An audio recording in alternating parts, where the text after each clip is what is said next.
Welcome to the CSI Crime Lab, Graveyard Shift. I'm Gil Grissom, and you must be the new intern. I know it's your first night, but we're short-handed and...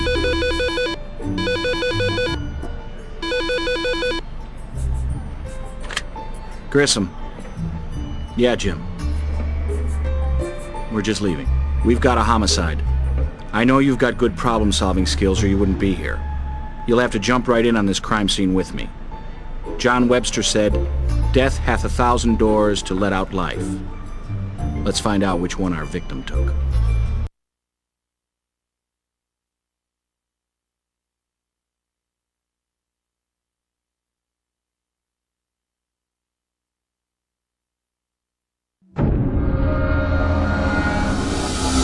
First officer, fill us in. Let's see, manager got a call from a guest complaining about noise. He checked it out, found the TV going pretty loud, and this young lady here who didn't exactly need it turned up. No signs of forced entry. Manager's name is Bert Suston. He's pretty bent out of shape, but cooperative enough. You can question him if you want. Wish I had more for you. It's a start, and the crime scene will have plenty to say. Probably a good idea to start with our victim.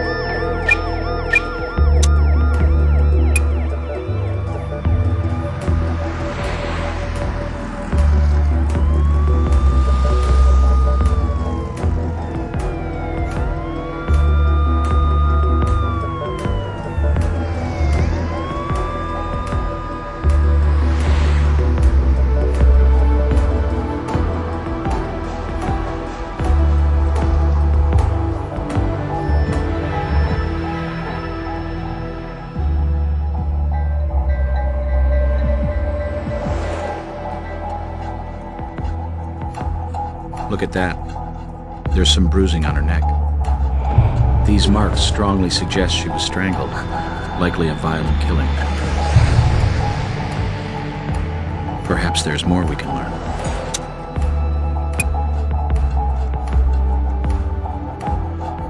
Our killer may be leaving us a message.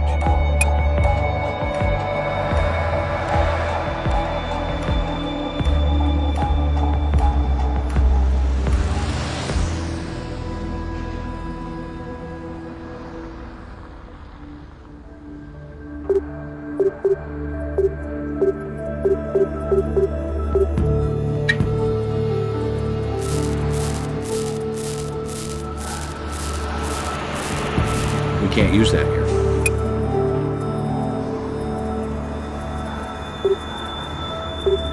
Perhaps there's more we can learn.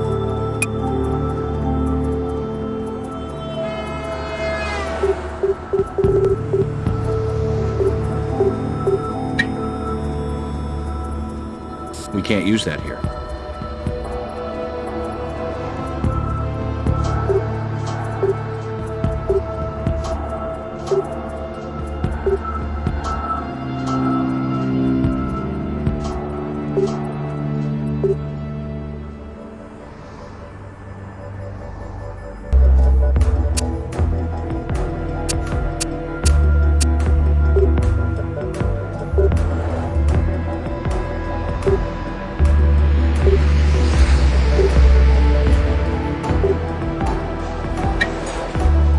Try using a similar tool.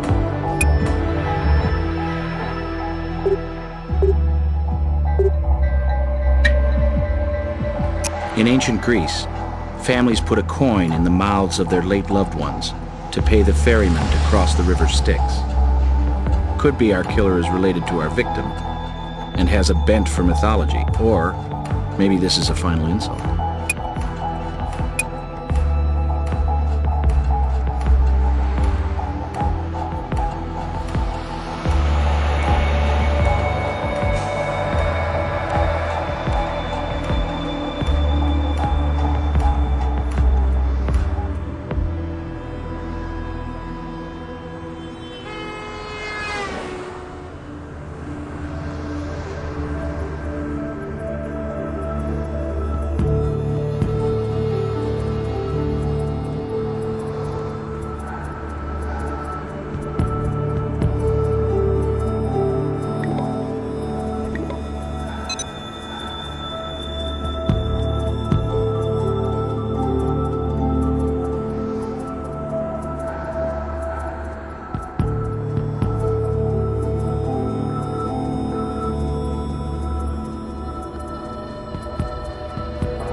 Deep bruising patterns suggest a ligature, sexual ritual, or premeditated murder.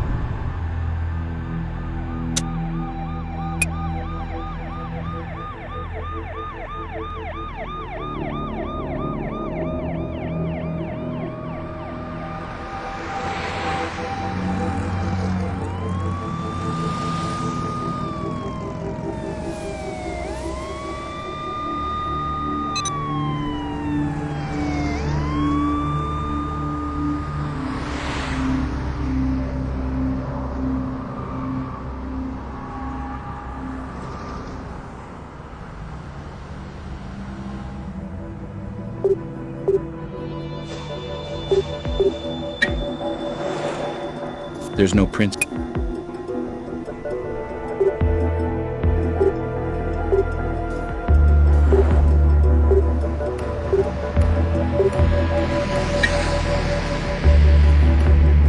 Just a hair, right? A tiny thing and yet so very big. Note, it is not the victim's hair color. Someone else was here, in close proximity to the deceased.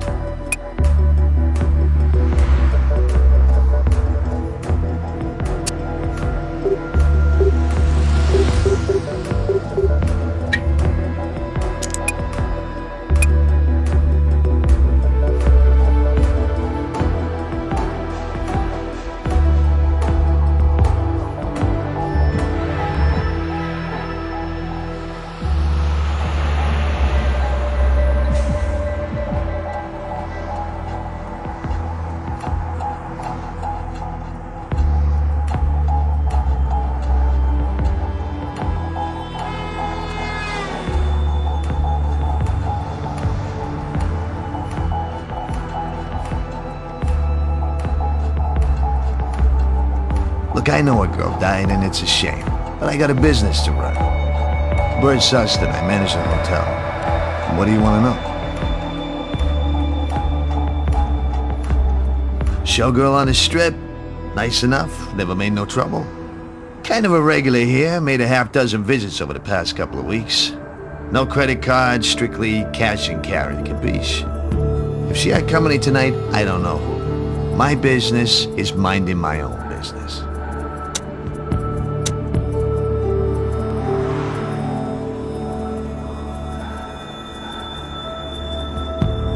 We only give keys out to registered guests. My patrons don't like to be dropped in on, catch my drift? And I got the only master key.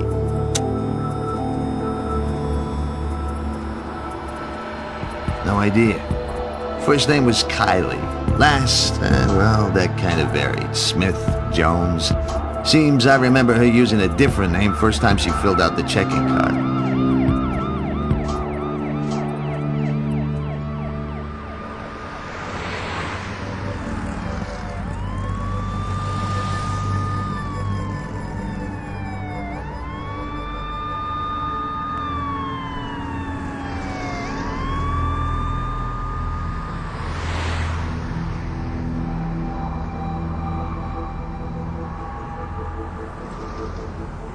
Sure, I figured you'd want to see it.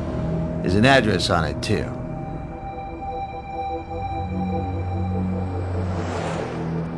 Now, do you mind? Cops hanging around ain't all that helpful for my business.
talk to Doc Robbins at the morgue to see if he can confirm the cause of death.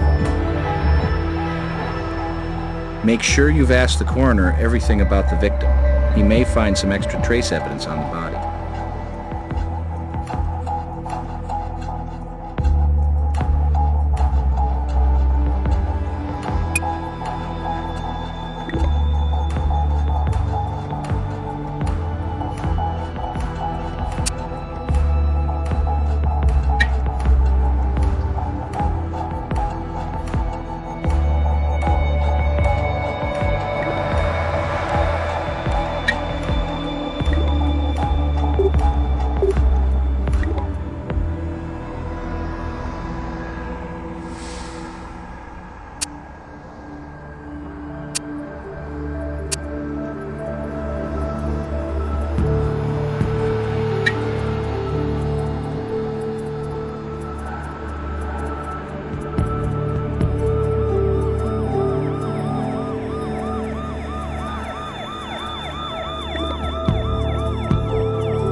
This is an expensive bauble to leave behind. May rule out robbery as a likely motive.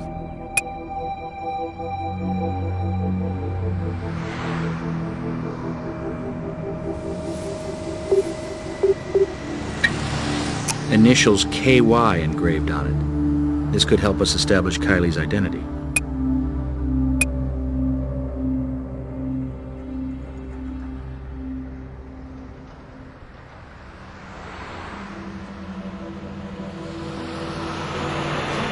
Since the TV was on, somebody probably used this recently. Maybe the killer. Let's find out.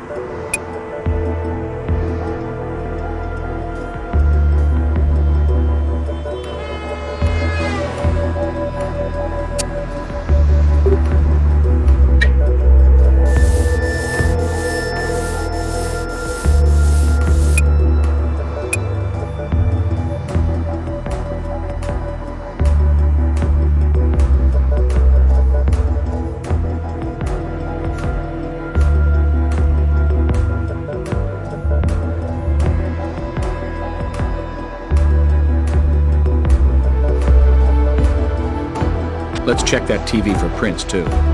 Hotel room like this, we may have to sort through dozens, but the right one may be waiting.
Some kind of stain on the sink here.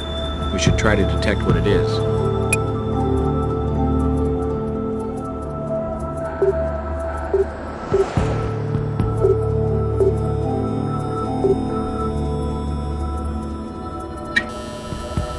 We can't use that here.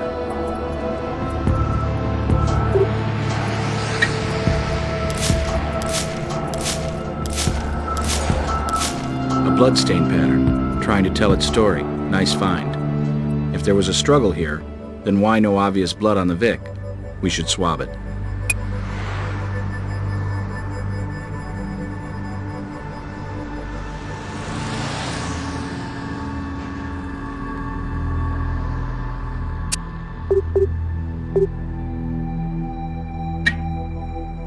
We should definitely have Greg take a look at this in the lab.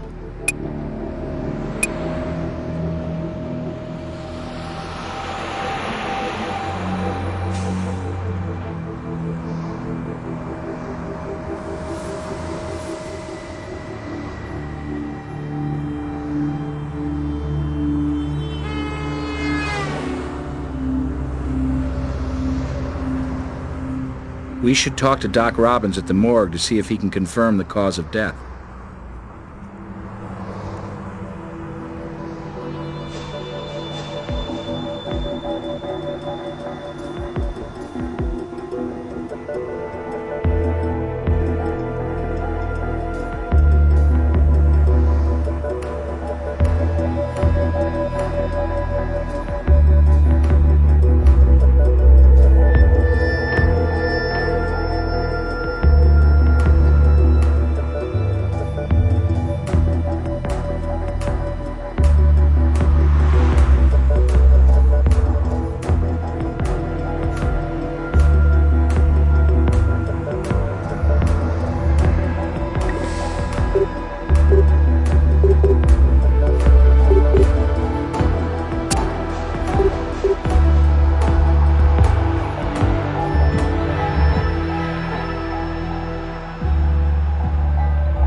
Ms. Strickland?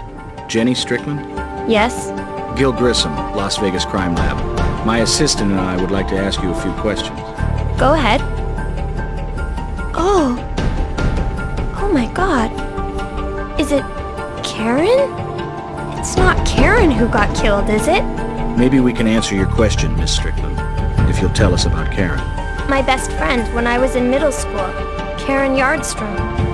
We took all our Christmas money and bought matching bracelets, inscribed our initials on them. Oh, wow. I haven't heard from Karen in years. She isn't the one who... That's a strong possibility. How terrible. Awful. We ran in different cliques, you know, in high school. Hers was kind of a rougher crowd, but I never dreamed. I'm sorry, Mr. Grissom. I need to go back inside now. I hope I've been helpful. You have. I'm sorry to bring you such sad news, Miss Strickland. Let's talk to Brass in his office, get him to track down Karen Yardstrom's real address.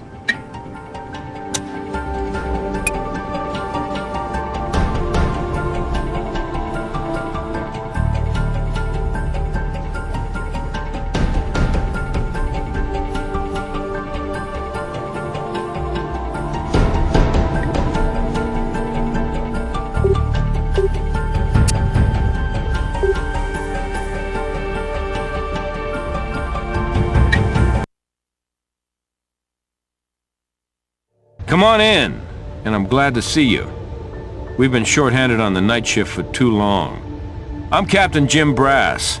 Anything you need on the law enforcement side, I'm your new best friend.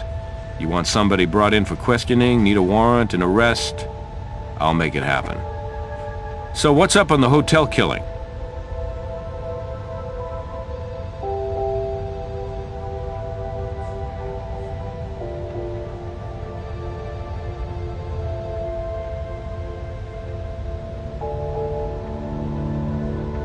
Yeah, I looked into our Vic's brilliant showbiz career, which consisted of one chorus line gig with a production that shut down a couple of weeks ago.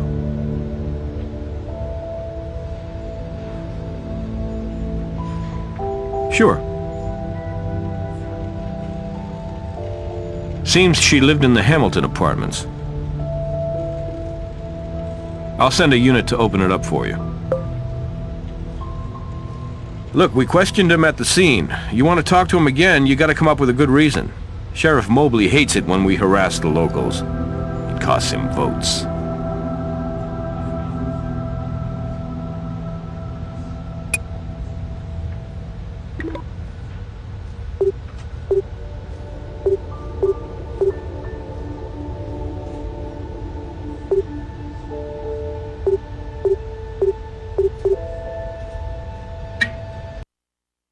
So, you're Grissom's latest victim, huh? Well, I'm in charge of the victims who aren't still walking around. Albert Robbins, welcome aboard. I'll do my best to answer your questions. How our Vic died, what the murder weapon was, maybe even the deceased's identity. And remember, I'm dealing with trace evidence you weren't even aware of at the crime scene, so don't be a stranger. When you need information about the body, just ask. After death, a human body generally drops 2 degrees the first hour and another degree every hour after that, with a 4-hour give or take. Given the core temperature of the victim's liver and the ambient temp at the crime scene, I estimate she was killed between 11 and 11:30 p.m.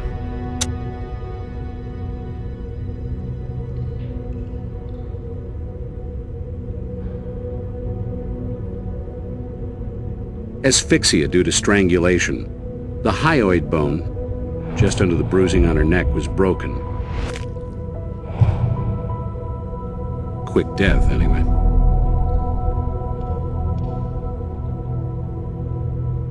There are petechiae in the victim's eyelids, tiny pinpoint hemorrhages caused when the blood backs up into the capillaries.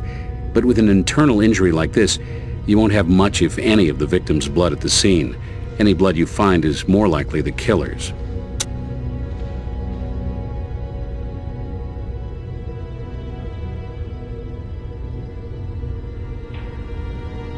Found traces of skin under 3 of her nails. Not a lot, but enough to indicate she may have been trying to fight off her assailant. You can take it with you. Ran a rape kit too.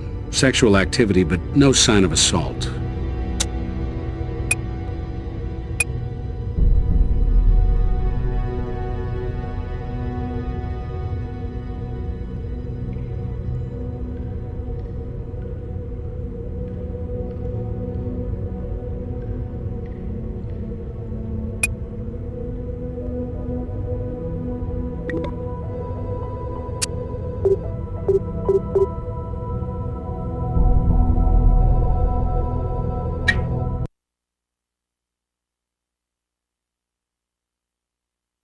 Looks like Kylie kept things simple at home.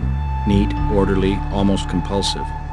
Sometimes a control freak away from home cuts loose, goes a little wild.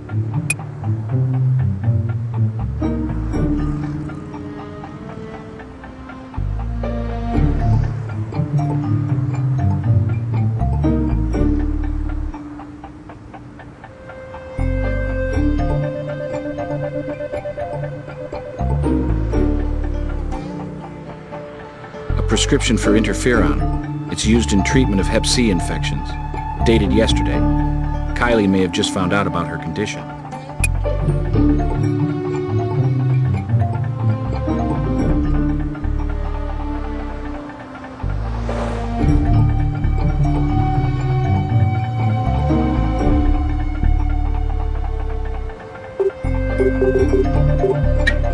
Try using a similar tool.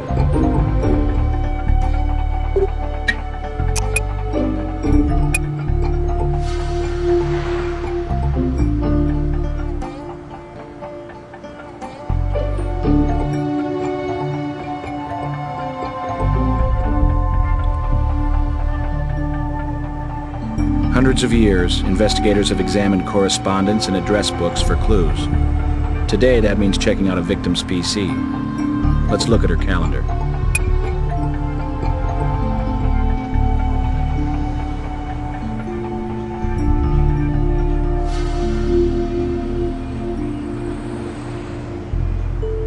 Her last scheduled meeting was at 10 p.m. with one Devin Rogers at our hotel. Possible suspect. We'll need to talk to Brass to find Mr. Rogers' neighborhood.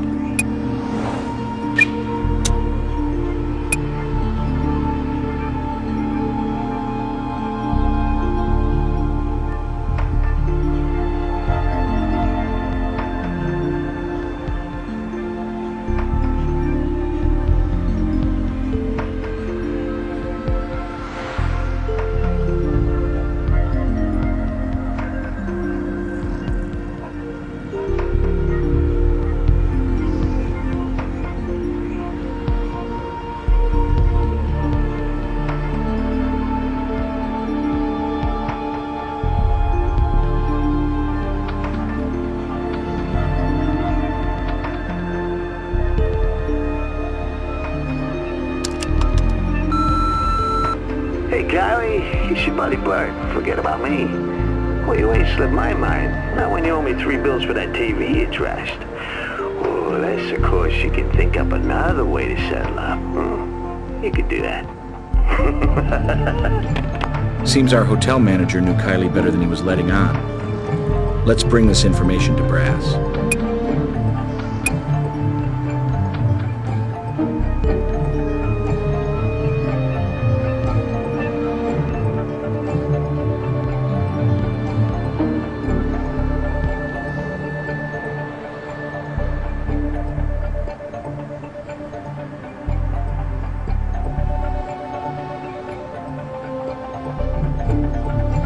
Receipts from different hotels, ordered chronologically.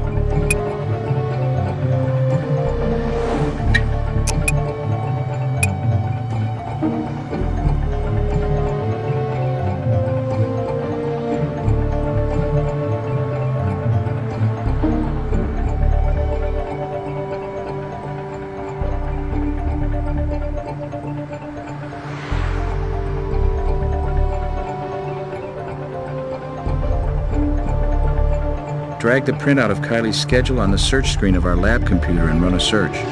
See what comes up.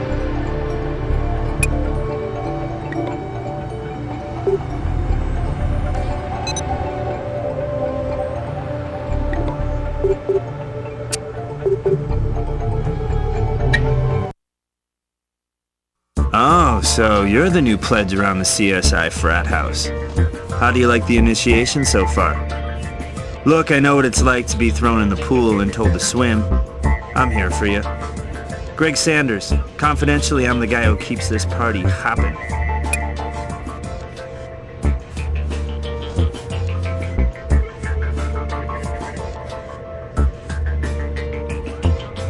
Hey, you want to know the composition of unknown evidence from the field? You know who to call. You want me to run a DNA comparison on some samples? My pleasure. Just select the item you want me to analyze and drag it onto me. Don't be shy. You want me to compare a couple of items? Just give them to me. And if you want to use a computer or the microscope, just click on them and I'll tell you more. Now you know who really runs things.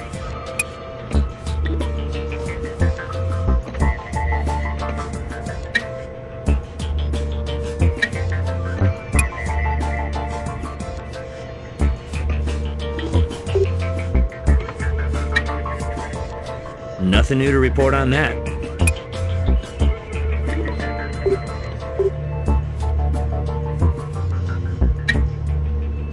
They're just hotel receipts. Nothing special about them. Man, I hope she got air miles for all these.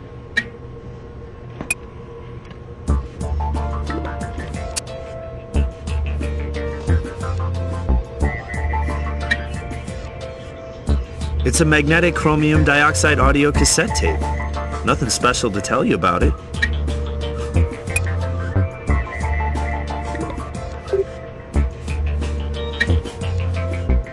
Analyze the meds inside, and just like the label says, it's interferon. Looks like the pharmacy did their job. I was able to lift some latent prints from it too. They look like partials.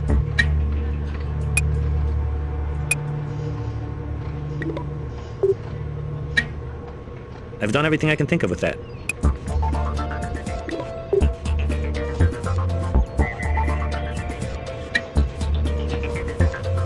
Tough to get prints or anything useful off money.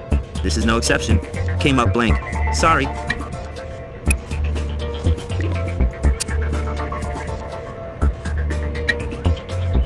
I were you, I'd scan those prints into the computer over there and run a search for any known suspects.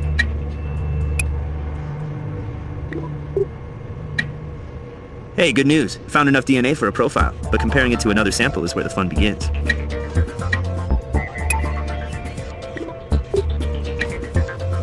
Blood, with plenty of DNA for me to draw comparisons.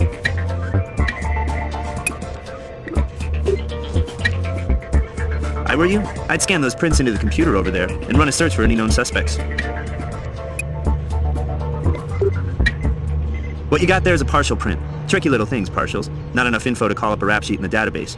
Best thing you can hope for is find an existing print or rap sheet and compare the partial to it.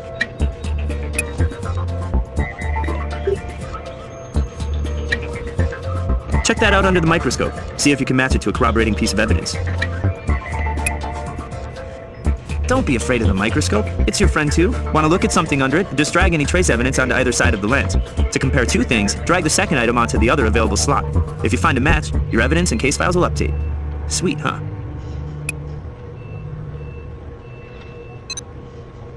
Next to me, computer's your best buddy. It's hooked up to a number of search databases. Just drag the evidence onto either side of the computer and click search. To make comparisons, just drag evidence onto both sides and click compare. If you got anything, you'll find out right away.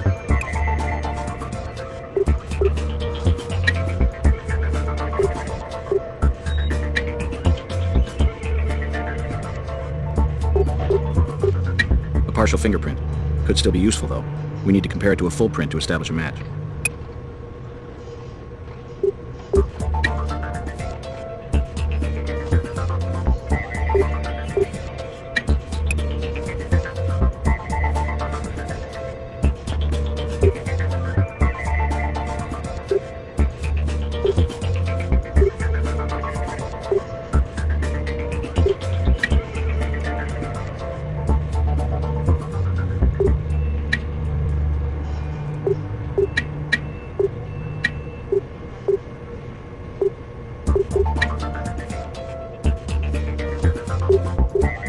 Interpreting evidence isn't guesswork. Make sure you look close for subtle differences before you ask me to double-check your work.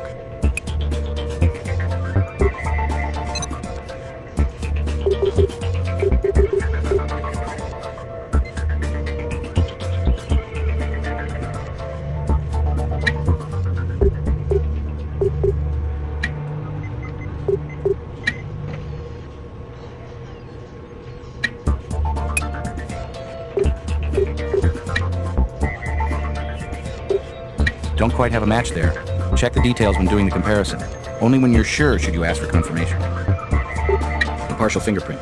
Could still be useful, though. We need to compare it to a full print to establish a match.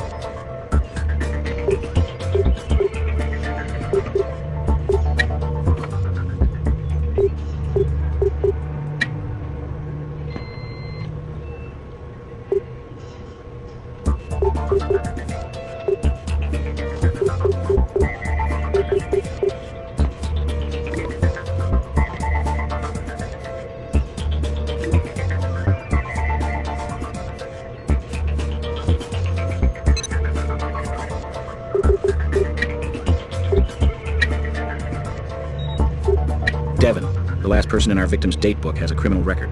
Some recent temper control problems. Let's file that in our suspicious folder.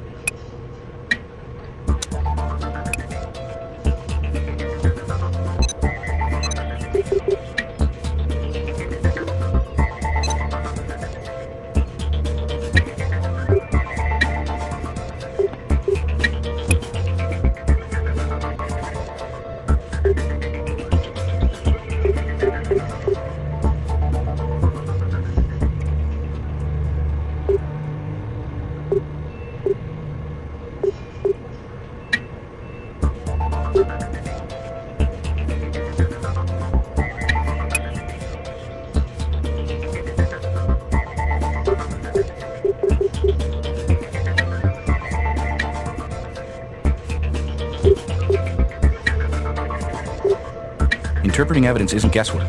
Make sure you look close for subtle differences before you ask me to double-check your work.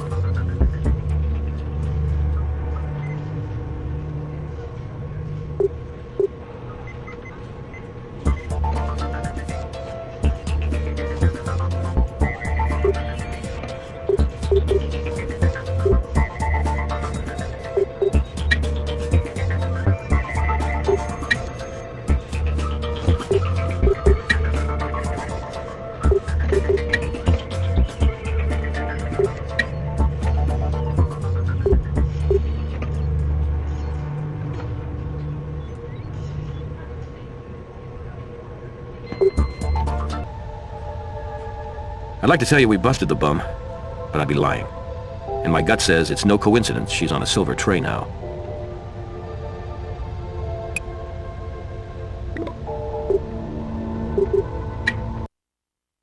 Yes?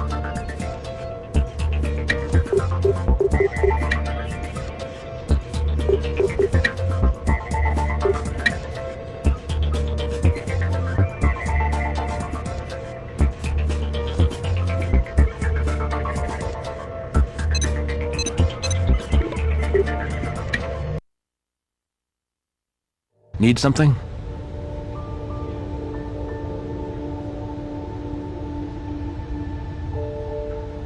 Look, we questioned him at the scene. You want to talk to him again, you gotta come up with a good reason. Sheriff Mobley hates it when we harass the locals. It costs him votes.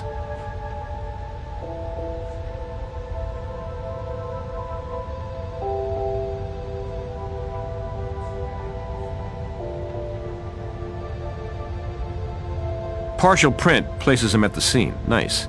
On its own, that might not cut it, but add that to his name popping up so prominently on the Vic's schedule, oh yeah, consider the warrant issued. You say this Rogers was slotted to meet Kylie just before her murder? Don't need any more justification than that. We'll bring the boy right in. We appreciate you cooperating with us, Mr. Rogers. Cut the BS. You have a warrant. What do you want? Kylie. Oh yeah, sure. The showgirl. I know who you mean. Know her? How? We were just, you know, friendly acquaintances. We'd get together, hang out, party a little. Nice kid, sweet. Not hard like some of the dancers. Everybody liked her. Somebody didn't like her. She was murdered tonight. Kylie? Oh no, not Kylie. What kind of sick creep would hurt a nice kid like... Hey, wait a minute. You're not... Now you don't think I... No way. Never. I'm no saint, but I never killed no one. Check it out. Jeez, I don't really remember. You know how it is with social stuff. 2 weeks, maybe?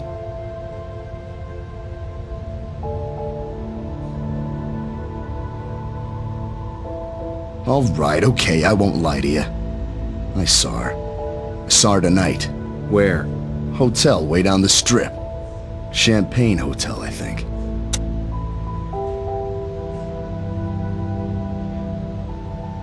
Yeah, I got a few cuts and stuff. Since when is that a crime? It isn't, but it might prove that you committed one.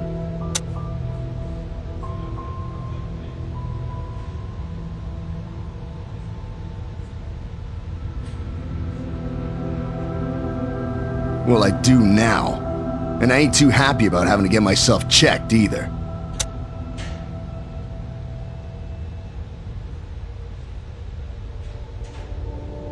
What for?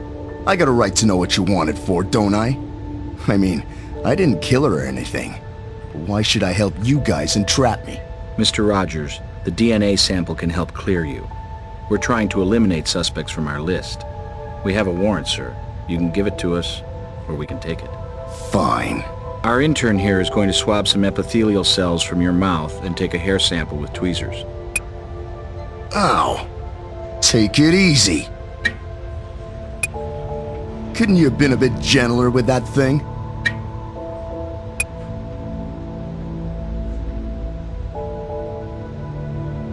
There's nothing else I can tell you right now.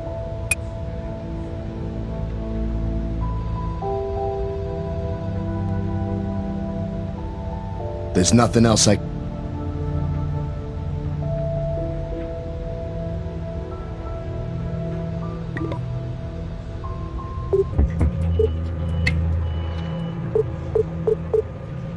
Our hotel owner doesn't exactly have a squeaky clean background, although 10 years can change a person.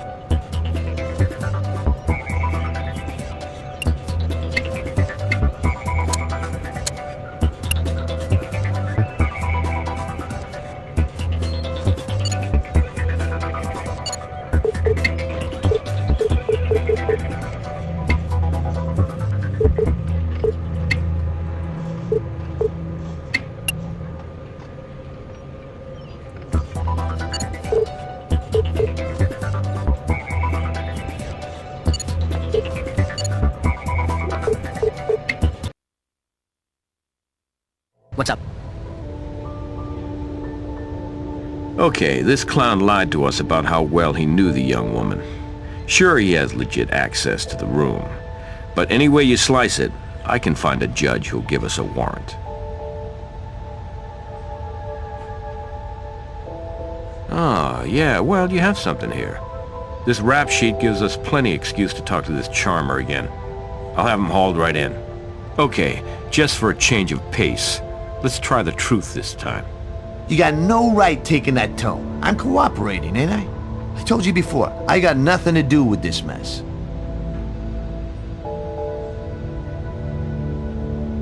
I suppose you never made a mistake, huh? I paid for my thrills. I'm a businessman now, strictly legit. Oh, what a shock, huh? I run the damn place. Oh, how could my prince be in there, huh? Give me a break.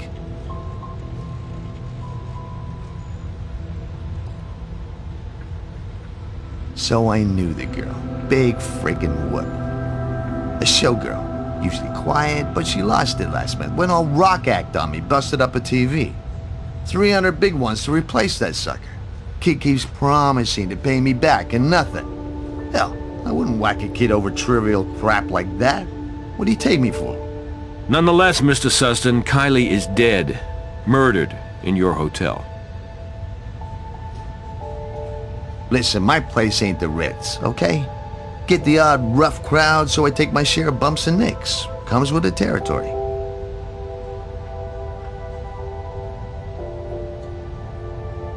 What's that, a warrant? What the hell is this? I didn't do anything to that poor kid. Take your sample and get out of my life already. Thanks, we will. Our intern here is going to swab some epithelial cells from your mouth and take a hair sample with tweezers. Hey, go easy with that thing, will you? What, this your first night and I'm your guinea pig?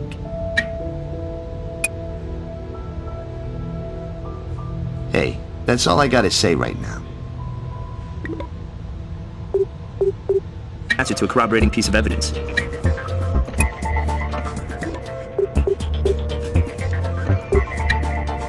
Check that out under the microscope. Okay, good.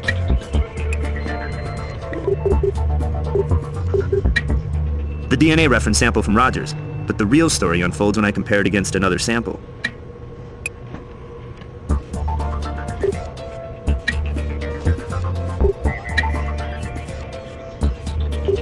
They look identical.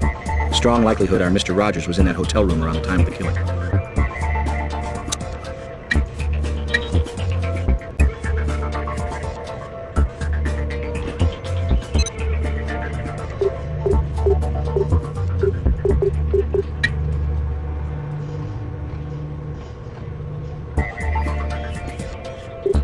Doesn't look like these hairs match.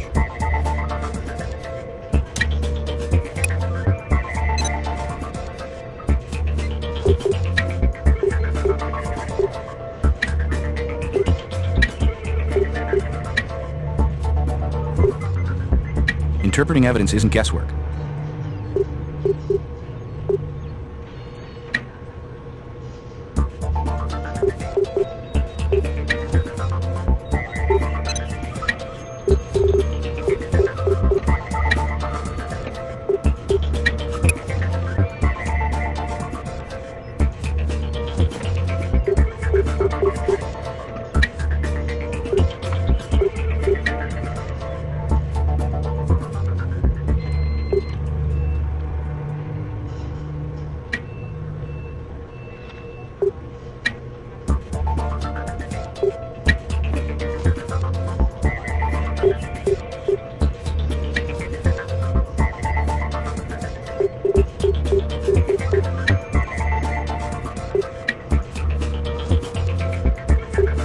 There's a clear difference.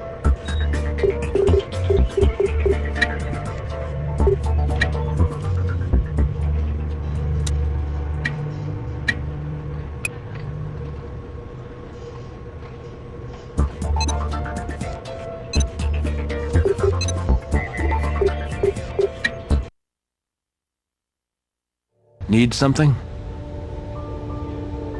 Ah, yeah, well, you have something here.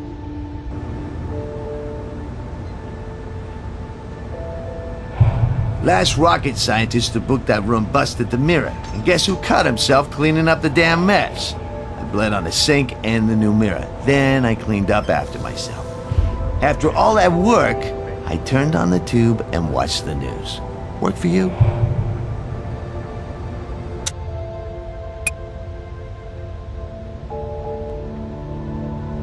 Hey, that's all I...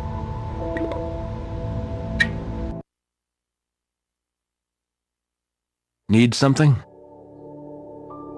You say this Rogers was slotted to meet... There's nothing else I can tell you right now. There's nothing else I can tell you right now.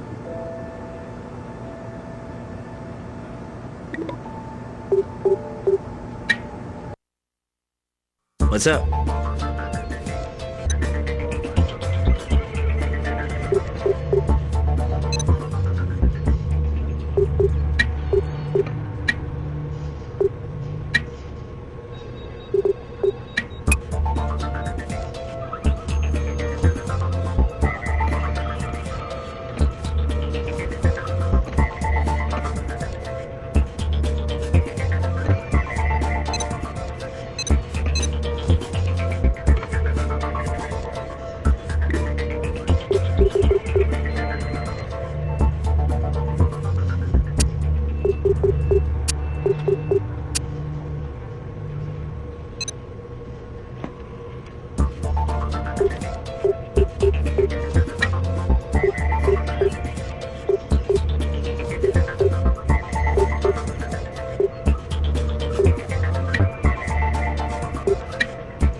There's a clear difference between interpreting evidence.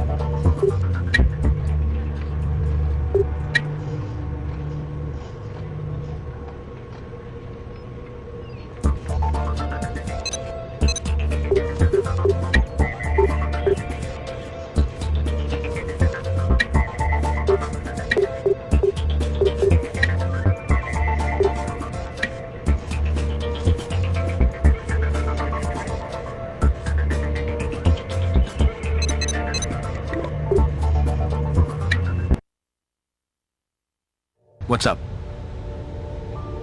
You say that...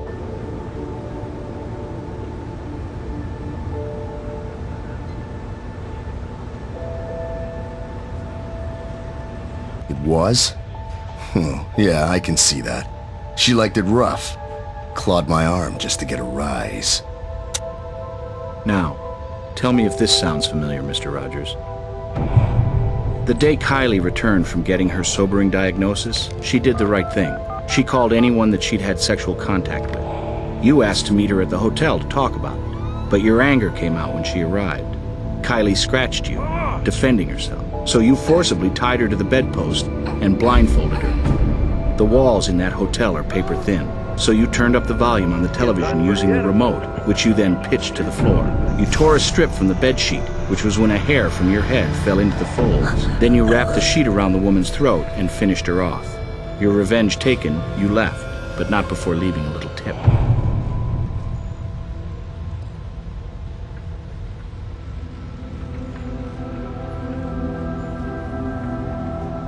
Make up all the stories you want. They're bull. Start to finish.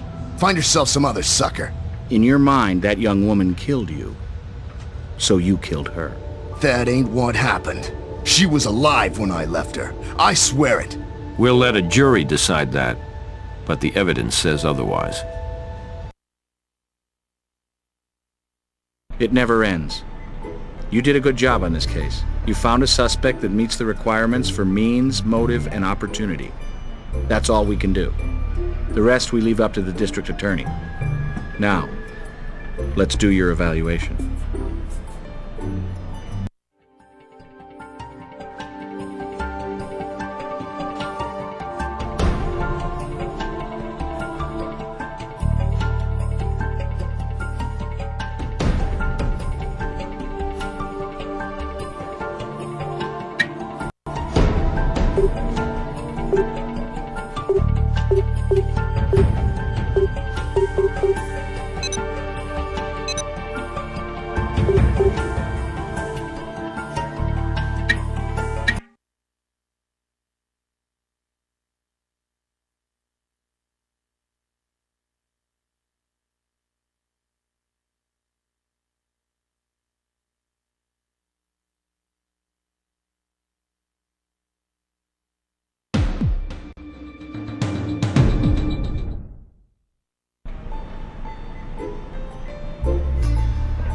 I need you to go investigate another crime.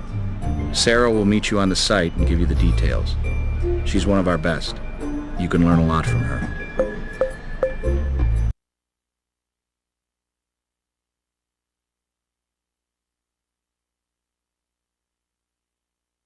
Looks like somebody's been playing with matches. What we seem to have here is a break-in and arson. According to his statement, Jason Gray, the homeowner, left his house around 11:30 p.m. to go for a run. He was gone for a little over an hour, came back to find his home office ablaze. Got the fire out, but lost most of his office gear, computer, desk, the works. We've already canvassed the neighborhood, but nobody saw anything or anybody suspicious. Wish I had more for you. That's what we're here for, officer. We'll start processing the scene, but we're going to want to chat with Mr. Gray. Sorry we had to meet here at the scene. I'm Sarah Seidel. Glad you could come aboard CSI. It was getting kind of old being the new kid myself. Anyway, I hear good things about you. We're going to pair up just fine.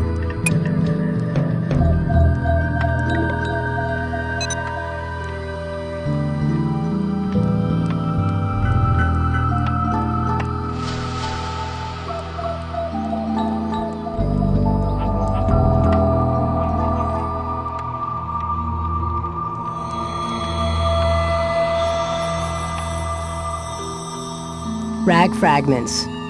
Smells greasy. I don't imagine Mr. Gray was working on his car in here, do you?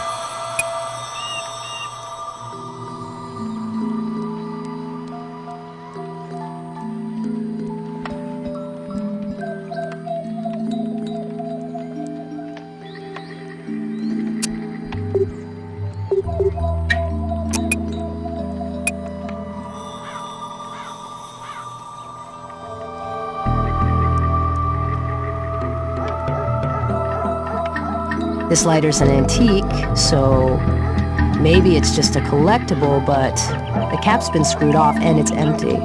Anything that could have started this fire is important. Collect it.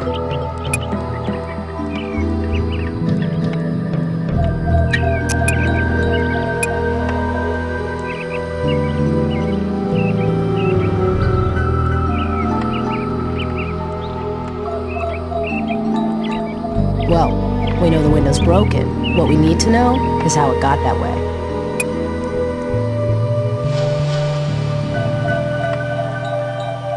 Glass on the floor could mean the window was broken from outside, so our arsonist could have been standing just outside that window before the fun began.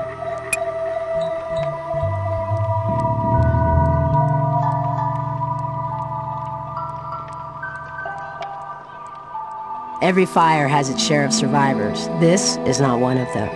If the perps were grabbing up Gray's papers before lighting them, we might find a survivor. Fingerprints.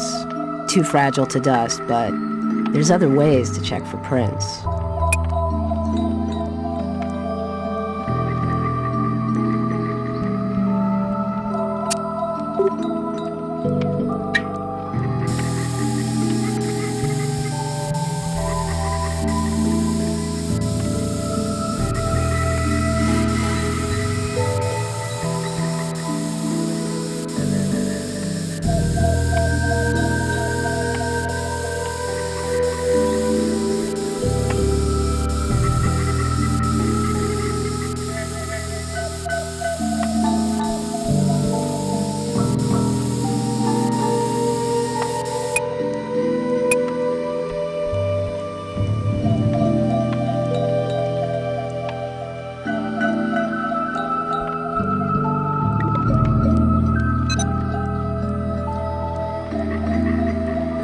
There's a redial button. Maybe we should find out who the last person was on the other end.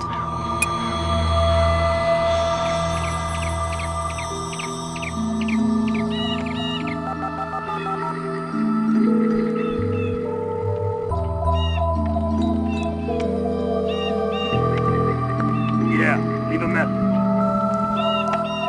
Pleasant. Sounds like Gray keeps good company.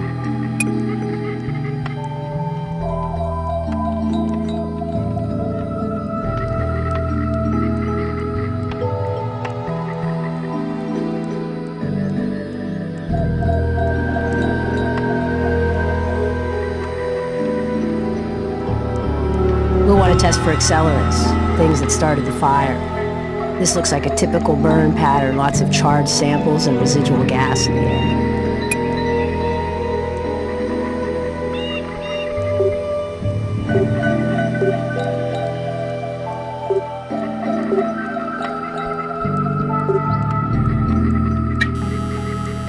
We can't use that here.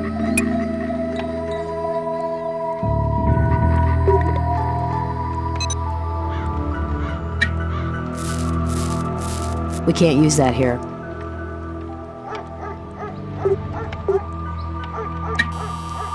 We can't use that here. We can't use that here.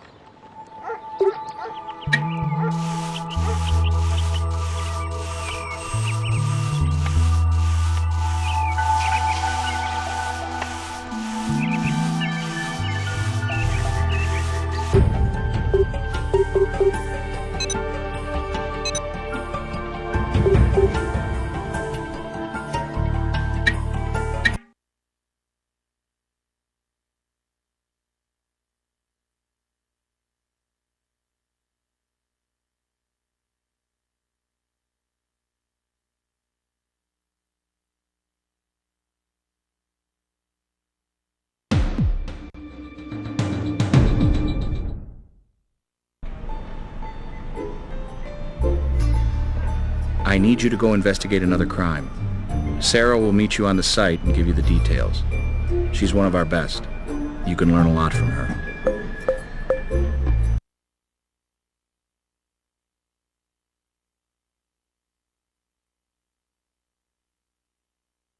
Looks like somebody's been playing with matches. What we seem to have here is a break-in and arson. According to his statement, Jason Gray, the homeowner, left his house around 11:30 p.m. to go for a run. He was gone for a little over an hour, came back to find his home office ablaze. Got the fire out, but lost most of his office gear, computer, desk, the works. We've already canvassed the neighborhood, but nobody saw anything or anybody suspicious. Wish I had more for you. That's what we're here for, officer. We'll start processing the scene, but we're going to want to chat with Mr. Gray. Sorry we had to meet here at the scene. I'm Sarah Seidel. Glad you could come aboard CSI. It was getting kind of old being the new kid myself. Anyway, I hear good things about you. We're going to pair up just fine.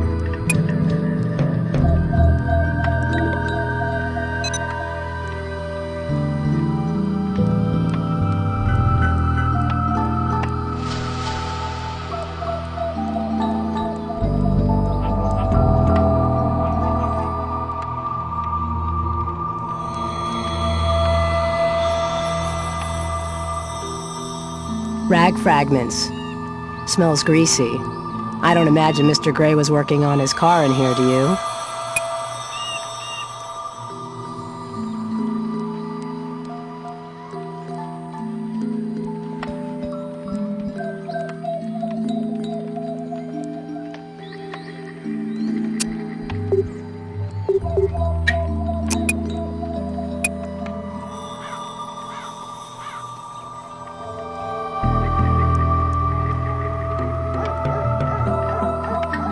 This lighter's an antique, so maybe it's just a collectible, but the cap's been screwed off and it's empty. Anything that could have started this fire is important. Collect it.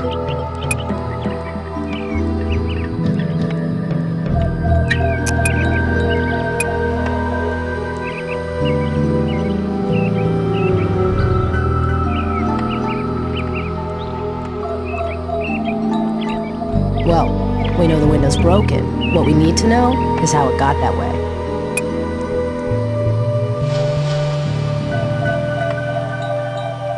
Glass on the floor could mean the window was broken from outside, so our arsonist could have been standing just outside that window before the fun began.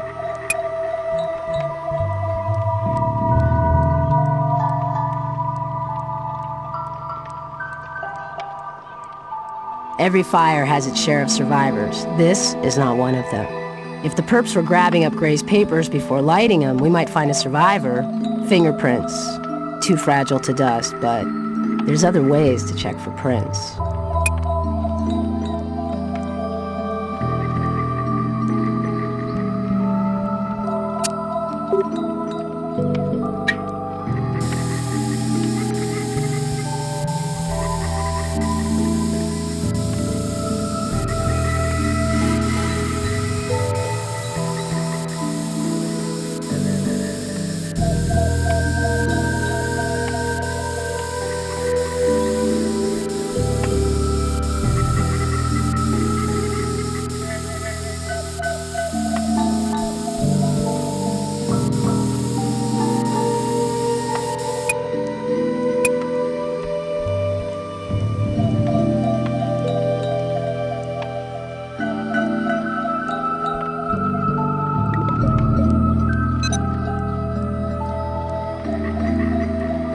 There's a redial button. Maybe we should find out who the last person was on the other end.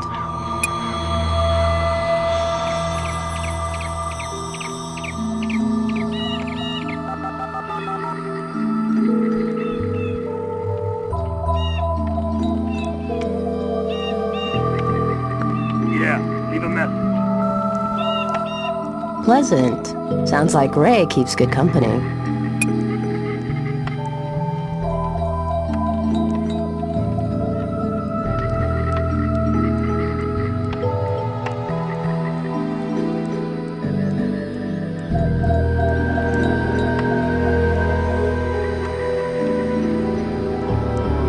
We'll want to test for accelerants, things that started the fire.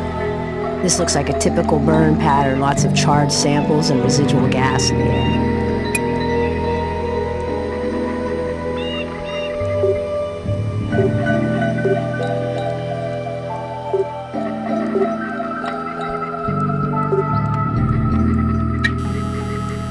We can't use that here.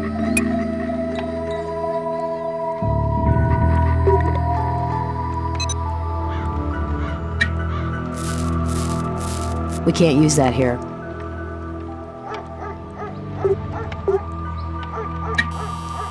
We can't use that here. We can't use that here.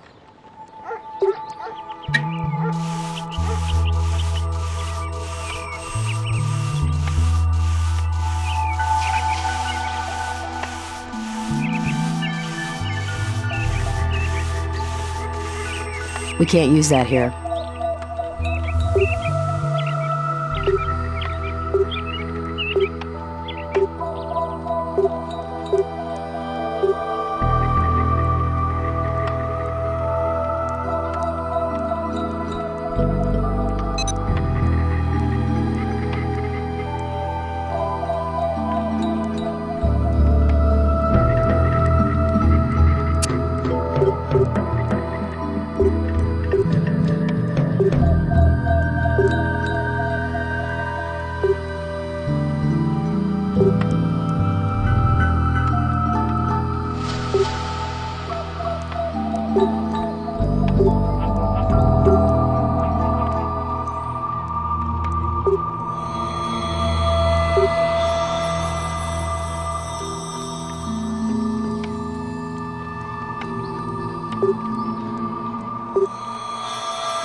Are you sure you haven't done this before?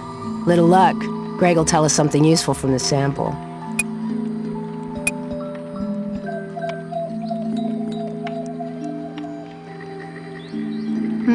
Fire could have started here. House fires typically double in size every 30 seconds. Gray seems to have gotten to it pretty quickly.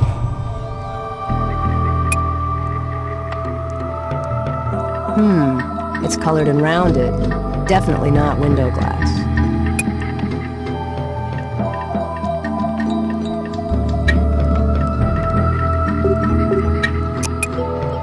Ever hear of a Molotov cocktail? That's 1 part rag, 1 part bottle, and 1 part liquid accelerant. Could be what started this fire.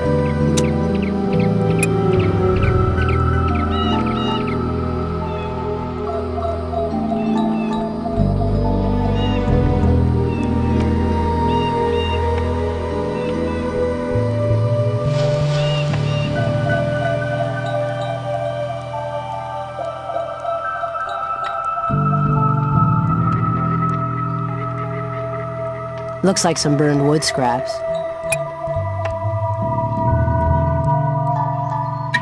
You should process burned material like this for accelerants before you pick it up.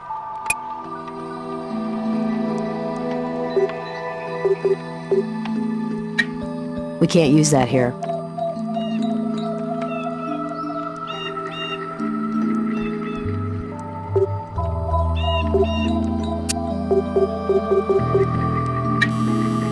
Beautiful. Hydrocarbons and most other accelerants fluoresce under ultraviolet light. This is a good sample for Gray.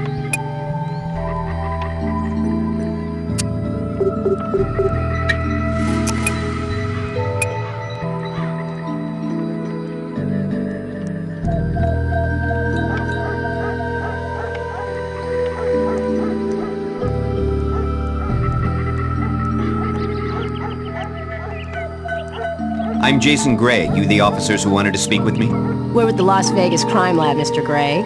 Criminalists. Sorry about your house. We just have a few questions. Anything I can do to help. I hope there's some chance you can find whoever did this to me. Well, as I told the officer, I went out to get a little exercise. I do this when I can't sleep. It must have been around 11:30 because it was after the news. At any rate, I wasn't gone for much more than an hour 15 at the most. But as I was walking home, I could see a strange light coming from my office. And then I caught a whiff of smoke and the alarms went off. Mentally, I mean. I rushed in and somehow managed to put the fire out, best I could. Well, I haven't taken a complete inventory, but obviously my computer, and with it, all my files and research, projects, client database. It'll take months to reconstruct it all. I should have kept backup disks in a safe deposit box, but damn hindsight. At least my insurance will cover some of it. Yes, of course. Kind of a keepsake I'd misplaced. Thanks for finding it. Maliciously, you mean? I don't know, really. Not unless... Well, there is one person, but I can't imagine... James Ritchie. He's my biggest rival in the field. Aviation design. Anyway, we go way back. Not all of it good. He's been stealing clients away for a long time, and he's got a checkered past, to say the least. Still find it hard to believe. He's got several offices around town. I couldn't hazard a guess where he'd be right now. I can't tell you anything else right now.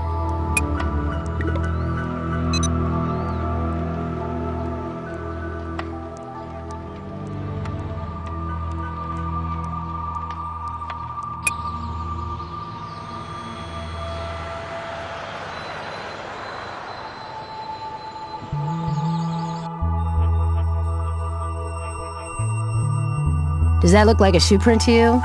Me neither. Cast it. Maybe Gray can give us a lab rat's eye view that'll tell us what the heck it is.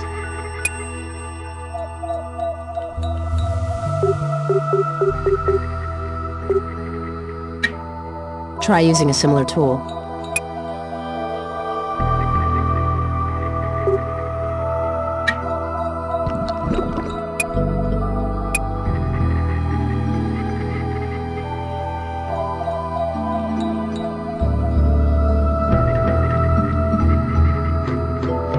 Grissom says let the evidence tell the story. So, if this window was broken from here, why so many shards outside?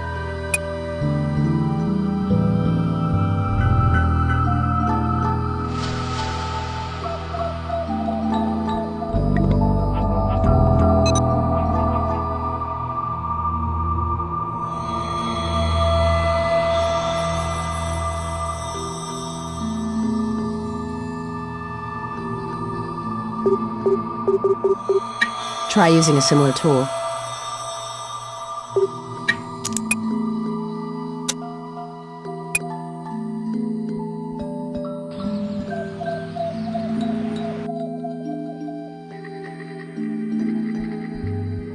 You should have brass run a search of Ritchie's name through the system. You never know what might come up.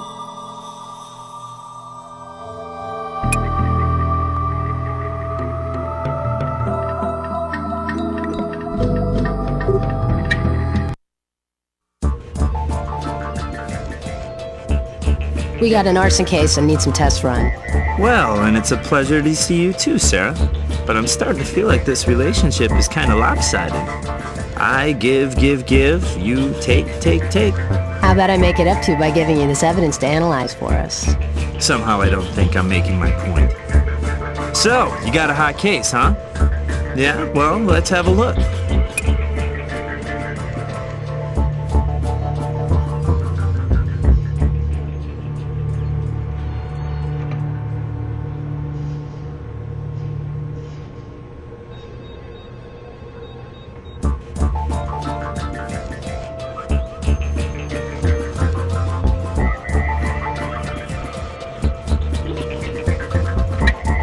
Well, what this isn't is a shoe print. It may be a knee print, but I'm fresh out of knee print databases, so I can't do much with it at the moment.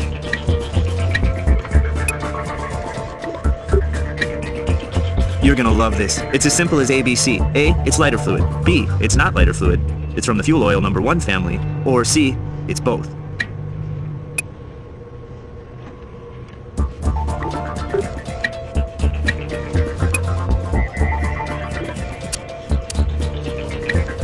Judging by the radial fractures and hackle marks, you've got a window broken in with a great deal of force. Funny peculiar, I mean, erosion patterns suggest the outside of the window is traveling away from the source of impact. Fancy way of saying that window is broken from the inside.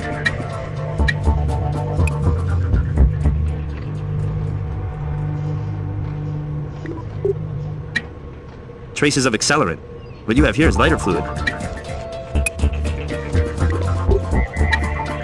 That's wine bottle glass. I could have told you that back in my college days. What I couldn't have told you is the chemical composition is very similar to glass used in bottle factories, South American bottle factories. And I found traces of an accelerant from the fuel oil number 1 family to boot.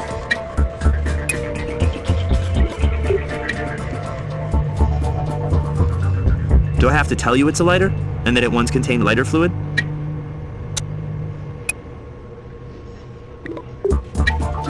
What we have here is a rag containing the delicate bouquet of fuel oil number 1 family, an accelerant. But it's a popular rag with lots of other party guests, dirt, grease, and a turbine oil used only in commercial aviation. Strong possibility that our fuel oil number 1 accelerant was jet fuel. And one more tasty tidbit for you, that rag's made of cotton fiber. And I'm not talking an old t-shirt here, it's exotic. One of 2 of almost 700 known cotton germplasms, one of which can only be found in Guatemala, while the other is native to northern regions of Ecuador. Rag, jet fuel, and a broken bottle. One Molotov cocktail coming right up, or that is, apart. Now that I've compared it to the earlier sample, I can say without question, it was aviation jet fuel.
We have an APHIS match to James Ritchie, charged with insurance fraud 4 years ago.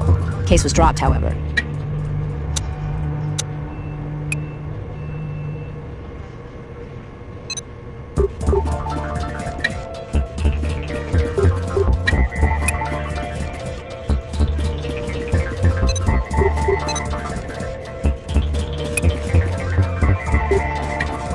Nothing unusual about the threads in this rag.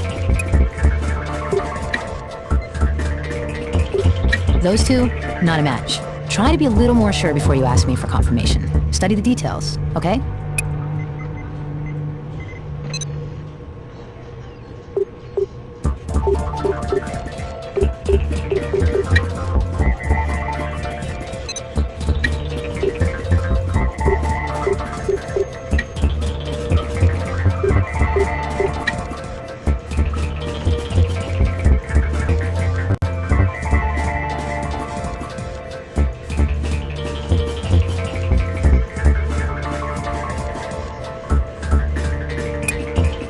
We have an APHIS match to James Ritchie, charged with insurance fraud 4 years ago. Case was dropped, however.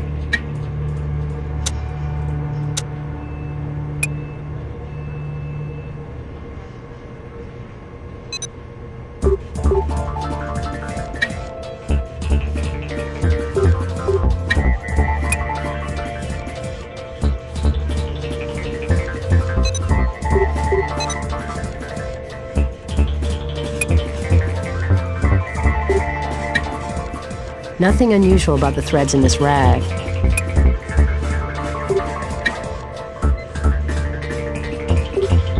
Those 2, not a match.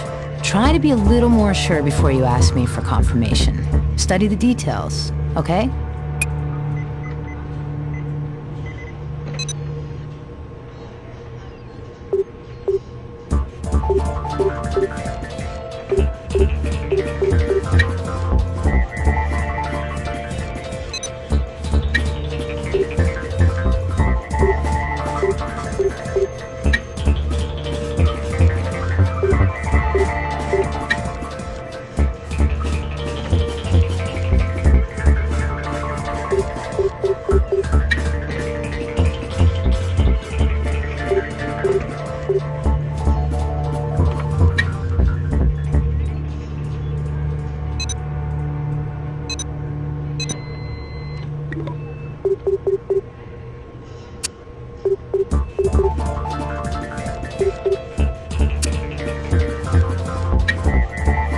Nothing new to report on that.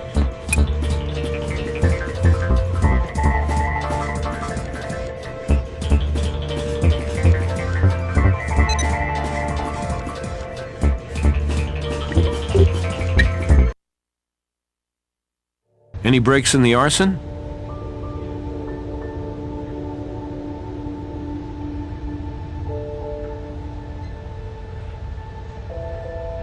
Well, let's pull him up. Seems Mr. Ritchie has a prior for insurance fraud. Promising. Charges were eventually dropped. But you know what they say, where there's smoke,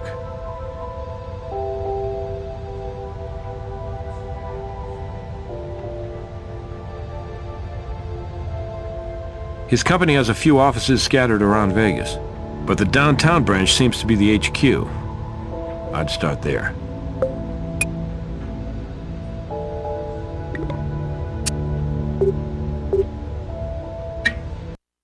Heard about what happened to Gray. Shame.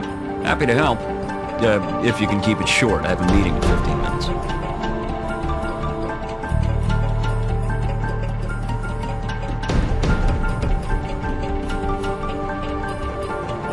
He's a competitor, just not much of one. We both manage companies that design commercial airplane prototypes, and his business has been in a tailspin for more than a year.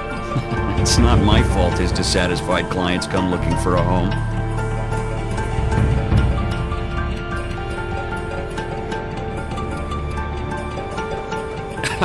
Why would I?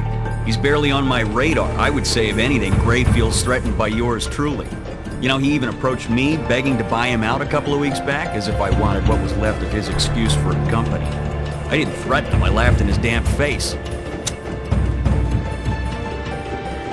If you're fishing for those drug rumors, I won't be part of that. However I may feel about Gray, I don't intend to get involved in character assassination.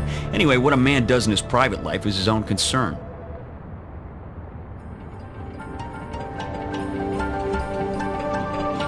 Well, strange as it may seem considering my business, I don't. My obsession is sailing. You've probably already learned that Gray has a pilot's license. I think I remember hearing he keeps a plane here in town.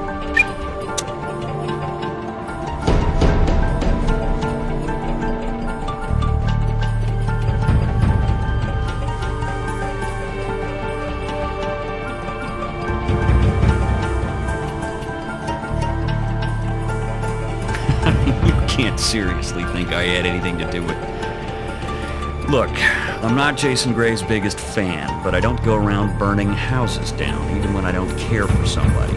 As for my whereabouts, you might check with the other 150 passengers on my flight, coming in from Chicago, flight 157.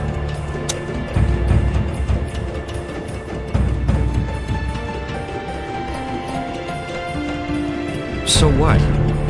I have had dealings with Gray. We've exchanged our share of documents over the years. I have no criminal record. Those charges were dropped. This is still America, isn't it?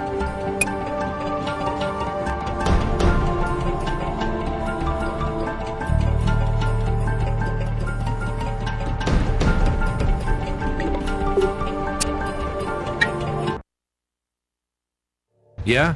What do you need, guys?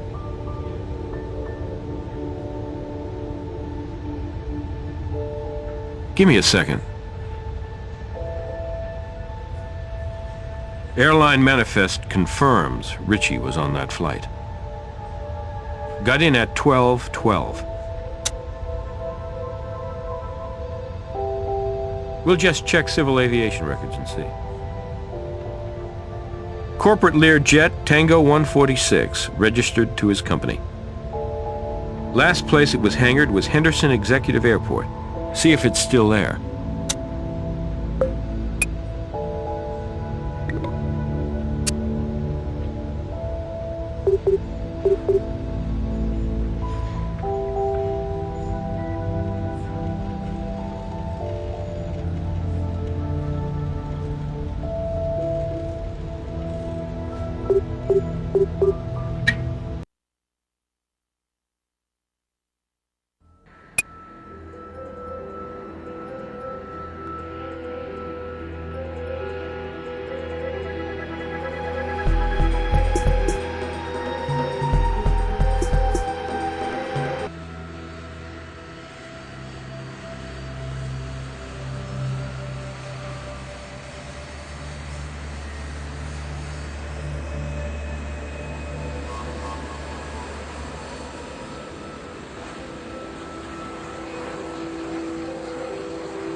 Tango 146.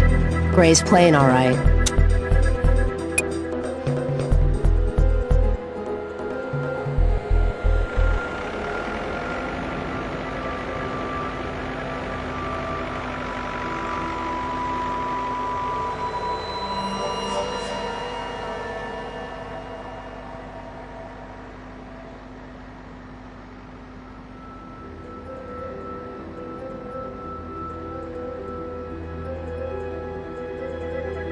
Looks like our high-flying exec wasn't exactly candid with us about the state of his corporate affairs. We have a man seriously behind schedule here, facing a loss of a cool $1.5 million. That's what we CSIs call a motive.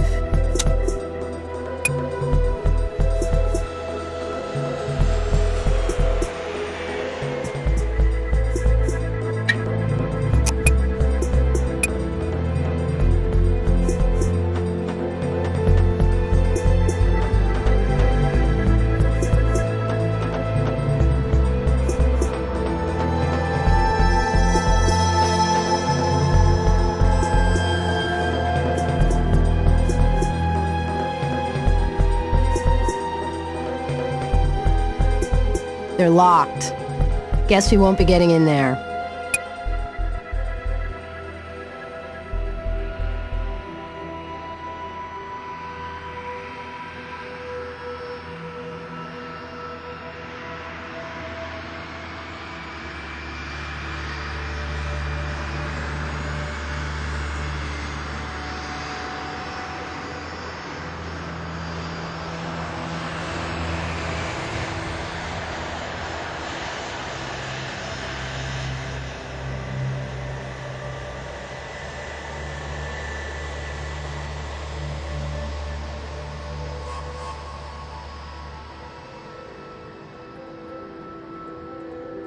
Gray made a fuel purchase not long ago from the international airport in Quito, Ecuador.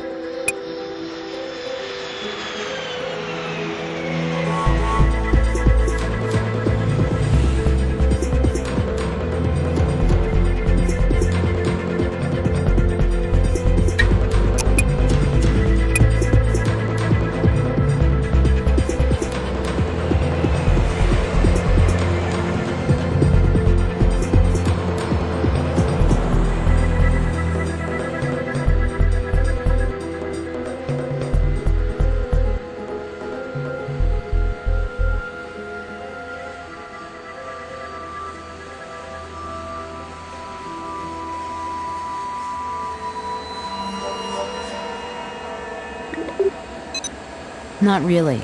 Not right now.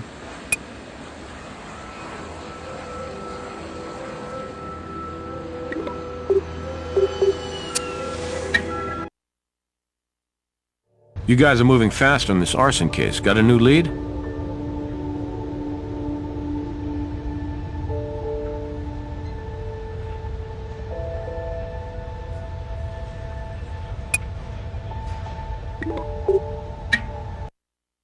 So our hot case is heating up, and you need the Sanders touch. Without me, it's all guesswork, right? And Grissom just hates hunches. You know what else Grissom hates? Slow lab work.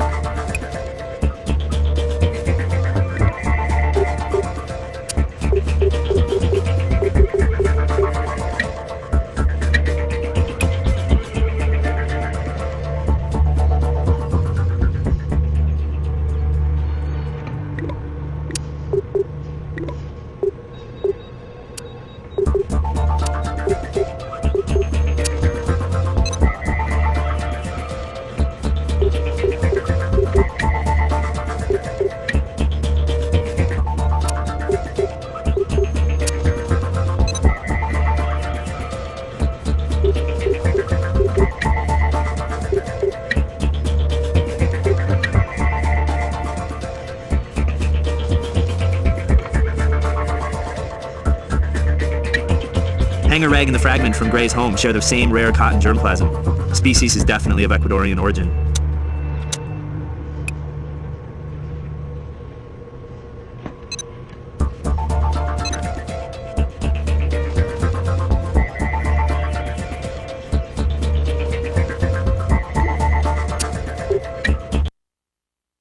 Need something? Guy torched his own house, huh? Well, let's bring him in for a chat.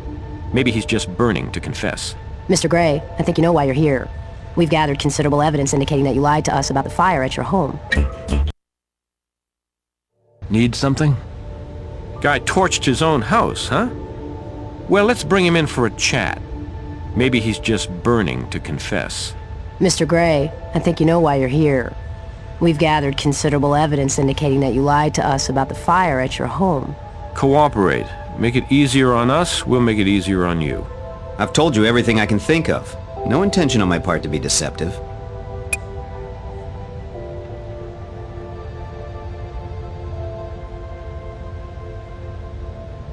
I don't know anything about that.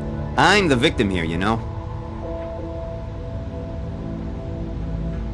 Sometimes I purchase wine when I'm down there. There's a fine local winery. So what? What am I being accused of? Drinking and driving? Are you joking? Of course I do. I own a plane and I'm active in the aviation industry. Jet fuel's good for killing weeds. Always keep a little in my back shed. I have a bunch of those rags. I don't know where I picked them up. There must be thousands of rags like that in Nevada.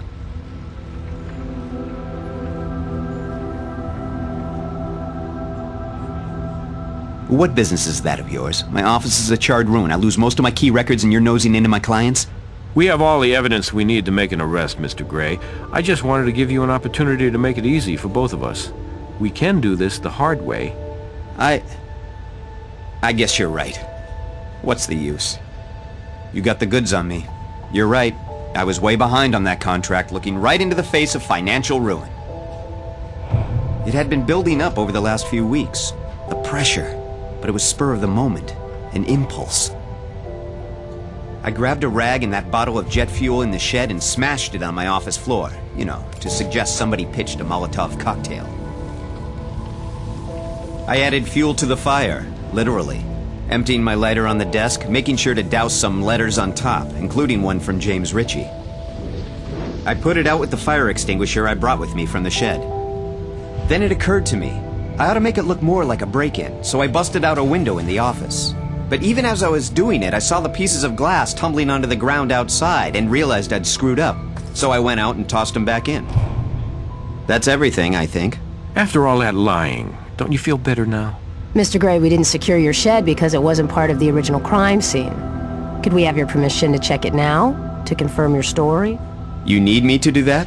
A judge would give us a warrant easy enough, but you letting us skip that step would be another gold star in your cooperation column.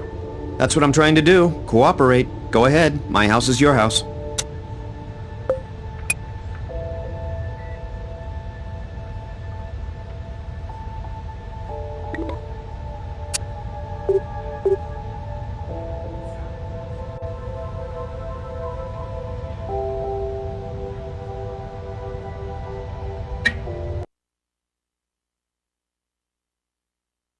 Gray's story sounds way too strange. Let's check this area for collaborating evidence just to be safe.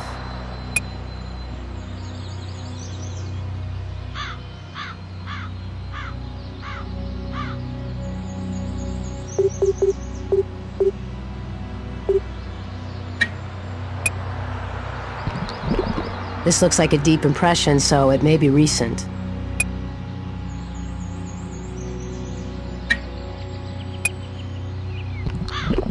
Pretty slick job at casting there. Are you sure you aren't a pro at this?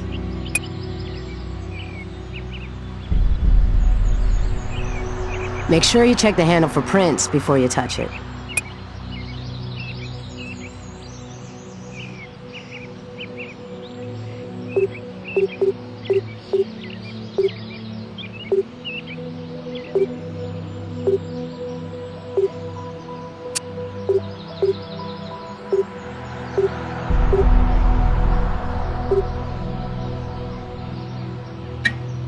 Try using a similar tool. Try using a similar tool. Fingerprints are mostly moisture. They evaporate pretty quick in the dry air around here. Means these prints are recent. But looks like we've got two overlapping sets of recent prints. If one belongs to Gray, the computer may be able to separate them in the lab.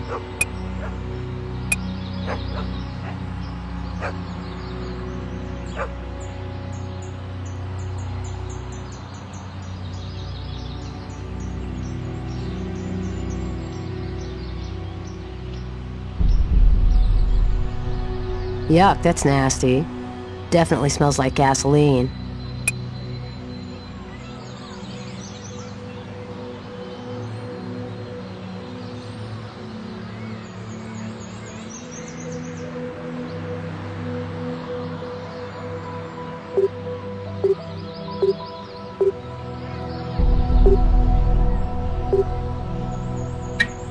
We can't use that here.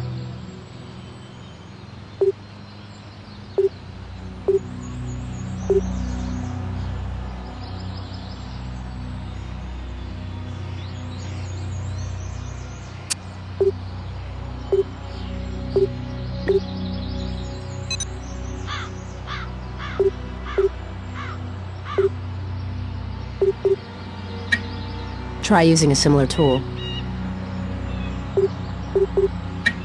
We can't use that here.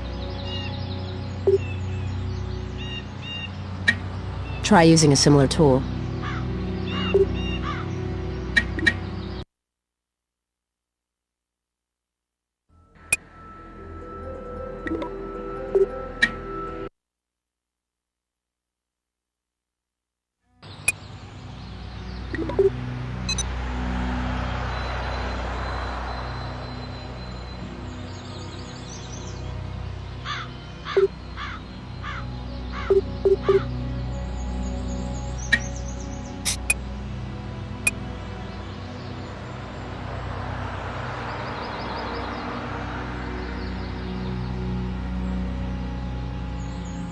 Gray's confession is holding up. These are obviously the wine bottles. Ecuadorian vintage, too. We can't use that here.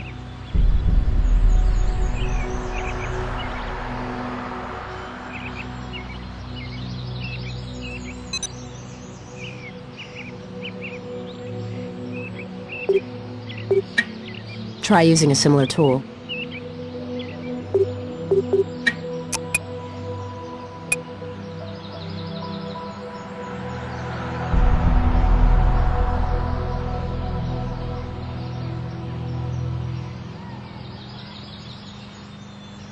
What do you want to bet this thread matches the rag in the house and the ones from the hangar?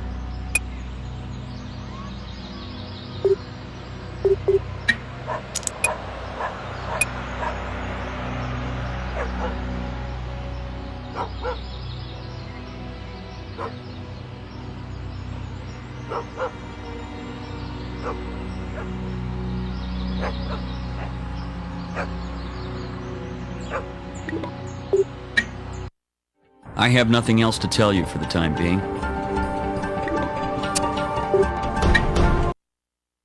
Is it my charisma that keeps you coming back for more, or just my brilliant intellect?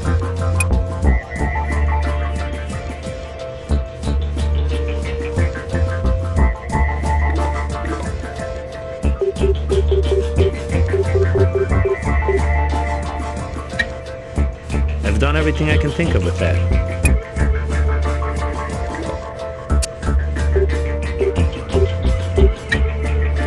Once again, we have our same rare cotton germplasm. Hey, keep bringing me these samples, it's not going to be so rare.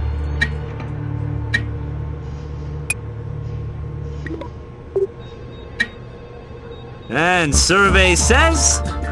we have a match. Same jet fuel used in Jason Gray's little indoor bonfire. Exact same composition.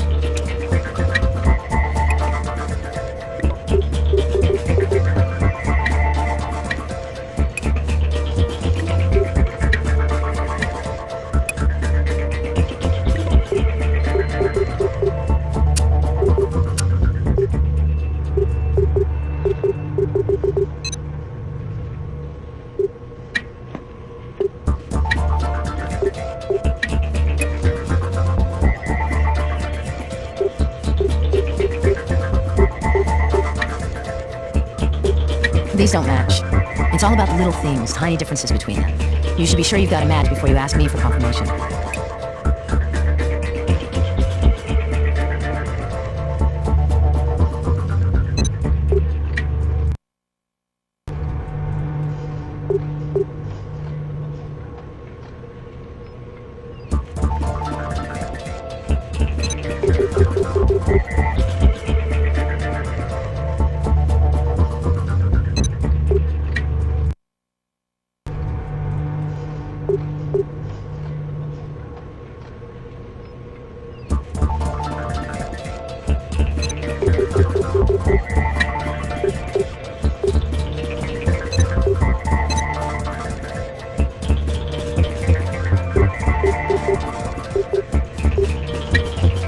We're not learning much about this threat under the microscope.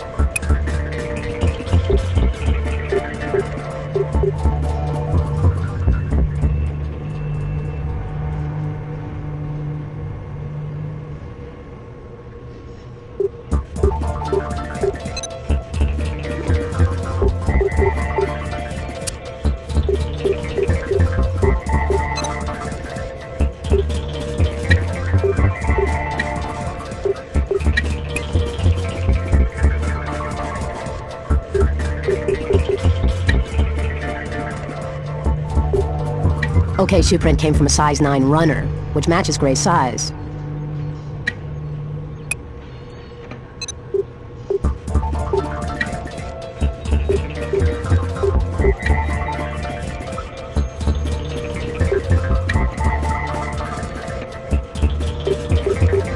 Sorry, that's not a match. Check the little details when you're doing the comparison.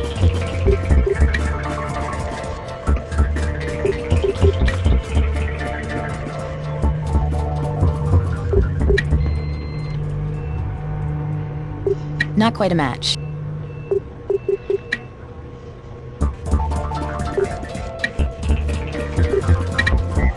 So much for Gray being Mr. Cooperation. Prints from an 11.5 boot, about 2 sizes bigger than his feet.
Not quite a match.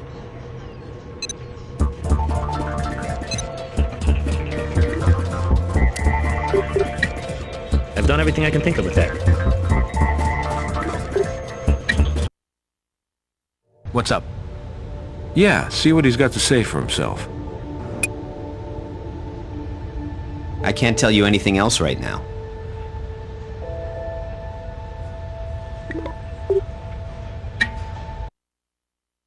Yes?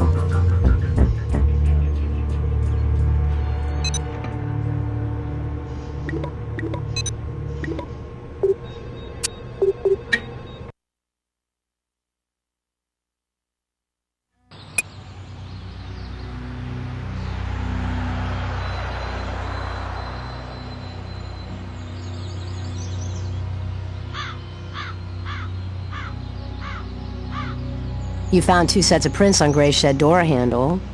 We should try to find out who that other person was.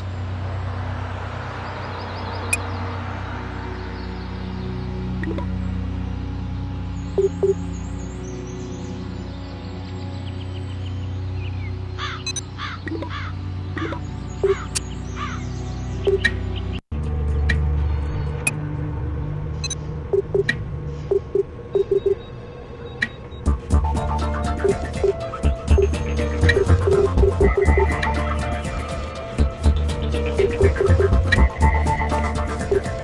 don't match.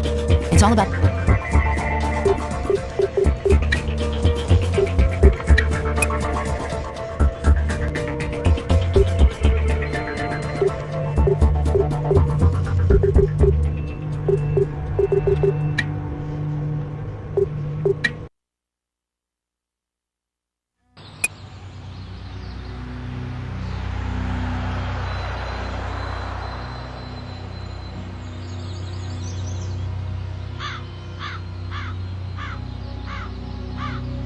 You found 2 sets of prints on Gray's shed door handle.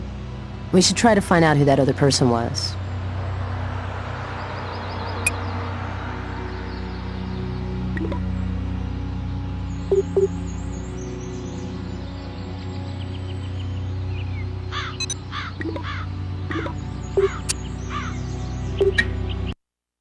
Yes?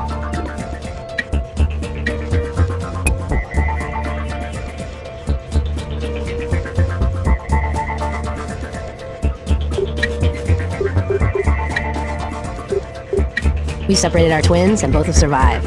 We've got 2 sets of prints now.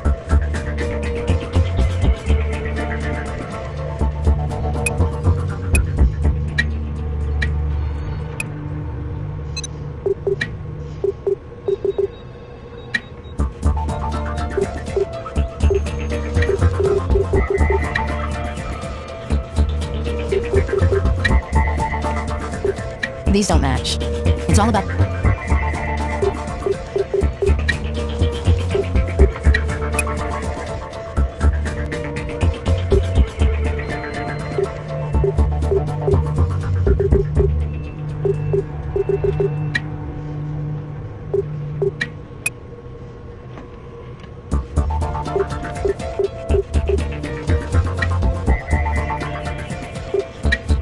Stan Gins? Wonder if Gray can tell us why he's got a drug dealer in his backyard.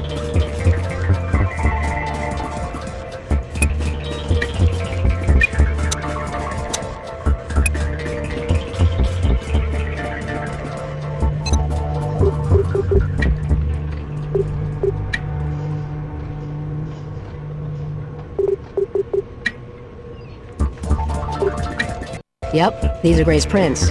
They were entered in the system earlier.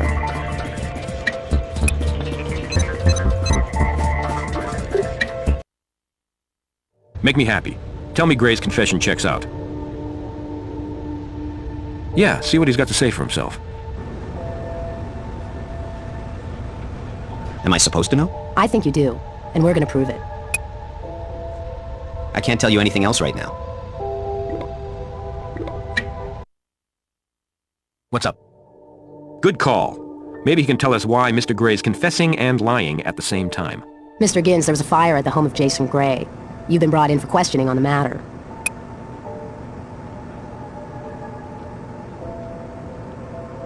Make me happy.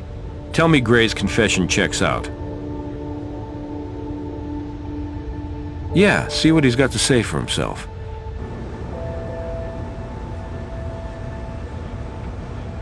Am I supposed to know? I think you do, and we're gonna prove it. I can't tell you anything else right now.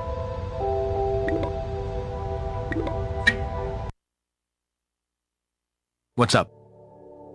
Good call. Maybe he can tell us why Mr. Gray's confessing and lying at the same time. Mr. Gins, there was a fire at the home of Jason Gray. You've been brought in for questioning on the matter.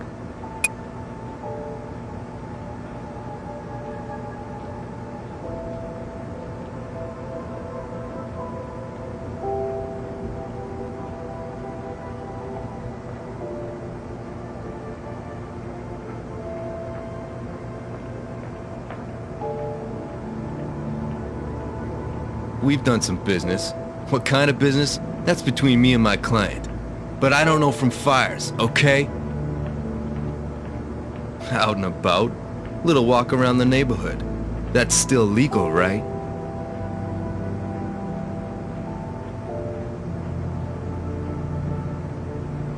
Why would I have been?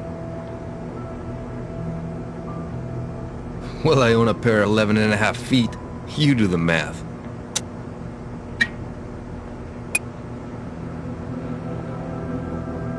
I got nothing to say right now.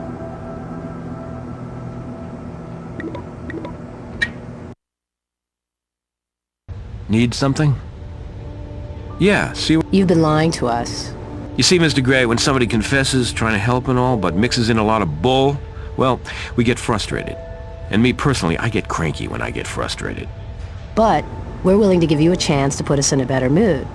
So let's play truth or dare. Just leave out the dare part.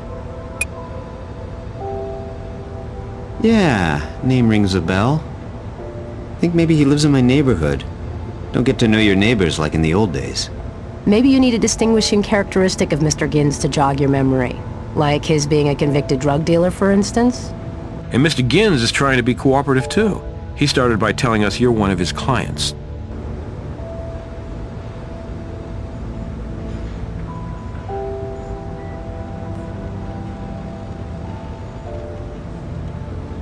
Well, like I said, he's a neighbor. I think he might have borrowed my mower or... Look, I really didn't want to have to get into this. I'm going to level with you, really cooperate. But just remember, what I'm about to share with you could get me in hot water. I have a drug problem. A way out of hand drug problem. Which is why my business has gone to pot, so to speak.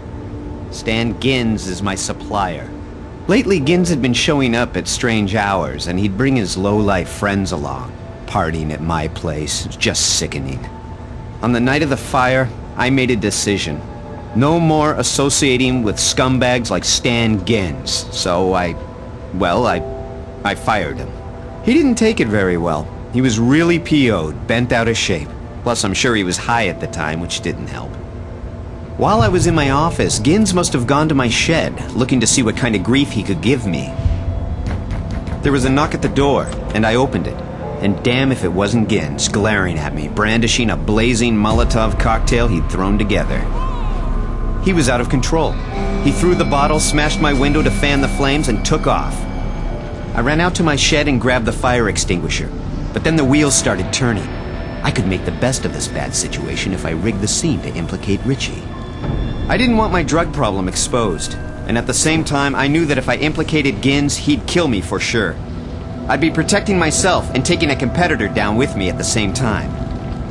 After the fire was out, I cleaned up the broken window, knowing I needed to make it look like a break-in to hide what had really happened. I tried to get all the bits of glass I could find and brush the dirt off before tossing them back into the office. And that's the whole sad, stupid, but true story. I tried to save my reputation. How am I doing so far? Well, both you and Gins will be going away all right.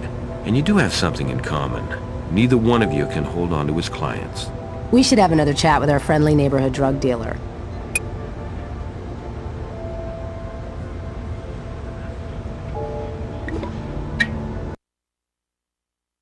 Need something?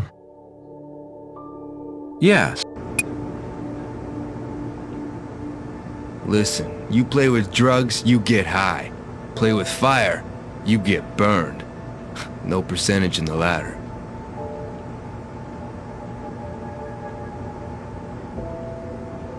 Hey, I said I was out catching some air. I may have walked by his house, but that's all. You know, Gray might have covered for you once upon a time. But you try to burn somebody's house down, and the loyalty gets strained. Going off on a good customer like that? You got a hot temper, Mr. Gins. Go to hell! I've got plenty of customers, but he torqued me off. Guy thinks he's better than me. He said my friends were scum. Imagine that. I should have torched him, not his crib. Smart mouth looking down on me. And him, a degenerate doper. Thank you, Mr. Gins. That's what we call a confession around our little store. And you know how nice it is having another satisfied customer? Looks like a solid arson case against Gins. As for the high-flying Mr. Gray, he'll come down to earth with obstruction of justice, arson, and insurance fraud charges. By the way, trainee, nice work out there. But take some time to throw back a cold one after work and relax. This job can be hell on your personal life. Now, go see Grissom. He wants to see you. Sounds like you showed some good instinct out there. But before you let it go to your head, let's take a closer look at how you did.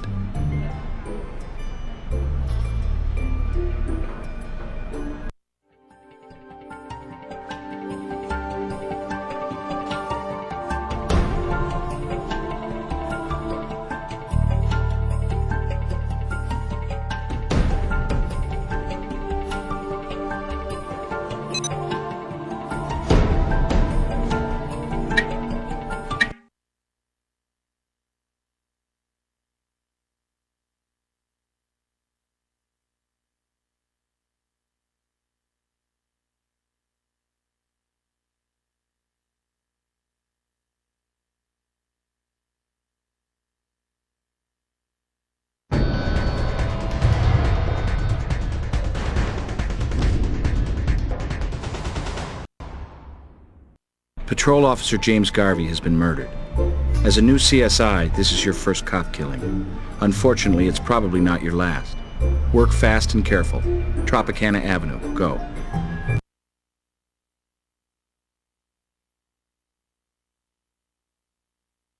Apparently, Officer Garvey stopped to help a stranded motorist.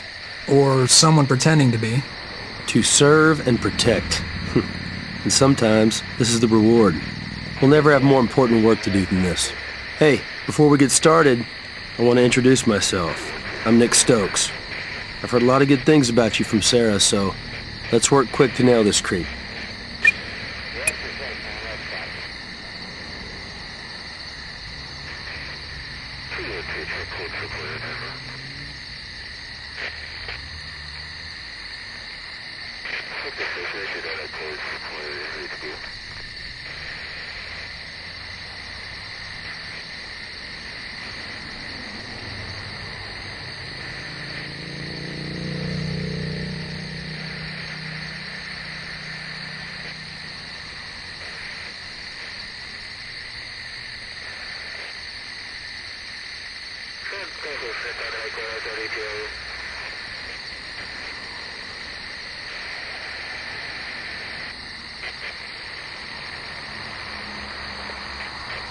Severe head trauma like this, something heavy, something hard's probably the weapon. We'll cast to the wound. It'll help determine what caused it.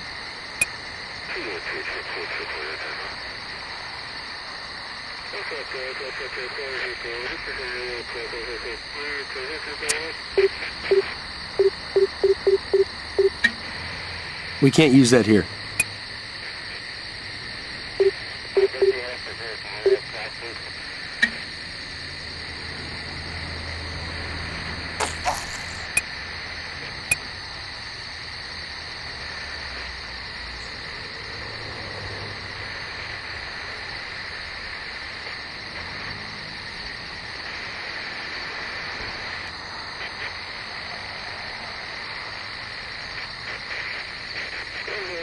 Beaten over the head, 2 gunshot wounds to the chest. Man, somebody didn't want Officer Garvey walking away from this one. No sign of exit wounds.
We can't use that here. You better check it for trace evidence before we collect it.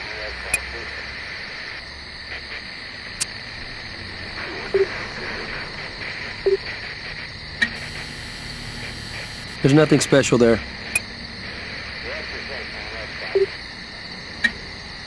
We can't use that here. We can't use that here.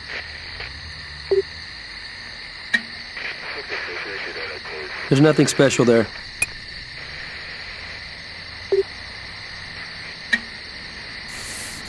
There's no prints here.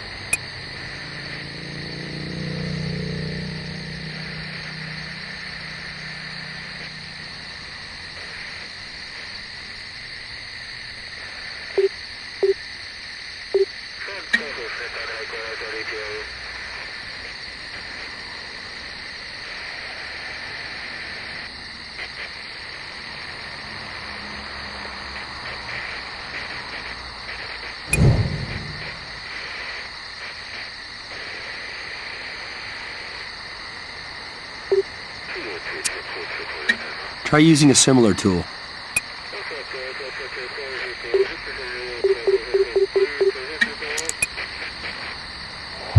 Someone could have been holding this tire iron as a weapon. At some point, this thread could have snagged on here if it brushed by their clothes.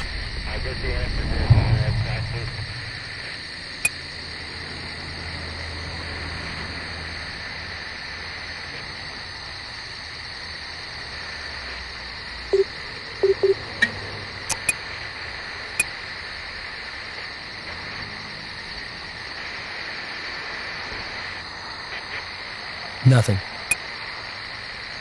Nothing. .32 caliber mag. Probably Garvey's own piece, but we'll have to confirm that. Let's make sure there's nothing to detect on the gun before bagging it.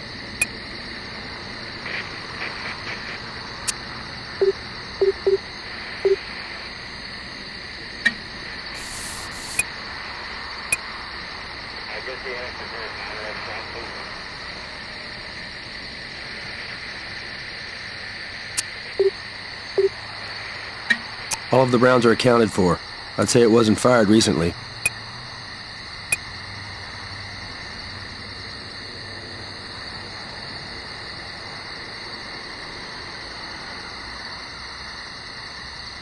They'll be towing this baby away soon, so we need to get to work fast. There could be something important in here.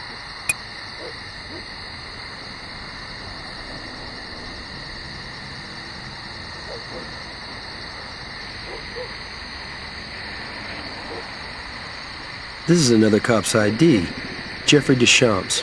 And check out the date of birth. Deschamps is a 72-year-old cop? I don't think so.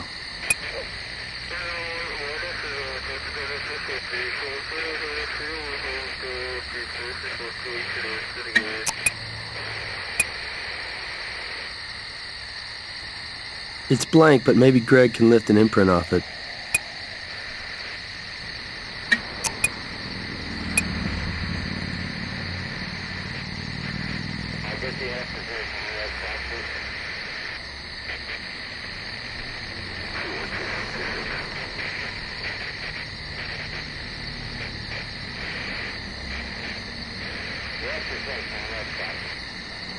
Peculiar stain.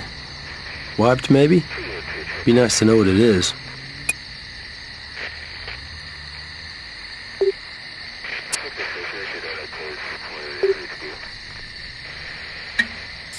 We can't use that here.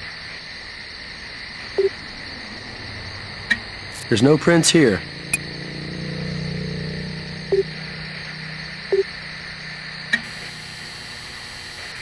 There's nothing special there. Okay, Limonal says we got a blood stain. Tried to wipe it off, but like the man said, blood tells.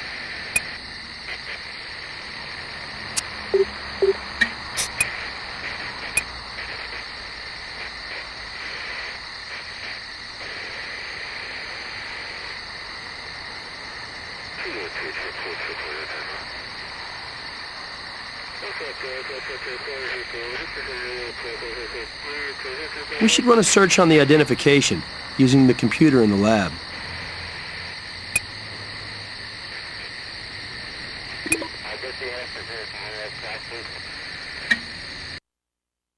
Hey.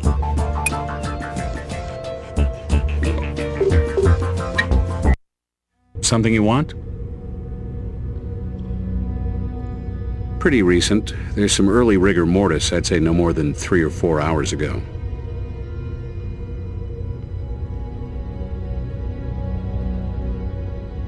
Pulling the scalp back revealed a basal skull fracture. Combined with conjunctival hemorrhaging, we have a forceful blow to the head. Hard, slender object, like an iron rod.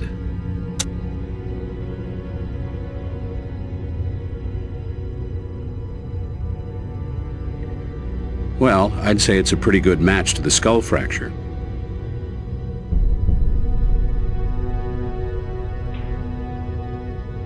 Despite the power of the blow to the head, the officer was still alive.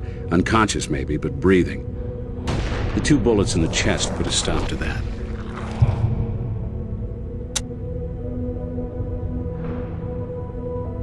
Both bullets entered through the chest.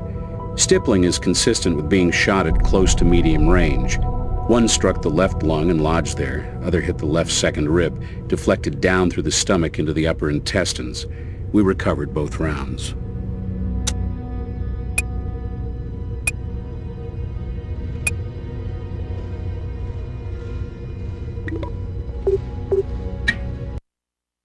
What's up?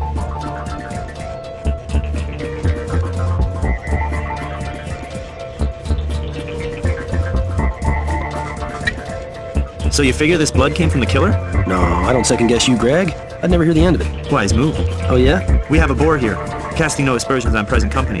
This is sus scrofa, blood of a wild boar. Pig blood.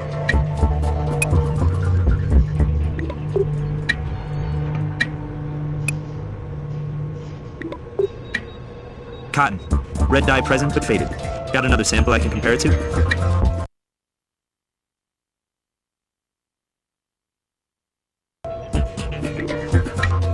So you figure that... No. Wise move. Oh yeah? We have a... Cotton. Nothing new to report on that. The cast of the wound indicates something slim, tubular.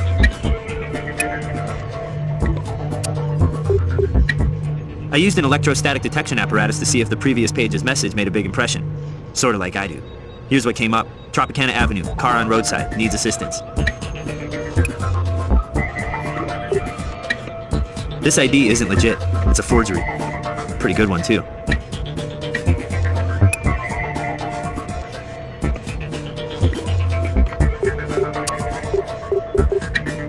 Those oldies but baddies? 44 caliber, 30 to 35 years right. Of course, they could be reloads. Garvey's weapon, clean barrel, fully loaded, not fired recently.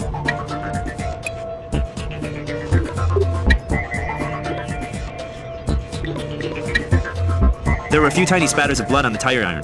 Matches Garvey's.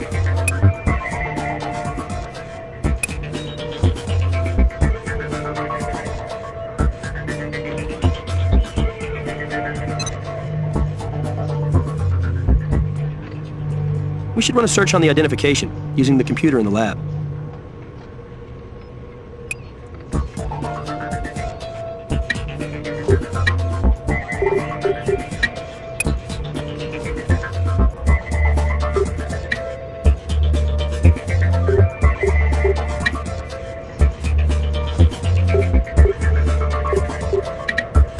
Well, this is no shot. Our dead officer's prints are on his own weapon.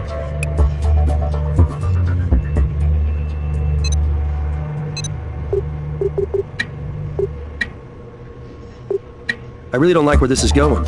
Officer Jeffrey Deschamps killed along the roadside helping a motorist with a flat 30 years ago. Unsolved. M.O.? Deja vu all over again. A tire iron. Pool of blood. Blank notepad. Murder weapon. A .44 Magnum. In the grass under the patrol car.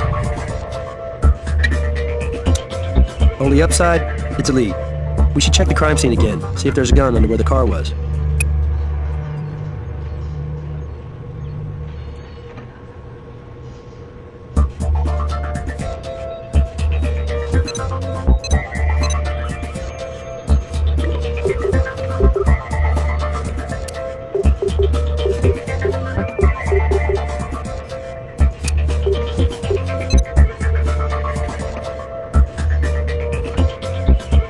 This is a copycat killing of the Deschamps case. There might be a gun at the crime scene, under where the patrol car was.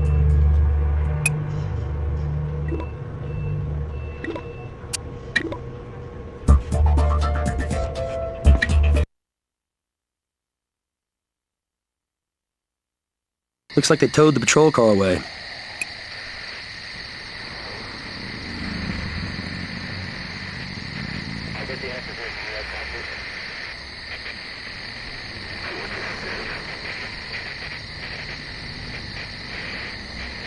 We got another echo of the Deschamps case here. 44 Magnum. Could be 70s era. Serial numbers filed off. Gunpowder in the barrel. Mag short 3 rounds. 1 in the chamber. Probably fired recently. Twice. This is a staged crime scene.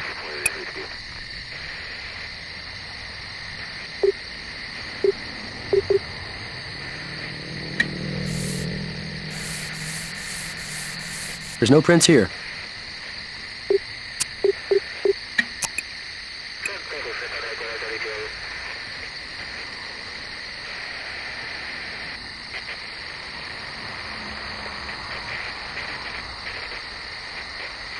We know the site's called crimechat.com.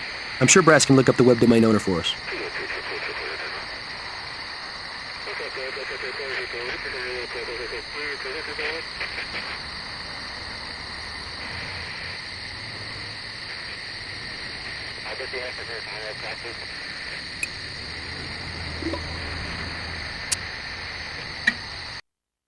What's up?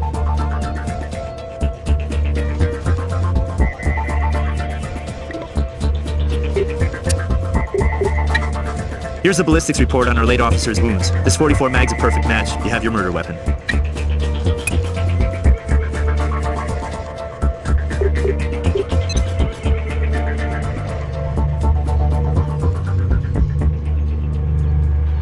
We know the site's called crimechat.com. I'm sure Brass can look up the web domain owner for us.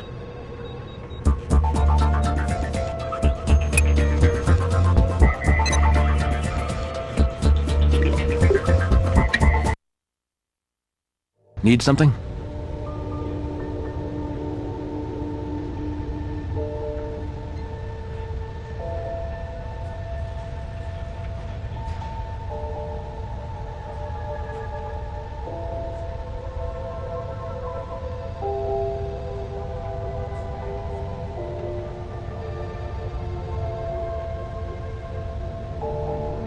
Sure, I'll cross your T's and dot your Com's for you. Site owner Jack Riley, apartment on Mountain Vista Street, crosses Tropicana. Close to our crime scene.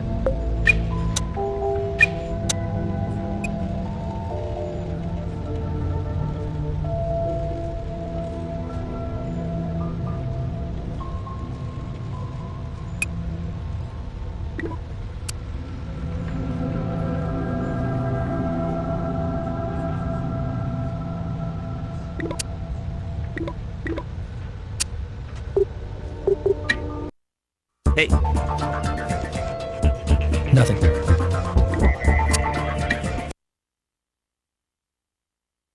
Mr. Riley? Jack Riley?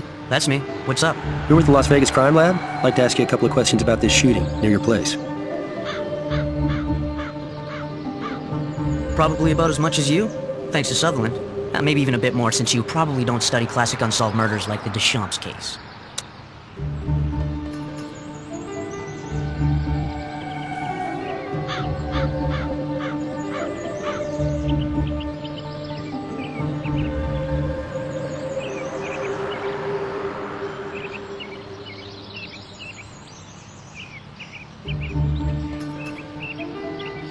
Same as the other 4,000-some anonymous users who posted my site. Zippo. They don't use real names, you know?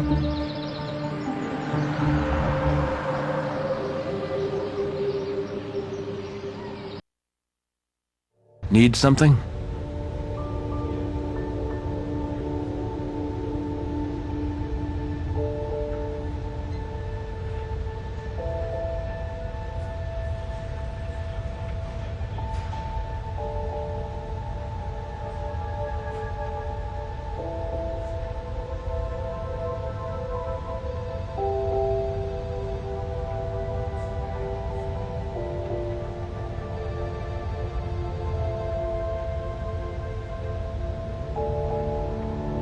Sure, I'll cross your T's and dot your comms for you. Site owner Jack Riley, apartment on Mountain Vista Street, crosses Tropicana. Close to our crime scene.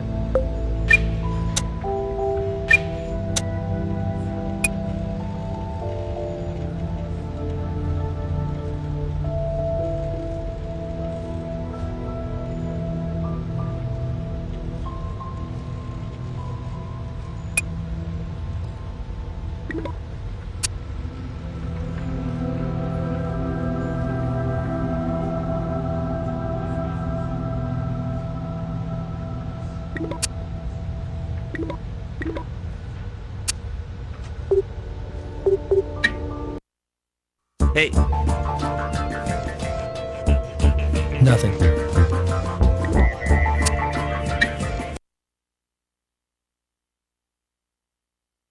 Mr. Riley? Jack Riley? That's me. What's up? You're with the Las Vegas Crime Lab? I'd like to ask you a couple of questions about this shooting near your place.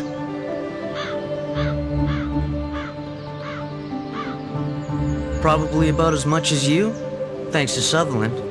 Maybe even a bit more, since you probably don't study classic unsolved murders like the Deschamps case.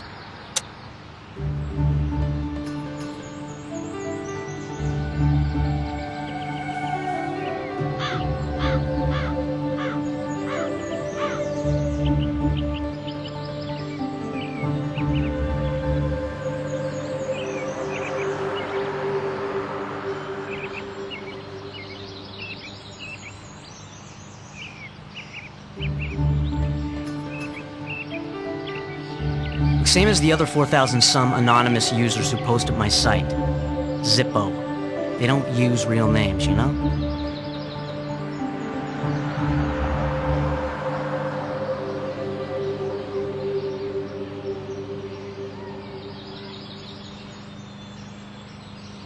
You know there is, if you're a CSI or squad.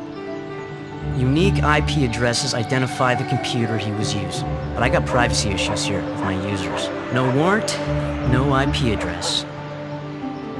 You probably already know I do if you checked your records. But you should also know I reported it stolen a few months back. Had a party and somebody got in my gun case and helped him or herself. As for suspects, I had 35 of my closest friends over. Listen, I don't mind cooperating, and I got nothing to hide, but I also know my rights. No warrant, no entry. I don't have anything else to tell you right now.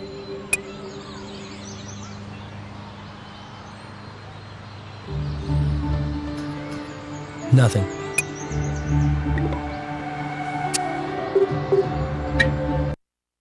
What's up? Nothing.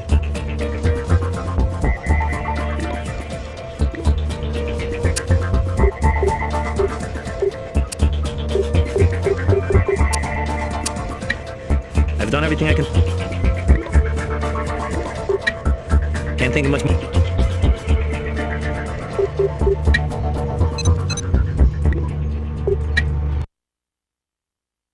What's up? Riley's hosting the website where somebody's bragging about this killing, plus Jackie Boy owns a gun that matches the murder weapon. Isn't a judge in town who won't let us... What's up?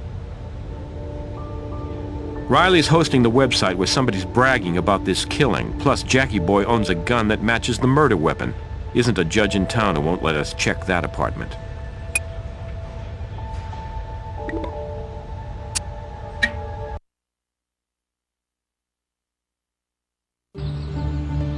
What a shock. Cop goes down, so does the Bill of Rights. Go ahead, go inside, for all the good it'll do ya.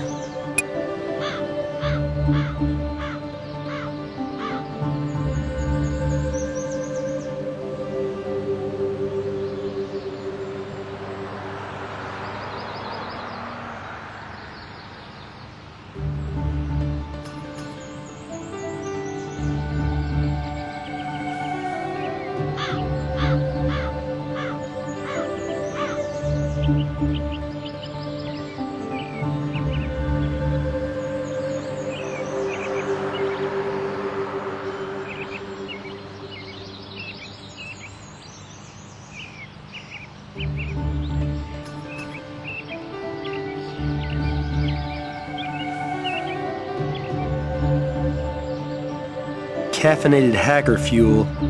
He seems to have some brand loyalty.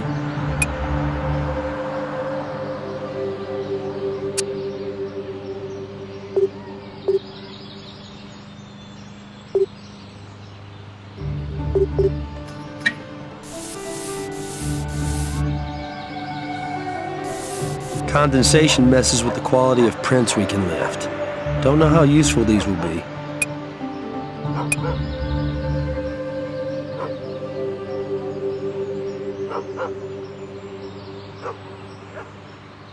This guy's into true crime heavy duty.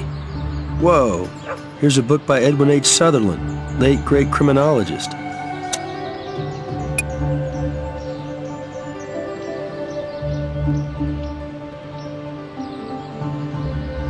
Guy greets us with the warmth of a cobra, but check this out. It's like he's our biggest fan.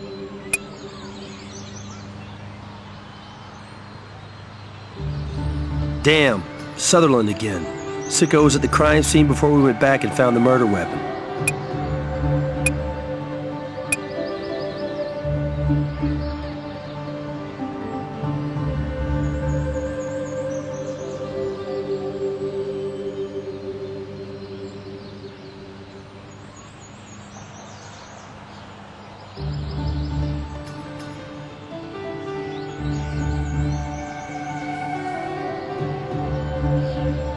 Nothing.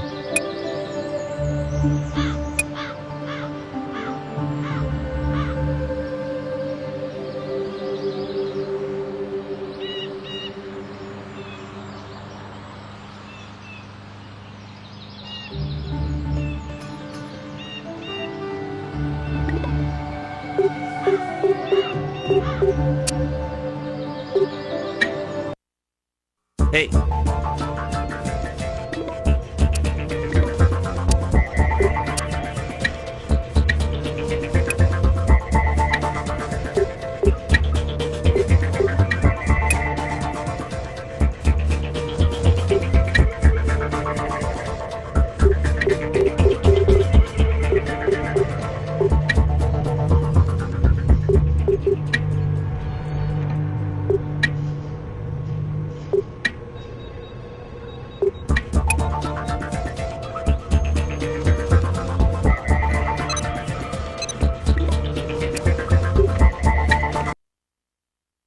Yeah? What do you need, guys?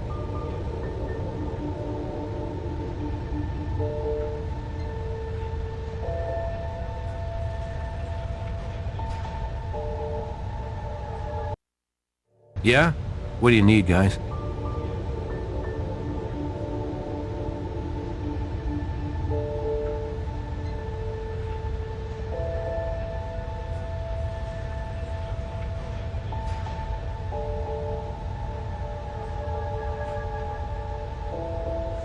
We can track the computer he posted from. Computer Lab UNLV, classroom building complex, where they teach criminal justice.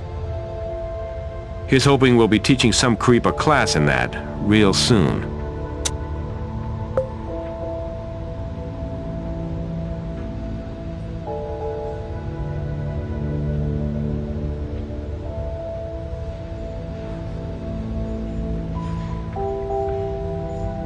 Let's ask the magic screen. Oh yeah, graduate, 10 years back. Criminal justice major.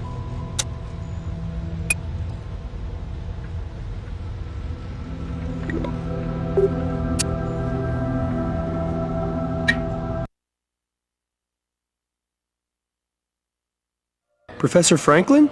That you? Nick? Nick Stokes? Well, look at you. I'd ask how you are, but that's obvious. I thought you were still at Rice, sir. I didn't know you were at UNLV. Class is out, Nick. You don't have to call me sir. Department here had an opening in theory reconstruction. How could I refuse? Well, you wrote the book. Literally. You'd be a boon to any faculty. Very kind of you to say, Nick.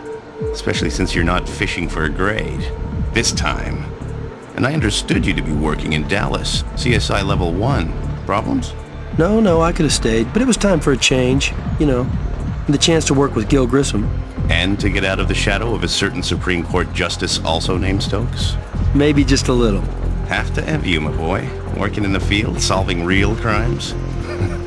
Not some premature fossil working the academia beat for 25 years. Decent CSIs aren't that hard to come by. Now, great teachers, that's a rarity. You do my self-esteem a world of good, Nick.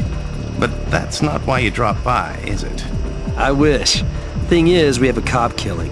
And believe it or not, there's a link to the university. You could help by answering a few questions.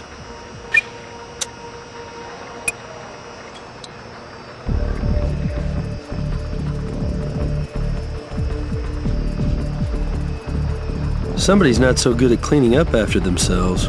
But more importantly, we've now found the same brand of soda in both the computer lab and Riley's apartment.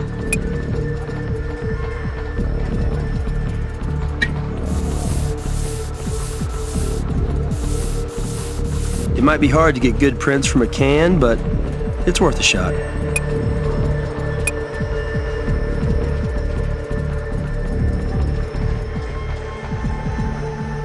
Every lab on this floor is strictly for criminal justice students, and the computer lab is reserved for grad school level only. If you need to get in for further investigation, I can help. I have keys to the lab and the building itself. 24-hour access.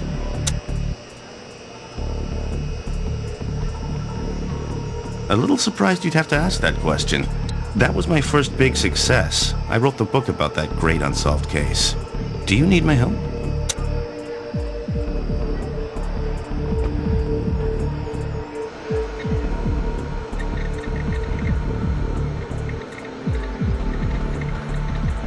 This one, right here. Earlier in the day, I couldn't say, but I just met with a student, John Laskin, going over some coursework. And he was on that machine. Not to tell you how to do your work, but dusting for prints would be rather pointless, with all the traffic in here. Laskin has been digging into various unsolved crimes. Promising student, bright, doing well in my course. I believe he lives on campus. Surely your department has access to the university's housing database. Tracking him down should be child's play.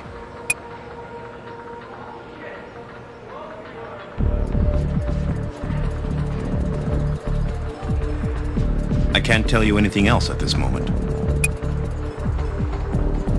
Nothing.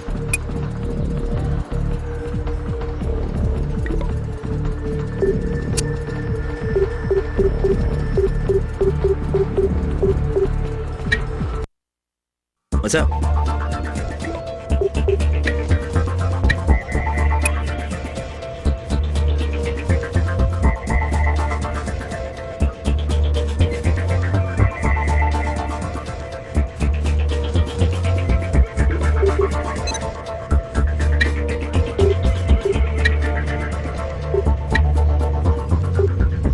You don't quite have a match there. Little details make all the difference when you're doing a comparison. When you're sure,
I'm a grad. Starts and ends there. Well, sure. Anybody with an alumni card does. I mean, I got library privileges and stuff. You know, it's nice getting something out of going to college. Alright, I'm gonna tell you what happened. All you have to do is nod when I'm finished. You have an interest in forensics and started this chat room. Of course, you're hip at posting things from your own computer, well, that'd be easy to track. You want to post something anonymously, you go to another one, say, a computer on campus. You know your way around there, blend in easy enough, pick a machine away from any others in use, and get off on posting photos of crimes, like the murder you just committed. Are you high? I didn't kill that cop. You can't think that I'd do something like that. I'm into solving crimes, not committing them. Maybe you wanted to go up against the big boys. Oh, please. Give me a break. I didn't kill anybody. Right? I would never kill anybody. Those Sutherland postings, those aren't mine. Really? Don't you have access to the college computer lab? No. My alumni card doesn't take me that far. I would need a computer account. It's extra. Check it out, you'll see. Quit guessing. Stick to the facts. That's what CSIs do, right? Cracking a simple university login. That's what hackers do, right? You're a computer guy. By the way, don't leave town. You're still a suspect. Well, I can't stop you.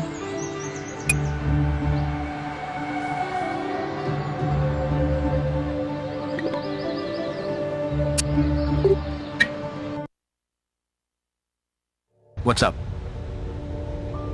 No problem. Mr. Laskin is a criminal justice grad student. No publications. Lives on campus. Oh yeah, we'll enroll him in my class. Now this is something. You know, studying this stuff is one thing. Books, abstract theory, famous cases. But this? A real interrogation room? Real CSIs. Real murder. You want to help? Absolutely. Interrogate away.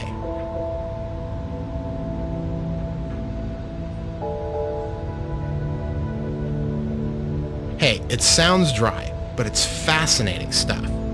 A longitudinal study of criminal investigators and pathologists who've worked long-term on unsolved cases.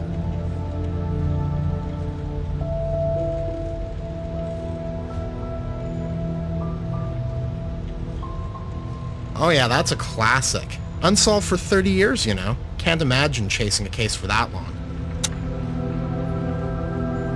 I log on now and then, but like any chat room, it's just people BSing. I got mounds of coursework, plus I'm a TA, you know, supervising labs. Not much free time. Monitoring a midterm. Intro to corrections, 30 undergrads. Hey, does this mean I'm a suspect? Cool. I mean, since I didn't do it, cool. This is like field research.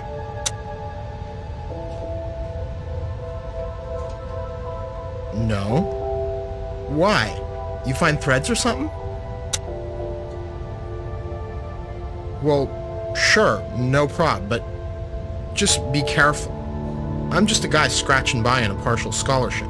Don't have much of a clothes budget.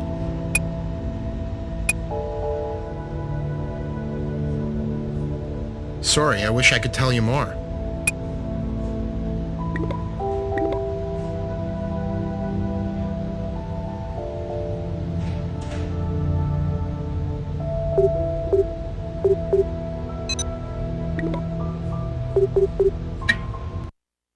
Hey.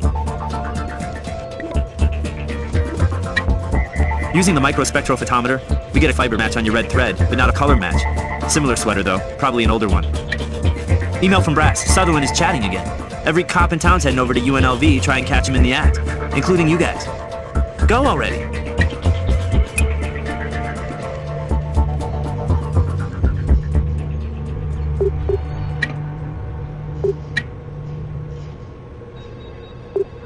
Similar, but not exactly the same. Greg's opinion's what we should trust.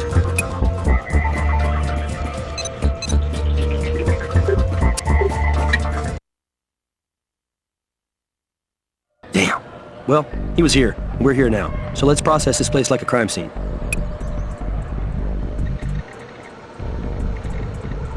Like the Laskin kids, but older. Let's process this baby for evidence, then get it over to Greg. Damn. Well, he was here, and we're here now. So let's process this place like a crime scene.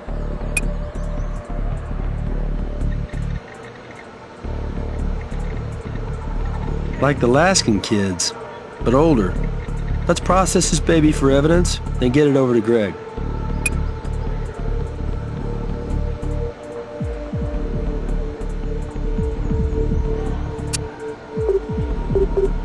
We can't use that here.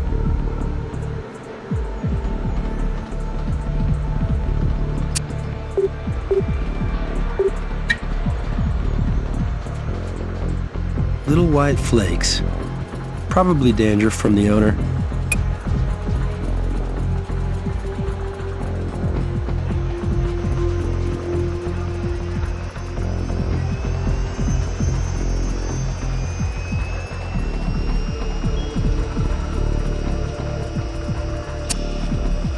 We can't use that here.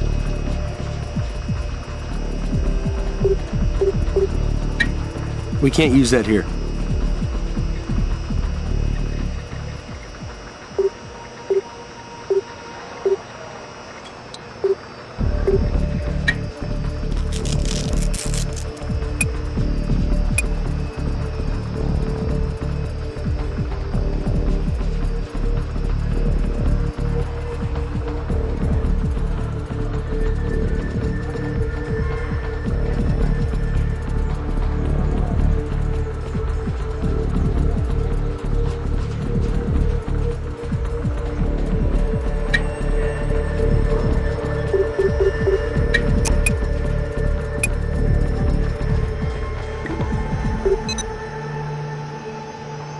Try having Greg match DNA from the dandruff flakes on the sweater to samples we get from our suspects.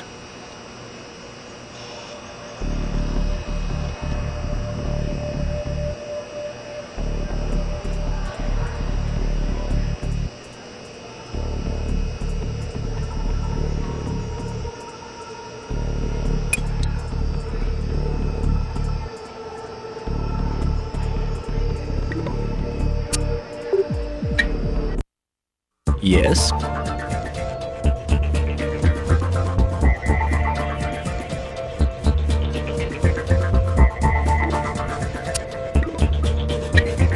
I'll warm up the thermocycler to amplify the DNA on this dandruff flake, but I need some suspect samples for comparison.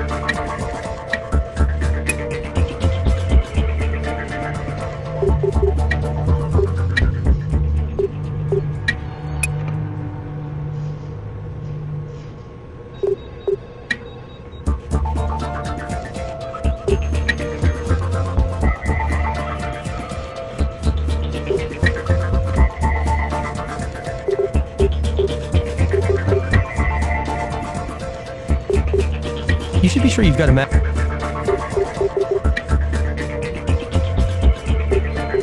You don't quite have a...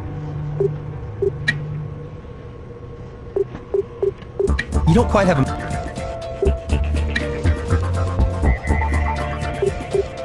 Not quite a map.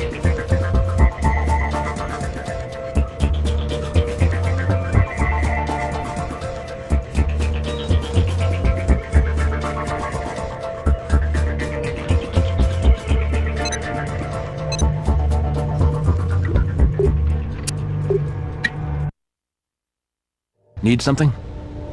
Oh yeah, we'll enroll him in my class. Sorry, I wish I could tell you more. Sorry, I wish I could tell you more.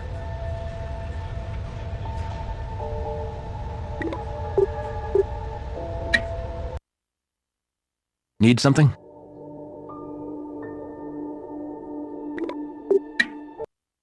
Hey.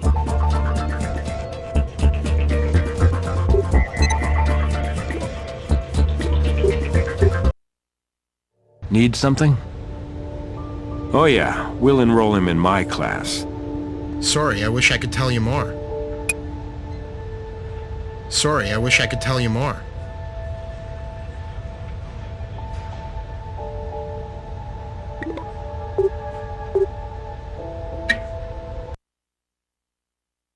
Need something?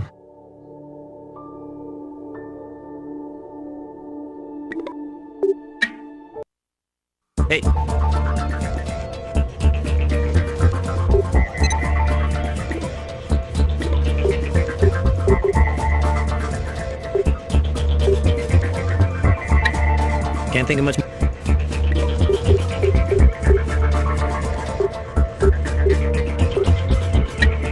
Can't think of much. Nothing.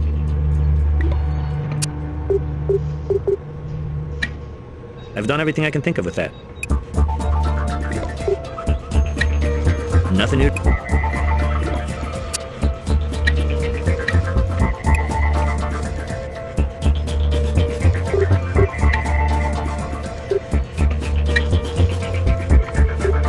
Similar, but not exactly the same. Greg's opinion's what we should trust.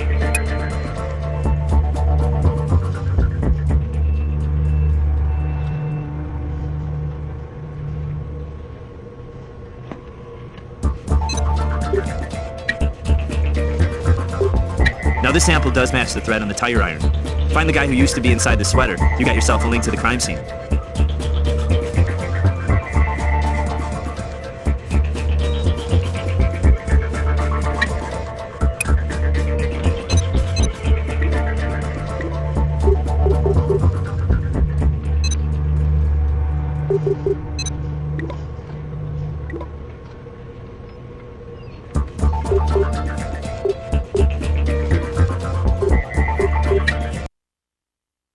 Need something? Laskin's alibi checked out. He was supervising an exam. Cross this guy off the suspect list.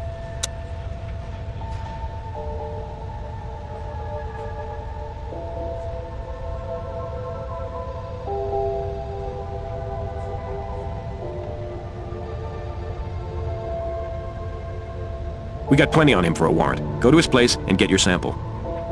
Yeah, just because this guy was Nick's teacher doesn't give him a pass. Go back out to that school and see what his DNA teaches us. Need something? Laskin's alibi checked out. He was supervising an exam. Cross this guy off the suspect list.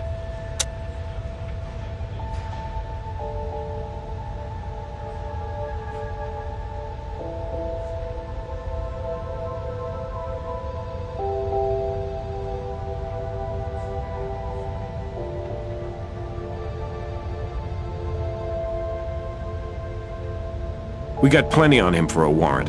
Go to his place and get your sample. Yeah, just because this guy was Nick's teacher doesn't give him a pass.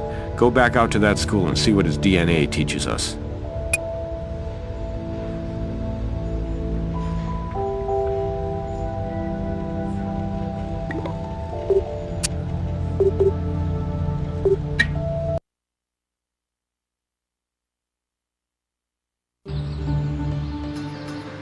So, it's not enough you make me aid and abet you guys invading my website visitors' privacy.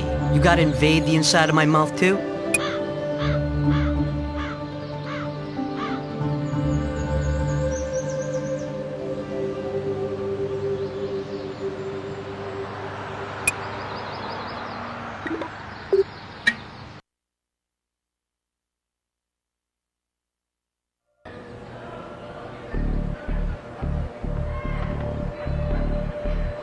Just what I read in the news.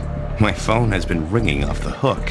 Reporters asking me to comment due to my expertise with the Deschamps case. Is that why you're here?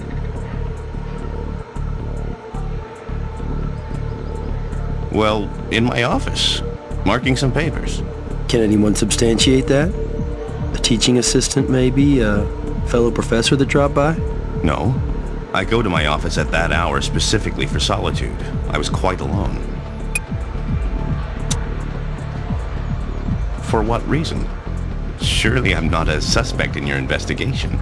You know how it is, sir. Just covering the bases. We're back to sir, are we? And what if I said you need a warrant to perform that affront? I'd say we do have a warrant. Well, I was just making sure you weren't getting sloppy, Nick. You know, taking advantage of our... Anyway, go right ahead.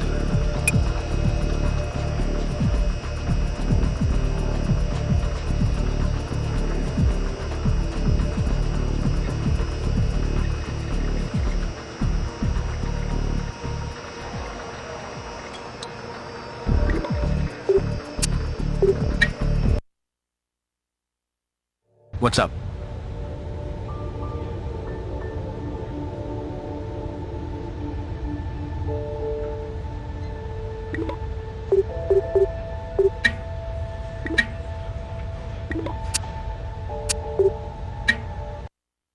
Hey.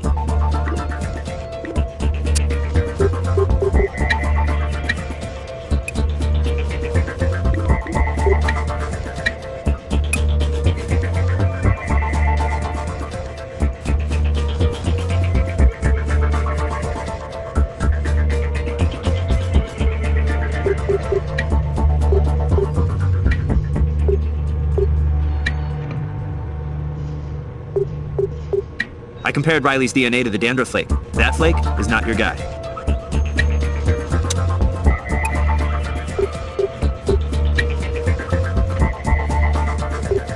You don't quite have a match.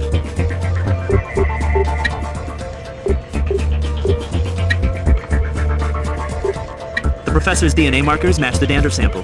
Looks like the next class Franklin teaches is going to be high school equivalency to the other inmates.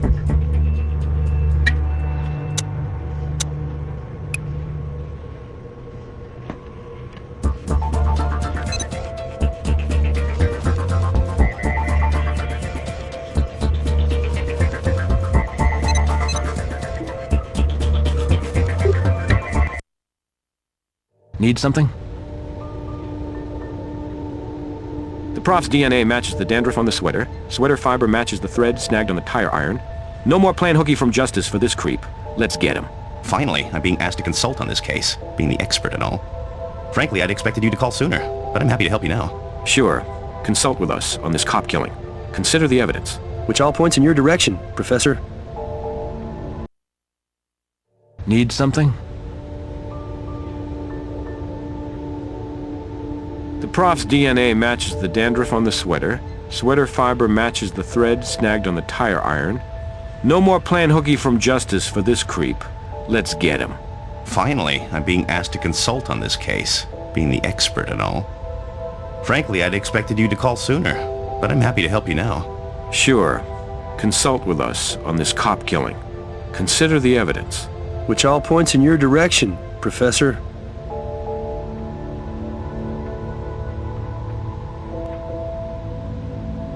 Ah, the Deschamps case.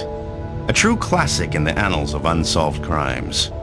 I'm the great expert on the case, and even I couldn't come up with a solution. Not a single worthwhile clue was found. The proverbial perfect crime.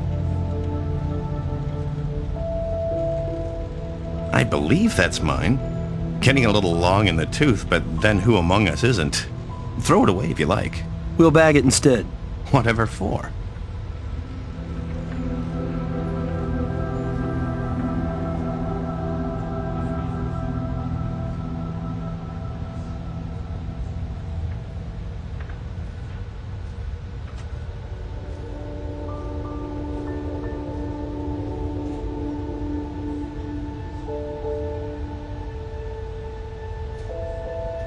Oh, certainly not. No fiber was found at the Deschamps crime scene. Not at the Deschamps crime scene, but at the Garvey crime scene, sir, there was. On the tire iron. Young man, you don't need to call me sir. I appreciate the respect, but we're professionals here. Feel free to call me Edwin. Edwin? As in Edwin Sutherland? You must be new in the field if you don't recognize me, young man. Edwin Sutherland, the most acclaimed criminologist of all time. But then, aren't you a student of that pathetic, isolated old academic? That miserable failure, Professor Franklin?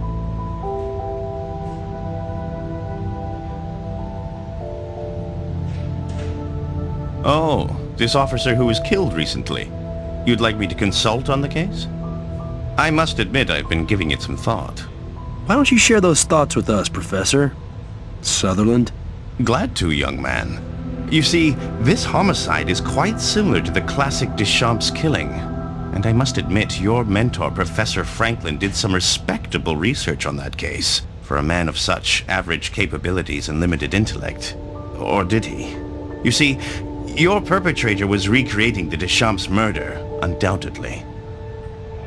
The killer would have faked a flat tire and waited for help to come. It would only take a few minutes. Even in this tawdry day and age, the police serve and protect. The killer would have allowed the officer to draw close in order to take a good hard swing at him.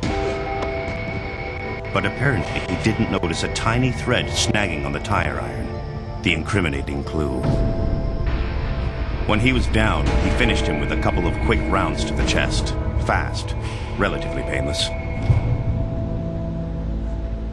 The clues from the Deschamps case, of course, had to be replicated. The killer left a bit of blood near the body. Crudely symbolic pig's blood.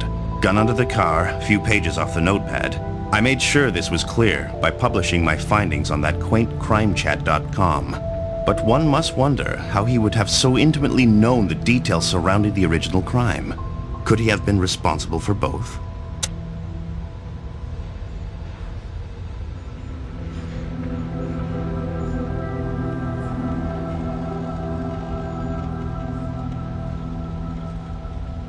Nick? Nick? Seeing you, it's like seeing my own ghost. My own long-lost conscience. Something you want to get off your chest, Professor? I just can't live with it anymore. My entire career, built on one great lie. I was just starting out, wanting to make a name for myself, but you must understand, it was theoretical. What was, Professor? Killing that officer. Garvey? Deschamps. I wanted to see a crime from the inside out. I suppose every criminalist ponders the perfect crime. It was motiveless. Or at least the motive was so obscure that... Anyway, I did it. All those years ago. You killed Officer Deschamps and built your reputation as an expert on a crime you committed yourself. And now you've done it again. What, try and recapture some of that old glory? Yes. Yes. Nick, please. I couldn't help myself. Please, do something. Make sure I never do anything like this again. Help me. Professor, we'll see what we can do. I just reviewed the notes on your last case. Franklin apparently was racked with guilt, and the Sutherland subpersonality evolved to help resolve it. But it was your skills that bridged their gap and exposed Franklin for who he really was. Good job. Now let's evaluate your performance for this case.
Something's just come up.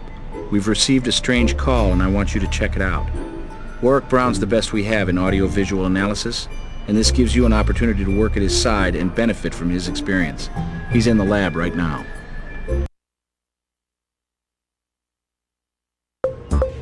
Hey, I hear you have a bomb, rookie. I'm Warwick Brown. I could use another pair of ears on this. Some crackpot called our dispatcher and left a vaguely threatening message. Normally we could trace the call, but it's some kind of blocked number, prepaid cell phone card maybe. We do know it was placed within the Vegas phone grid. I got this baby queued up on the computer.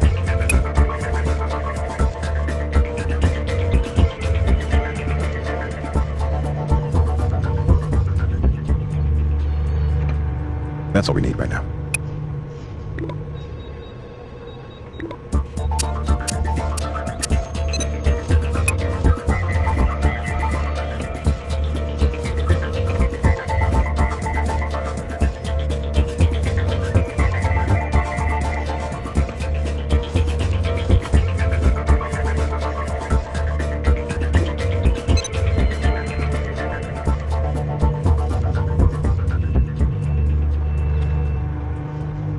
I've got more work for you to do. You never think... Las Vegas Criminalistics Bureau? I've got more work for you to do. I'm sorry, who is this? You never could keep good people. Who's going to help you now? Can I direct you to the... They can come find you themselves. Tell them I'm not done yet.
That's all we need right now.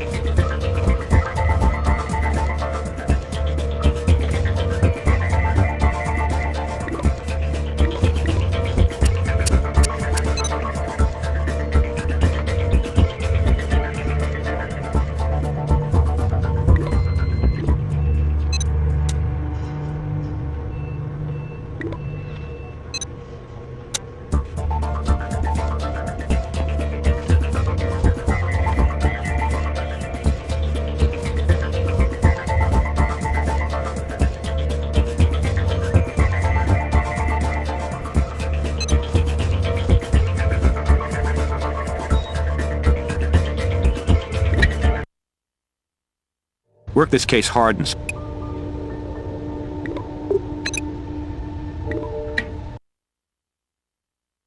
As advertised, it's an L160 4.6 liter V8 engine, standard transmission. Nice wheels for a second car, huh? Only a couple hundred clicks on the odometer.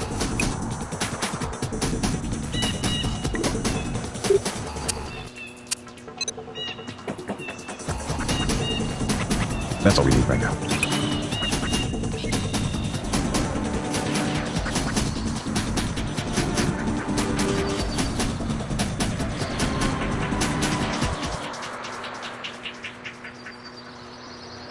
Wood chips. Well, that backs up Wilkinson saying he hauled firewood in the truck.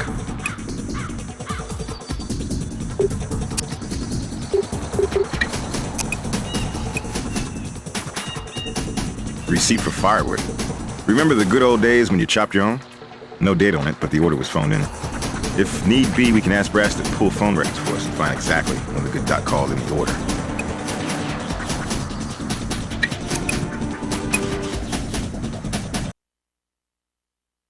Work this case hard and...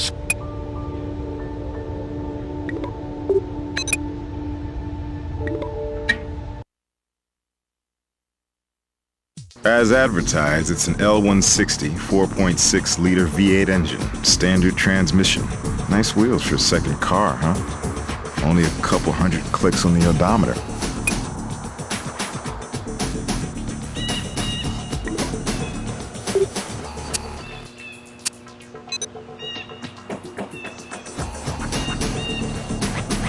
That's all we need right now.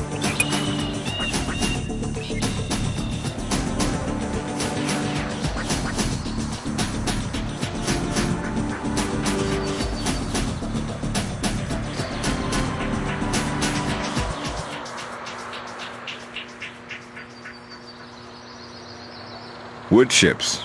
Well, that backs up Wilkinson saying he hauled firewood in the truck.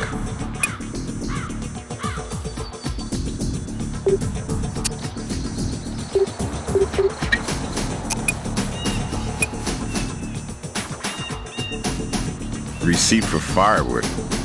Remember the good old days when you chopped your own? No date on it, but the order was phoned in.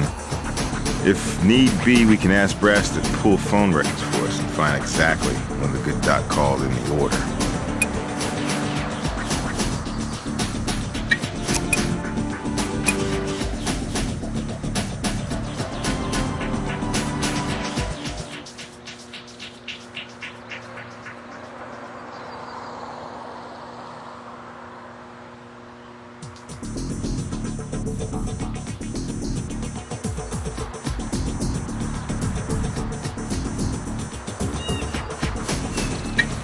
We can't use that here.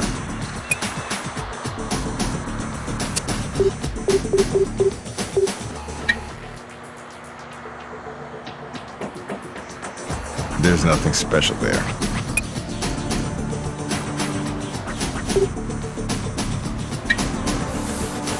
There's no prints here.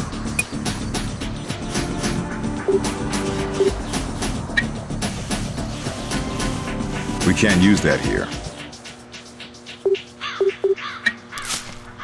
We can't use that here. We can't use that here. We can't use that here. We can't use...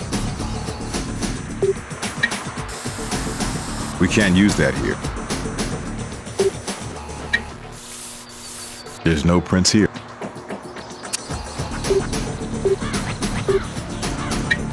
We can't use that here. Try using a similar tool. We can't use that here. Try using a similar tool. Thick and sticky. Greg will tell us what it is.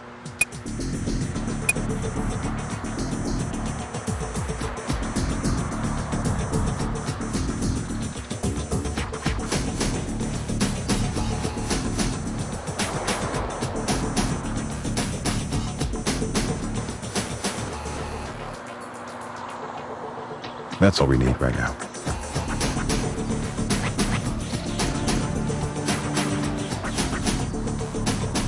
Tires, all seasons.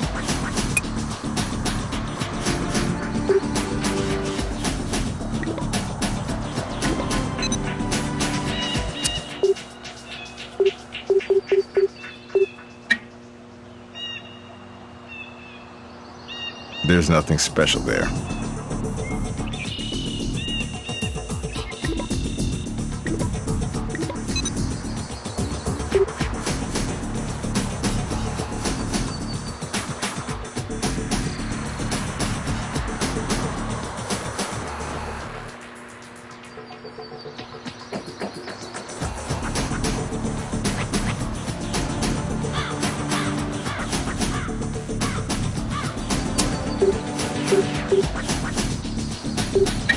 We can't use that here.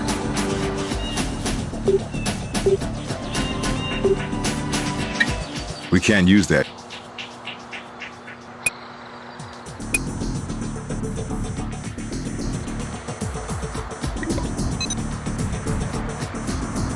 That's all we need right now.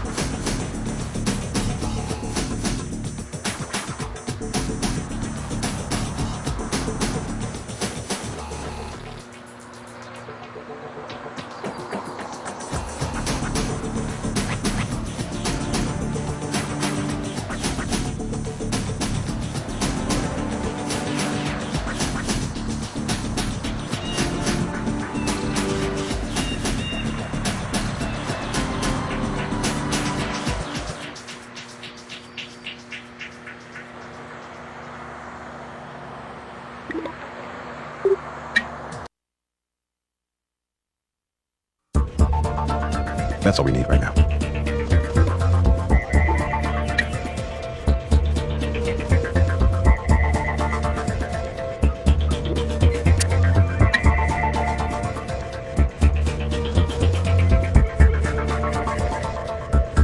Las Vegas Criminalistics Bureau.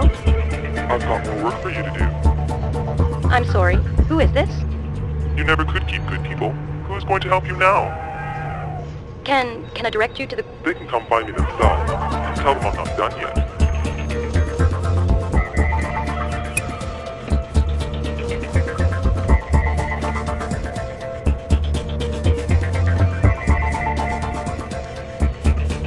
Las Vegas criminal... I've got one. You never... Can... They can come...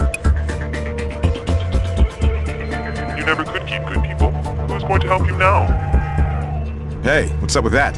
What was that, an elephant?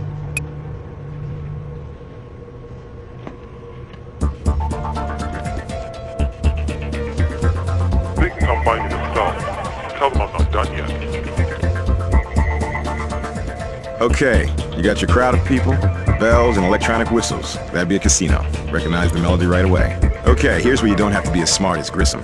We search for the casinos in town with elephant acts. Seems we got elephants at the Monaco Casino, only in Vegas. Hey Greg, we need your help, pronto. I'm your man, my man.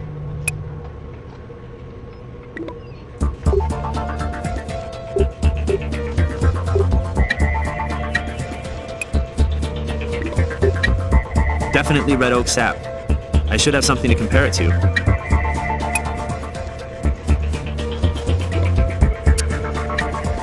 I've done everything I can think of with that.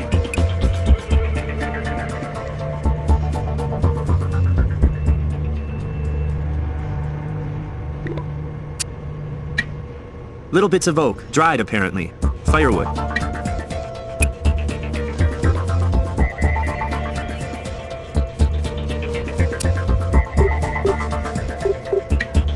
I've done everything I can.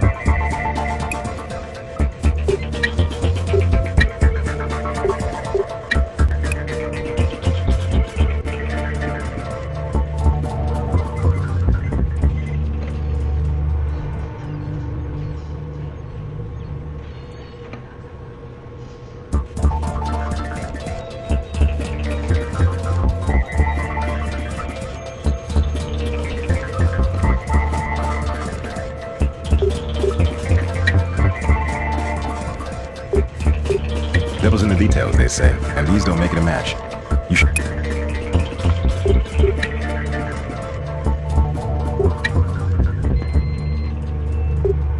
All season tires from Wilkinson's truck. Not a big surprise.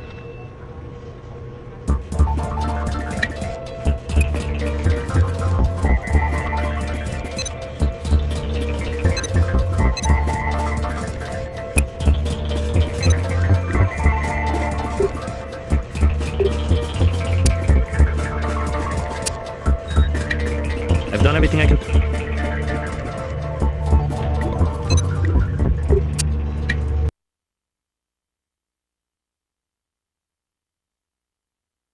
You're the trainer here? Dirty job, but somebody's got to do it. You guys look official. We're criminalists from the Las Vegas crime lab.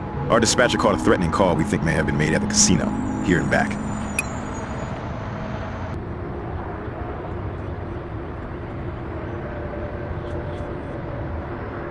The dirt around this barrel seems disturbed. Must have been moved. Without a warrant, we need an awful good reason to open it.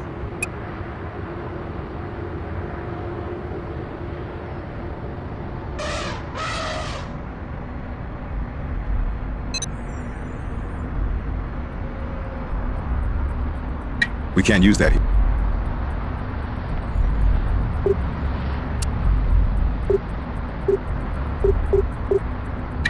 We can't use that here.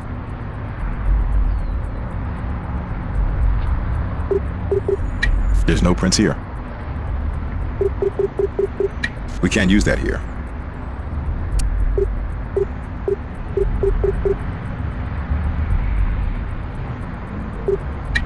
We can't use that here.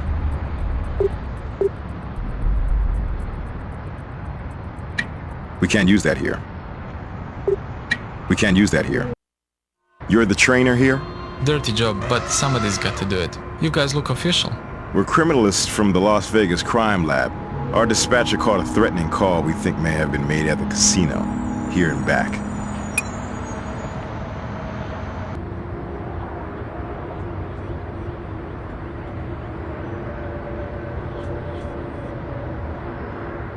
The dirt around this barrel seems disturbed.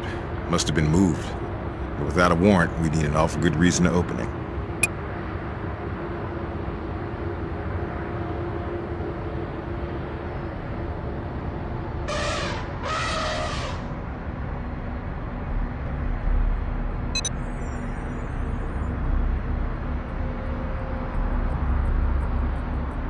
We can't use that here.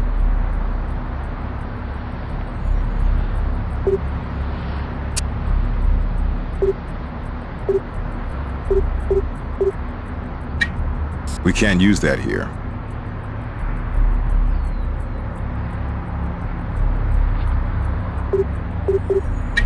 There's no prints here. We can't use that here.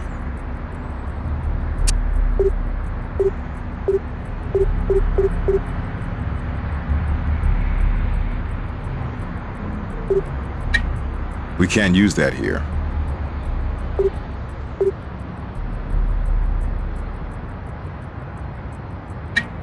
We can't use that here. We can't use that here. We can't use that here. We can't use that. We can't use. We can't use. Try using a similar tool. We can't use that here. Heat signature. Looks like somebody's in there. Let's open it. Now.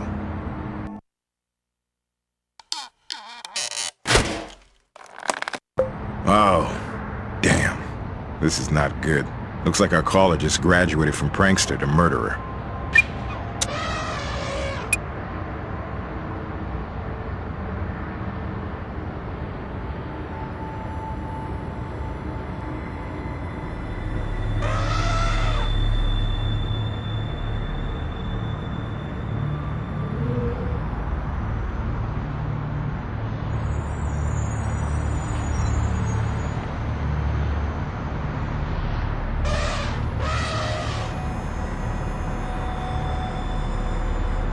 These stains.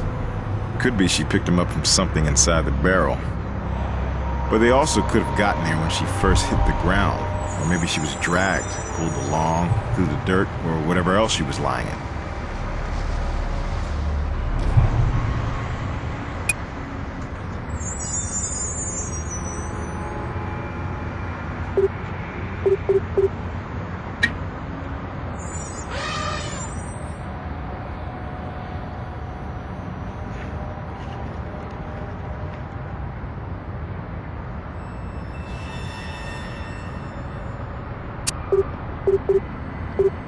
Try using a similar tool. We can't use that here. We can't use that here.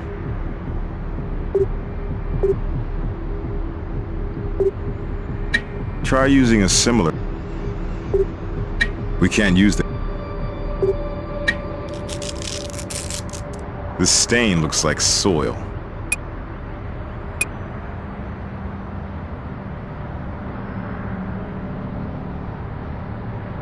Looks like she's broken out in a rash of some kind. It's concentrated around her nose. Was she sick?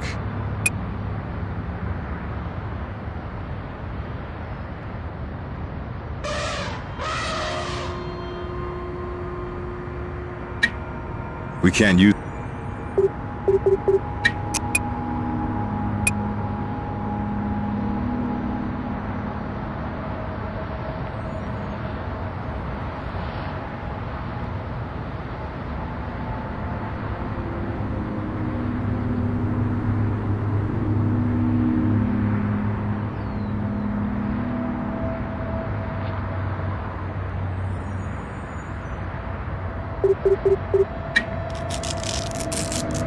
Sticky. It's brownish looking.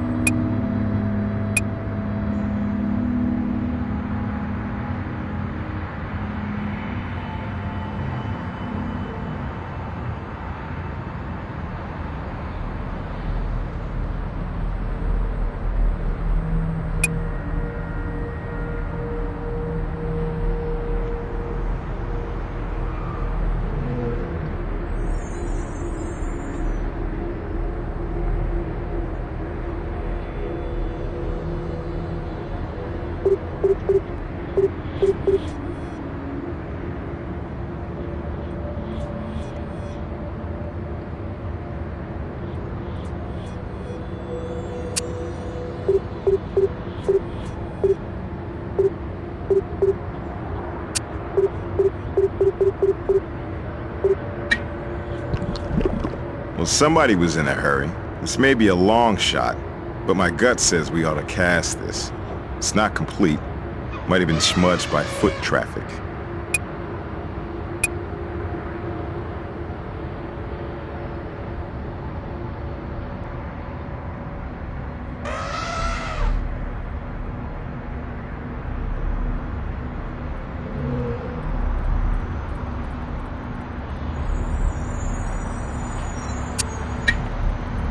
There's nothing special there.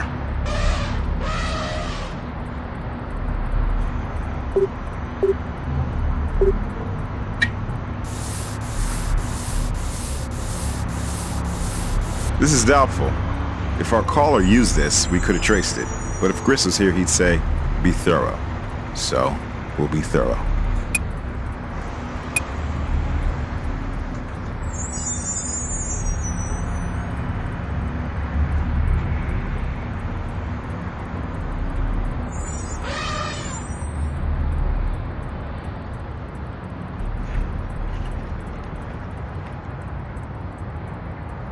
You new in Vegas? Everybody's suspicious in this circus. But I wouldn't say I've seen anything out of the ordinary. Well, those barrels are owned by the casino, but that one, I'm pretty sure that one was up against the wall a little while ago. Nope, but I did step inside for some dinner about an hour ago.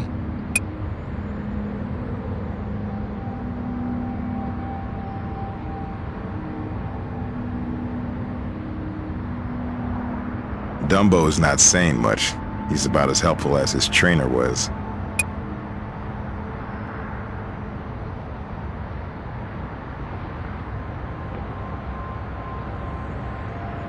That's all we need right now.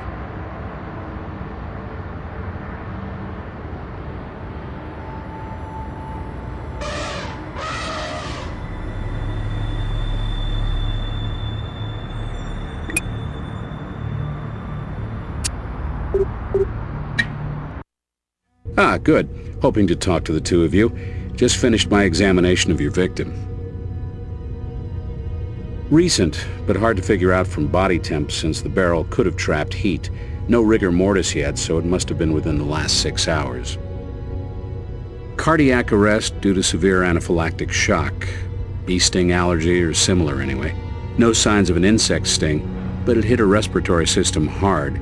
I'll know for sure after the autopsy, but my educated guess, death due to a violent allergic reaction to something environmental.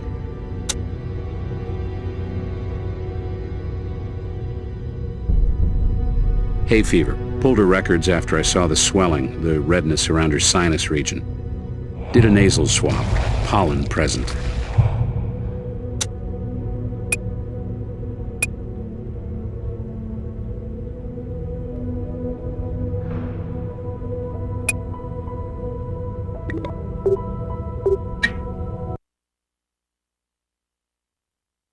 Hey. Sap. Oh, no offense, guys. Hard to narrow down just what type of tree. Best match I can make is a variety of red oak. I've done everything I can think of with that.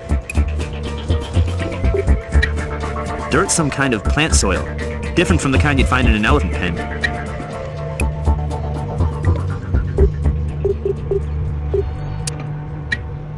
What we have here is pollen. But, and here it gets interesting, not from a single species. Quite an exotic mix, really. Pinch of Spanish bayonet, dash of tiger aloe, sprinkle gently with cholla cactus, and voila, a sneezer salad. Printed all the ingredients out for you. Check with Brass, though. He can help track all these down.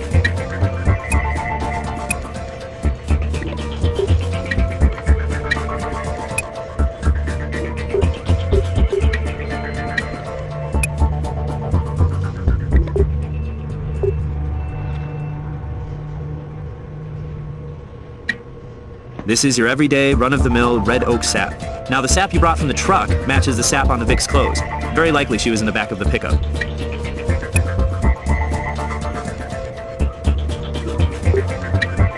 Can't think of much more. Nothing new to... Can't think of much more. Can't think of much.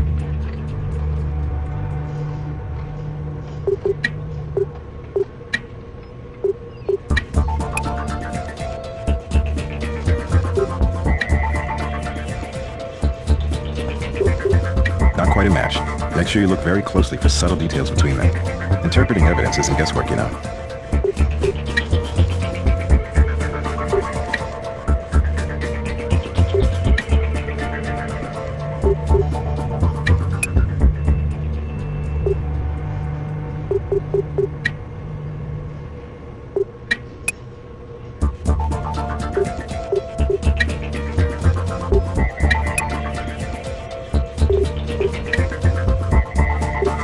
Nothing. Either our perp isn't in APHIS, or these prints are somebody else's.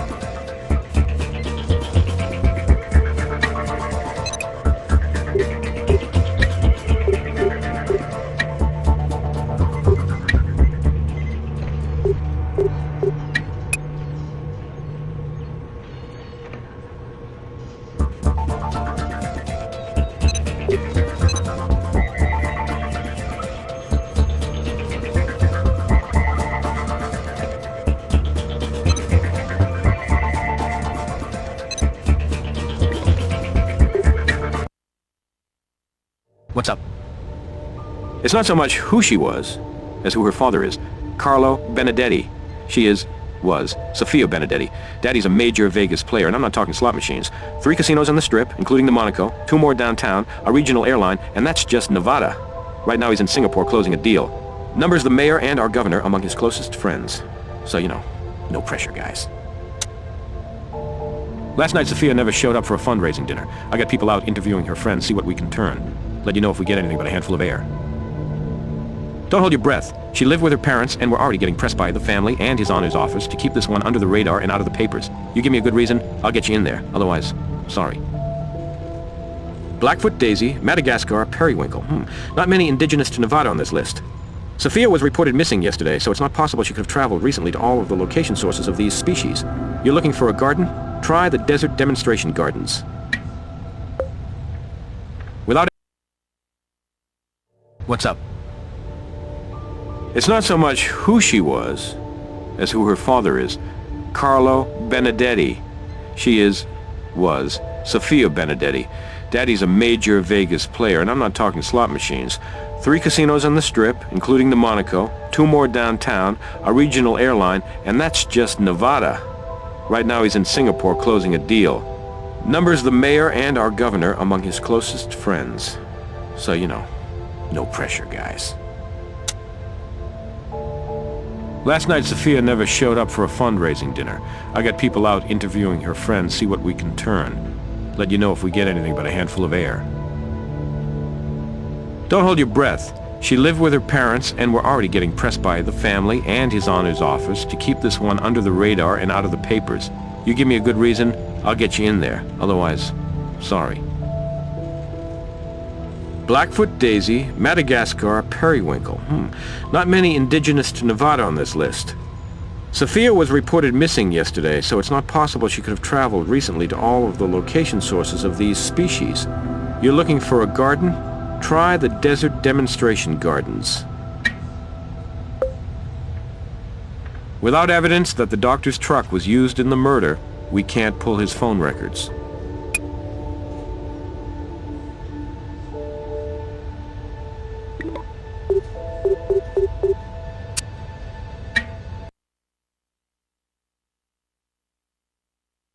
Okay. The pollen in the victim's system tells us she may have been here shortly before she died. The greenskeeper reported seeing a woman matching Sophia's description around this area. Let's treat it like a crime scene and process it.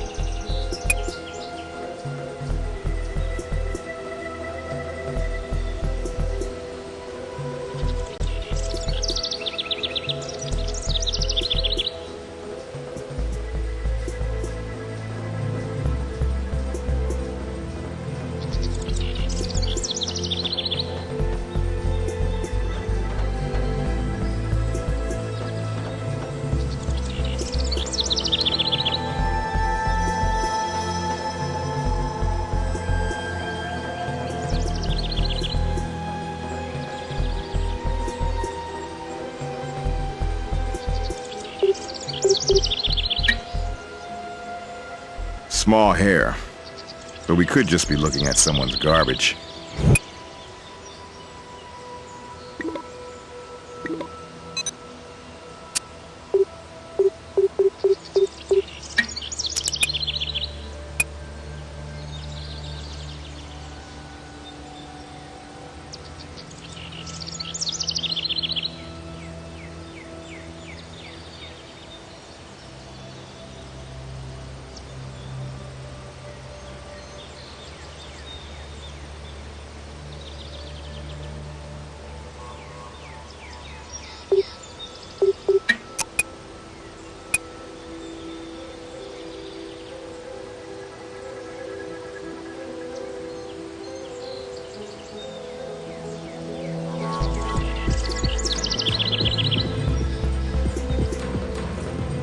That's all we need right now.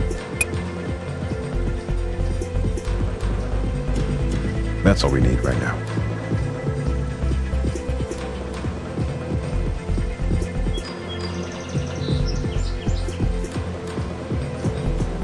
Let's take a sample of that dirt back to the lab. Have Greg try and match it to the stains we found on Sophia's pants.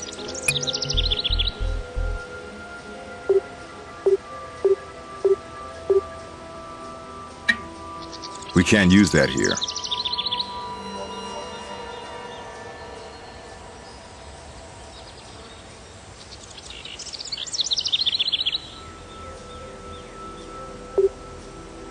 We can't use that.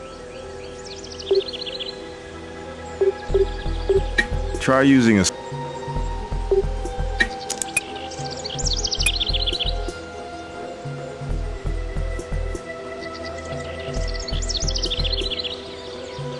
tire treads in the dust.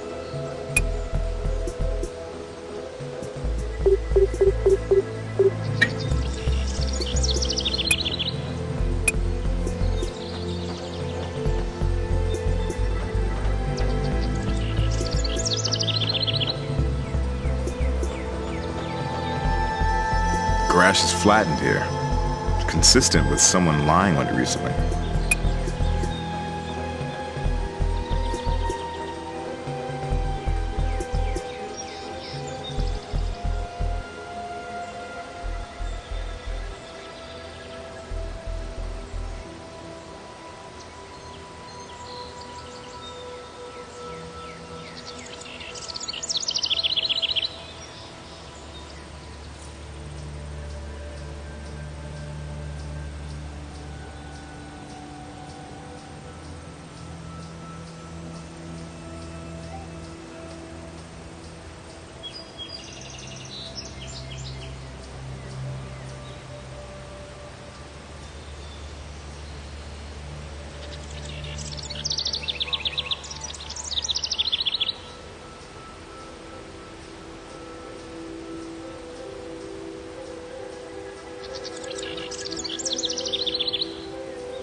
Damn, it's locked.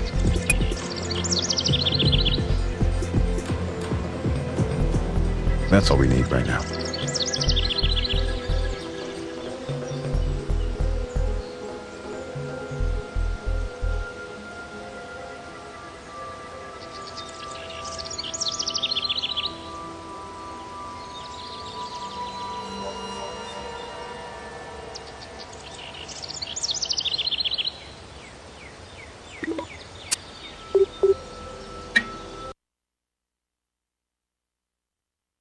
What's up?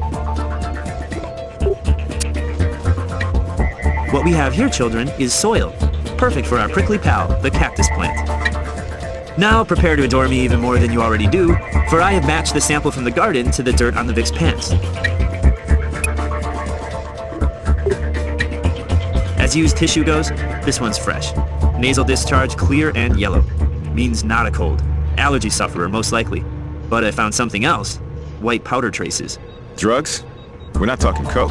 Not recreational, medicational. C5, H9, N3, Maximine. experimental drug treatment used in clinical trials, serious health issues, malignant melanoma, certain forms of leukemia.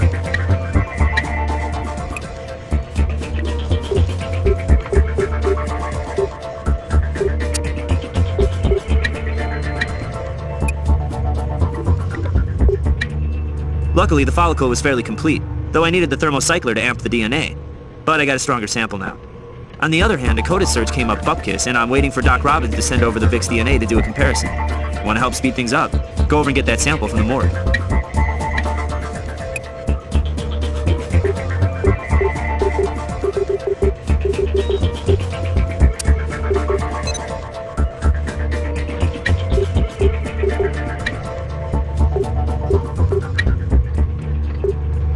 Well, not definite, but not bad. 70% match through the all-season. Might help us build our case.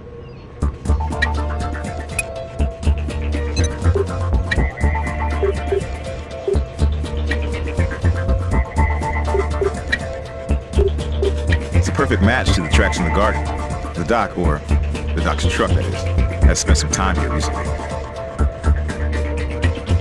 We have a husband and wife with access to this truck, and tread marks connected to the gardens. In the truck bed was sap that matched what was on the victim's pants. So somehow our killers got the tainted tissues into the hands of our victim. They follow Sophia in the gardens and wait. Before they know it, the prey passes out. They toss her in the back of the truck and drive her lifeless body to the casino loading bay. There, they slide her body off the bed and into a barrel. Of course, this whole theory fizzles if Wilkinson picked up the firewood after Sophia's murder. We should prove that wasn't the case.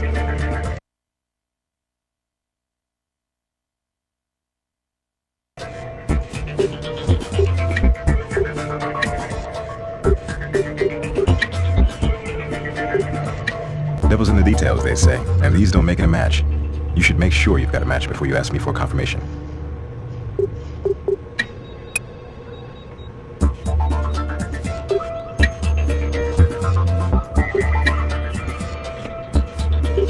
Don't quite have a match.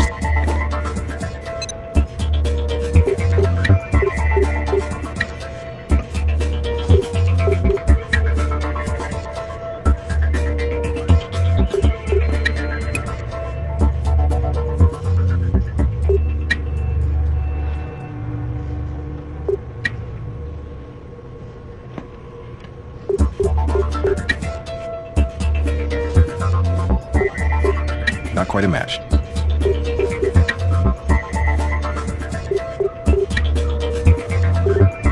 Devil's in the deep.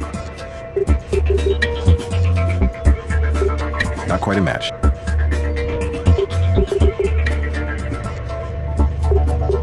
Devil's in the details, they say. Not quite a match.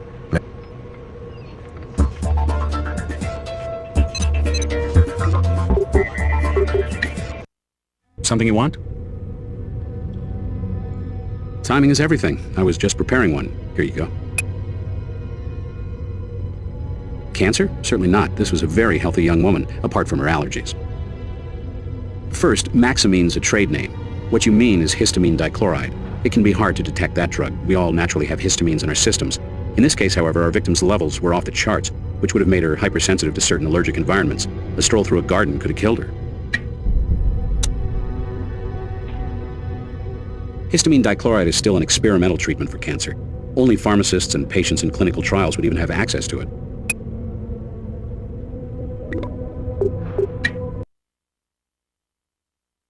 Yes?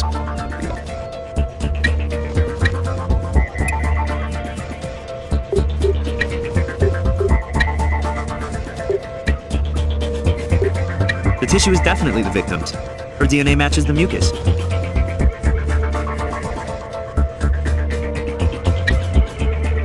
We know the tissue our victim used had Maxamine on it. So whoever wanted Sophia dead sprinkles the tissue with the drug and makes sure she uses it. Walking through the garden, Sophia's allergies kick in big time. She's thrown into acute anaphylactic shock as the histamines flood through her bloodstream. In seconds, she's dead. Something you want? Timing is everything. I was just preparing one. Here you go. Cancer? Certainly not. This was a very healthy young woman, apart from her allergies. First, Maxamine's a trade name. What you mean is histamine dichloride. It can be hard to detect that drug. We all naturally have histamines in our systems. In this case, however, our victim's levels were off the charts, which would have made her hypersensitive to certain allergic environments. A stroll through a garden could have killed her.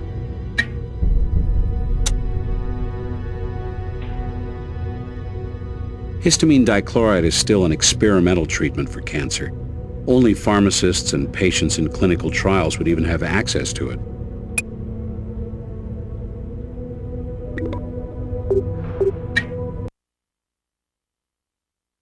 Yes?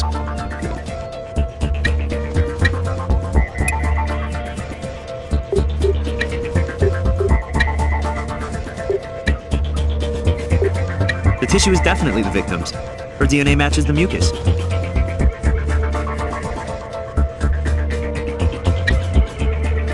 We know the tissue our victim used had Maxamine on it. So whoever wanted Sophia dead sprinkles the tissue with the drug and makes sure she uses it. Walking through the garden, Sophia's allergies kick in big time. She's thrown into acute anaphylactic shock as the histamines flood through her bloodstream. In seconds, she's dead. You guys finding that tissue? You get the MVP award. Without it, we wouldn't have much to go on.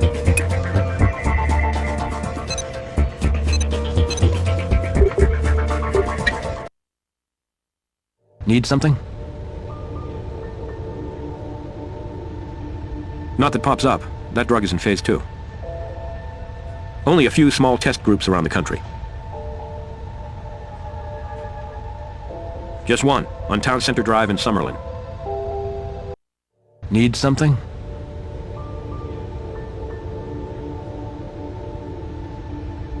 Not that pops up. That drug is in phase 2. Only a few small test groups around the country.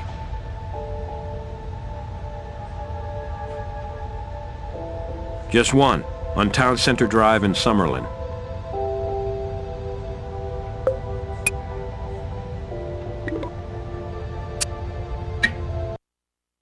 Las Vegas Crime Lab. You're the pharmacist here? Yes, Leda Callisto. Is this an investigation of some kind? Yes, it is, Miss Callisto. It's a murder investigation. We'd like your help. A few questions. Benedetti. I'll check.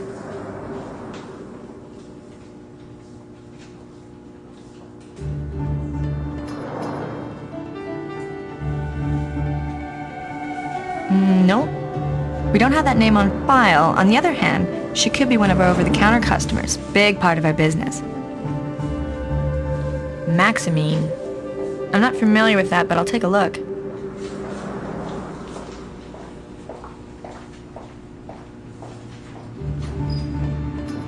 Well, I guess we do carry it. Or anyway, we did. Had one order placed for that product not long ago, but it was filled, picked up. According to the database, Dr. Edward Wilkinson. Not for a while, but he's probably at his downtown office.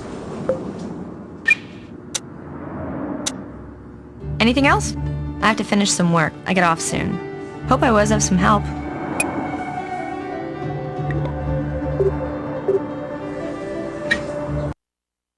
Dr. Wilkinson, I'm Warwick Brown from the Las Vegas Crime Lab. We've got a few questions for you.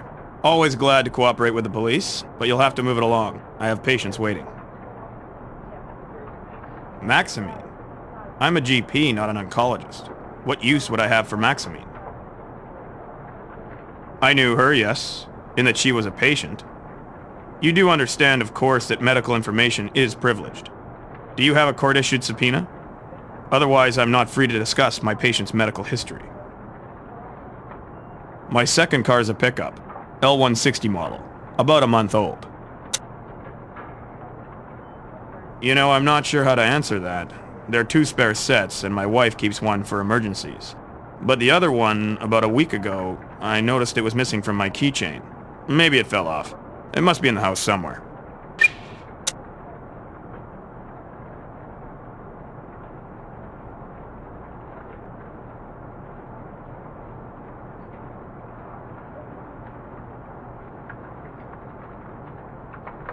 In my garage at home, of course. Like I said, it's a second car. I did take some firewood out to my ranch recently. It's the first time I actually hauled anything in it. My wife and I were together, grocery shopping. It's a little ritual.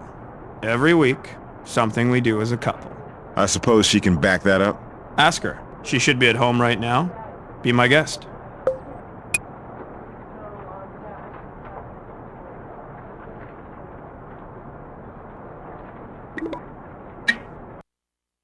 Yes, may I help you? Ward Brown, Mrs. Wilkinson, Las Vegas Crime Lab. Your husband suggested we speak to you. What would you like to know? Oh yes, and there were plenty of witnesses at the grocery store where we were shopping. Is my husband in some sort of trouble? Do you have reason to think he might be? Of course not. Edward is as wonderful a husband as he is a physician, and you must know what an outstanding reputation he has in this community.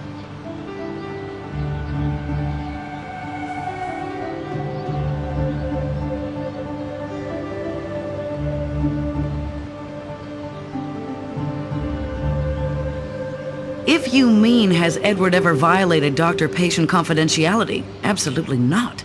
We're close, Edward and I, but his professional ethics, well, they're impeccable.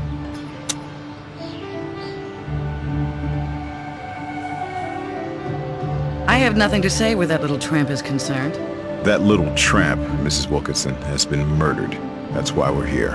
I don't wish that on anyone, murder. But some people bring bad things on themselves. Look, you're gonna find out anyway, so I'll tell you.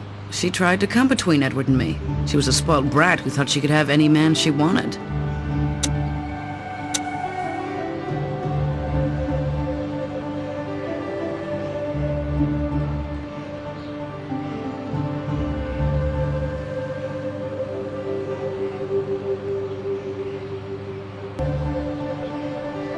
It's in the garage.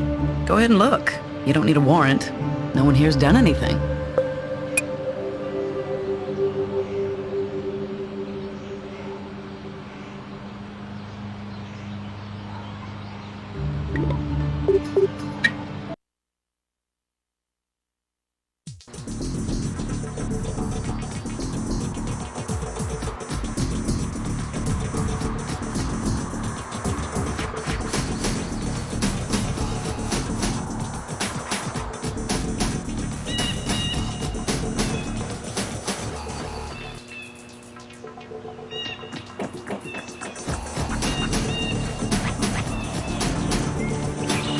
That's all we need right now.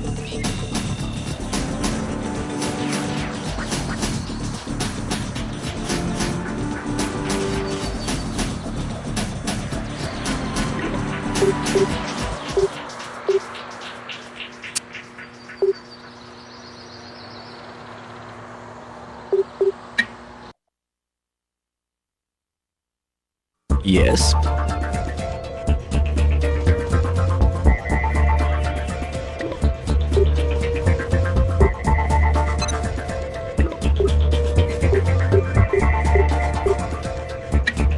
Can't think of much more.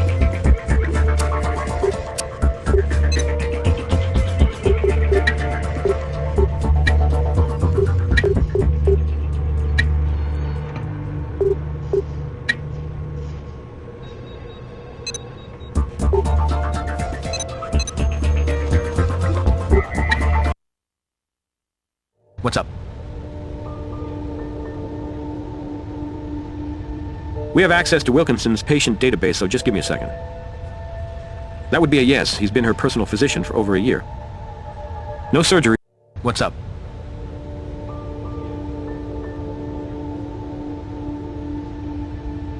We have access to Wilkinson's patient database, so just give me a second. That would be a yes. He's been her personal physician for over a year. No surgeries or procedures on file, though.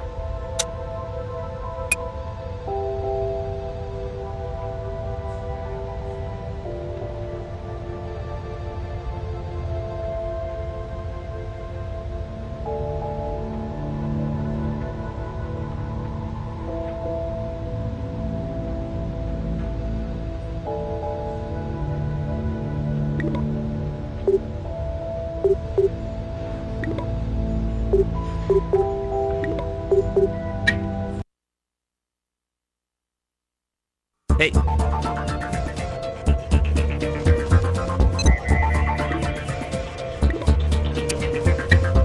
Nothing new to... Nothing new to... I've done everything I can... Can't think of much... I've done everything... Nothing new to... Can't think of much more to... I've done it. Nothing new. I've done everything. Nothing new to... Can't think of much... Nothing new to... That's all we need.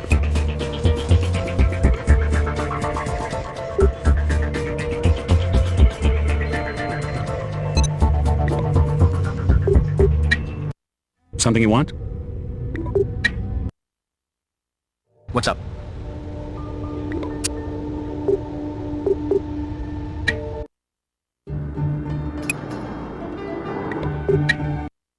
That's all I can tell you at the moment. That's all I can... I'm afraid I can't help you anymore. What's up?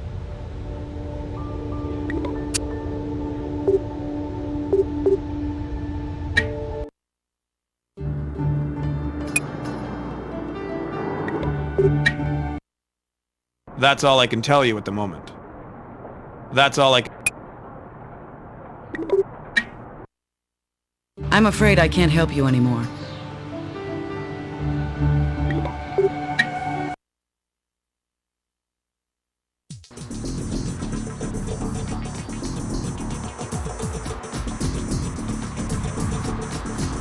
That's all we need.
Well, those barrels are owned by the casino, but that one, I'm pretty sure that one was up against the wall a little while ago. Nope, but I did step inside for some dinner about an hour ago.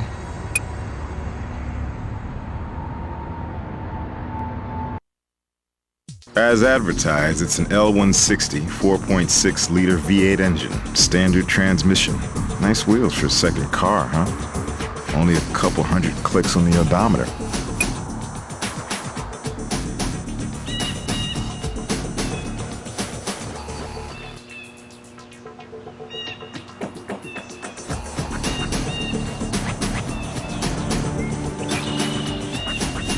Tires, all seasons.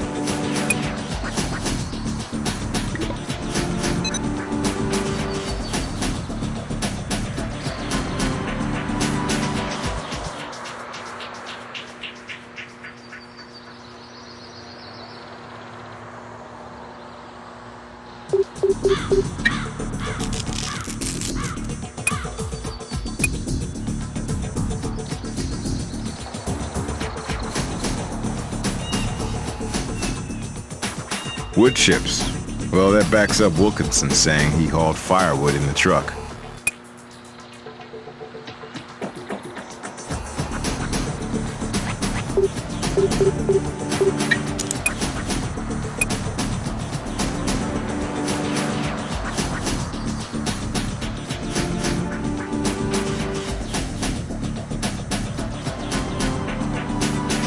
Receipt for firewood. Remember the good old days when you chopped your own? No date on it, but the order was phoned in. If need be, we can ask Brass to pull phone records for us and find exactly when the good doc called in the order.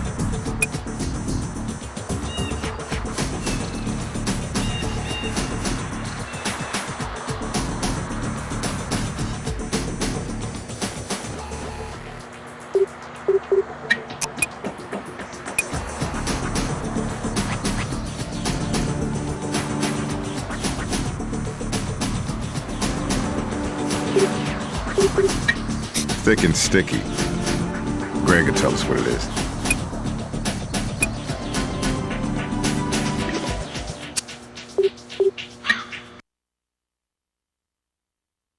What's up?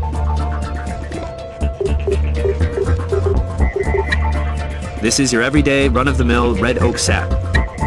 Now, the sap you brought from the truck matches the sap on the Vic's clothes. Very likely she was in the back of the pickup.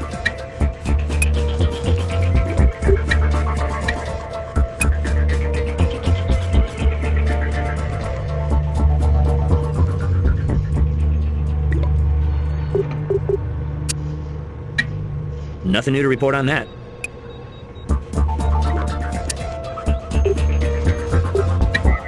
Little bits of oak, dried apparently. Firewood.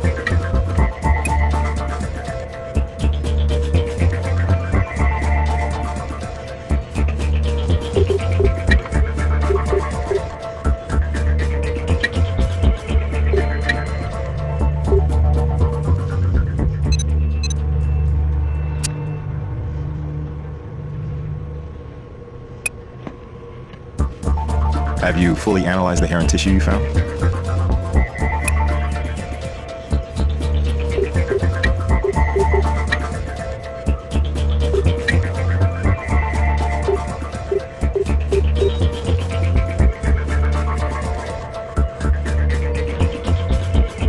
It's a perfect match to the tracks from the garden. The doc, or the doc's truck that is, has spent some time here recently. We have a husband and wife with access to this truck, and tread marks connected to the gardens. In the truck bed was sap that matched what was on the victim's pants. So somehow our killers got the tainted tissues into the hands of our victim. They follow Sophia in the gardens and wait. Before they know it, the prey passes out. They toss her in the back of the truck and drive her lifeless body to the casino loading bay.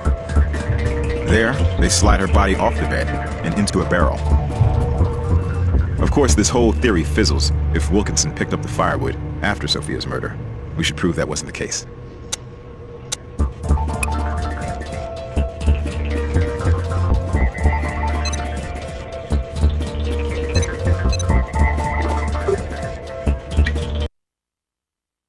Getting a lot of pressure from the mayor's office on this one, as you might well expect. So, we put some extra resources on it. A worker at the Desert Gardens claims to have found something important, and Grissom is checking that out. He'll brief us when he gets back. Meantime, keep at it.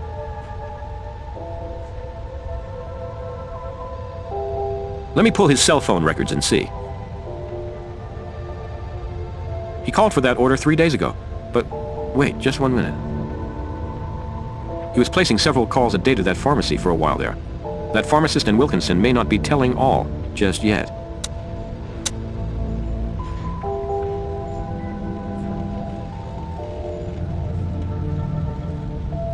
She indicated the doctor had been a stranger, and yet he made all those calls.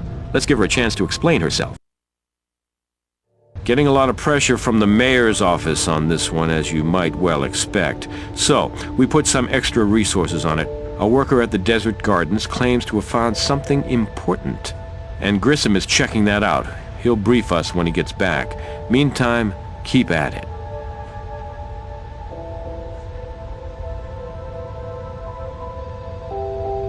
Let me pull his cell phone records and see. He called for that order 3 days ago. But wait, just 1 minute. He was placing several calls a day to that pharmacy for a while there. That pharmacist and Wilkinson may not be telling all just yet.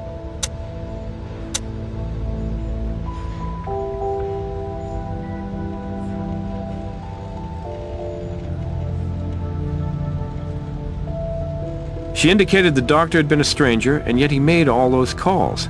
Let's give her a chance to explain herself, shall we? Ms. Callisto, we would like to ask you a few more questions. Yeah. We'd like you to fill in a few of the blanks you left last time we talked.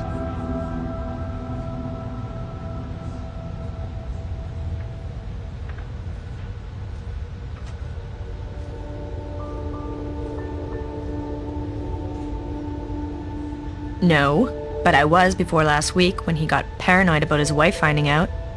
Typical of the breed, you know. Promised me the moon, then weasels back to wifey. Now I don't exist to him. Who cares? Last week, you say? That's about the time the doc's spare truck key did a David Copperfield and vanished. I'm sure that would be fascinating to someone who gave a damn. He scribbled, I read his lousy writing, filled his prescription, he picked it up.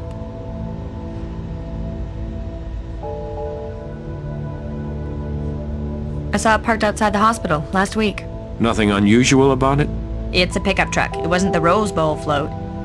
Well, there was some scuffing in the back, dented even. Maybe he'd been hauling firewood or something.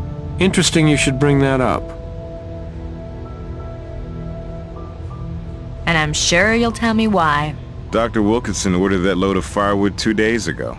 This is so fascinating. I'm starting to wish I took notes. You see, Leda, only somebody who'd seen that truck very recently would know about those scuffs and dents. Maybe somebody who used the truck to haul something heavy. A body in a barrel, say? You're crazy. Do I look like a killer to you? You're starting to. There isn't more I can tell you right now.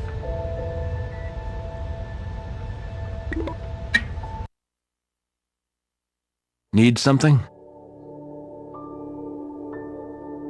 No problem. He was playing doctor with Sophia, and his truck was at the gardens. Let's do it. Dr. Wilkinson, we're looking at the evidence and seeing a big arrow pointing in your direction. Make it easier on everyone, and yourself included, and just level with us. What do you say, Doc?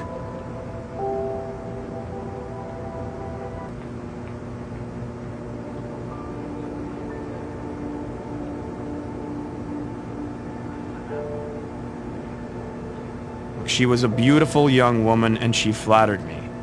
Ever hear of a midlife crisis? She was mine. My wife found out and I realized how foolish I'd been and broke it off with the girl. I didn't tell you because of how it looked. And how does it look now? I know I didn't kill the girl. She just didn't mean that much to me, frankly. The evidence tells a different story, Doctor.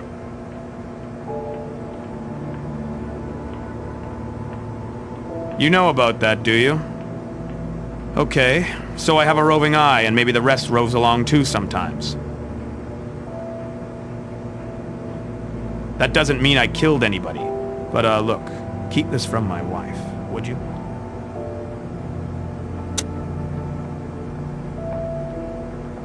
What? Are you saying... Was Sophia's body in my truck? That's not possible. What kind of a frame-up is this anyway? It's outrageous. Of course. Haven't I been straight with you here? I'm trying to cooperate. Ask anybody. I take my civic responsibilities very seriously. That's all I can tell you at the moment.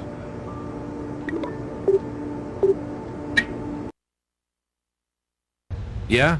What do you need, guys?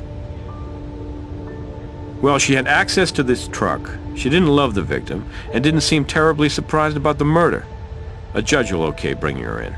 Mrs. Wilkinson, you were not the biggest fan of our murder victim.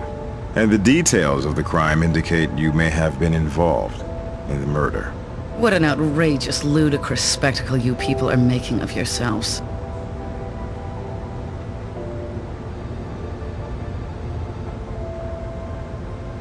Oh, let me see. I believe it was... Oh, yes, that's right. Never. You've never driven it. Your husband says you have a spare set of keys. I do, but I couldn't drive it if my life depended on it. It's a stick shift, and I'm strictly an automatic female.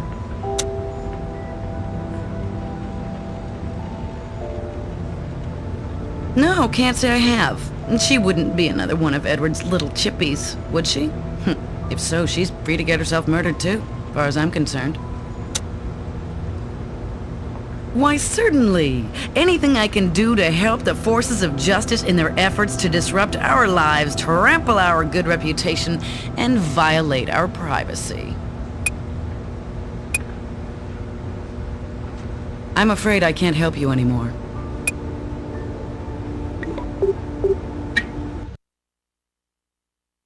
Need something?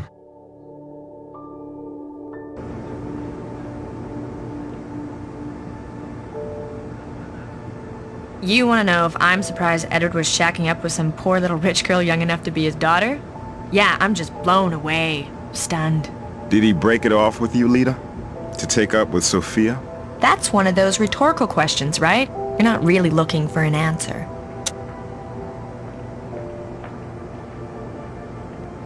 Sure. Knock yourself out.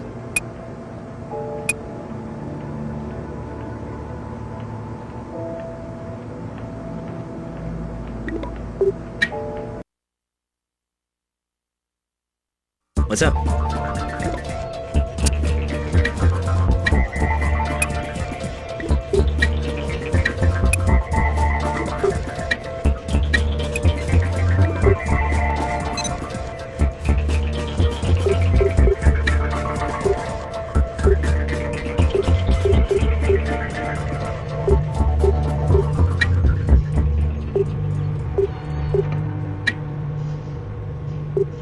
Not quite a match.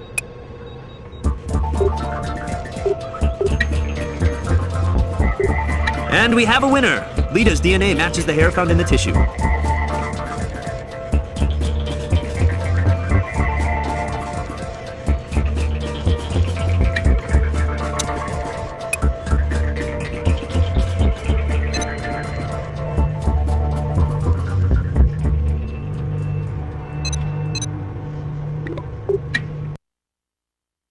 Yeah? What do you need, guys? I think we can get much more than an interrogation, but that's a good place to start. Solid work, guys. Which you seem to find meaningful. I don't. It's meaningful, all right. Meaning you had access to the truck and to the tissue that killed Sophia Benedetti, and you even had a motive. If I had a grudge, and I don't. Yeah? What do you need, guys? I think we can get much more than an interrogation, but that's a good place to start. Solid work, guys.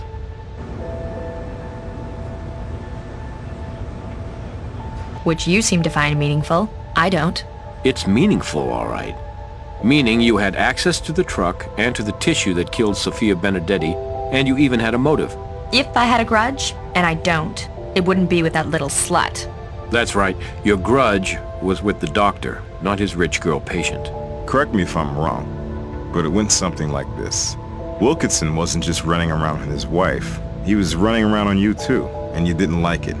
So you decided to get back at him in a big, nasty way, starting with snatching his spare truck key off his keychain. The doc's new squeeze, Sophia, you already knew. She frequented the pharmacy, bought over-the-counter hay fever remedies. Regular customer like that, it was easy to chat her up.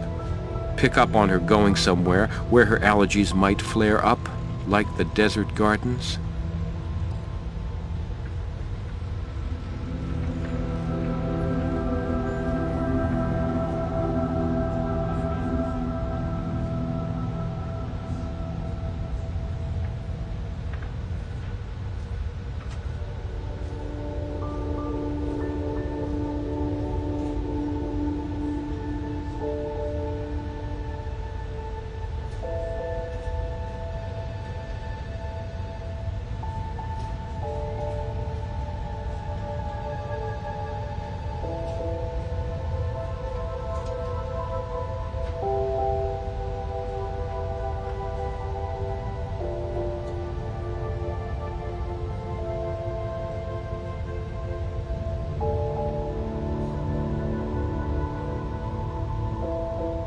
The truck was back in the garage before the Wilkinsons could even know it was missing. You're a smug pair, aren't you? You killed a young woman just to get back at your ex-lover. What's more smug than that? Stop. I'll bust out crying. Can I get you a tissue? Good job. Another sicko off the streets. Strange, though. I don't get why she tipped us about that body to begin with. It almost feels like she was playing with us somehow. Anyway, Well, Rookie, Grissom's still out in the field, so I'll do your review on this case.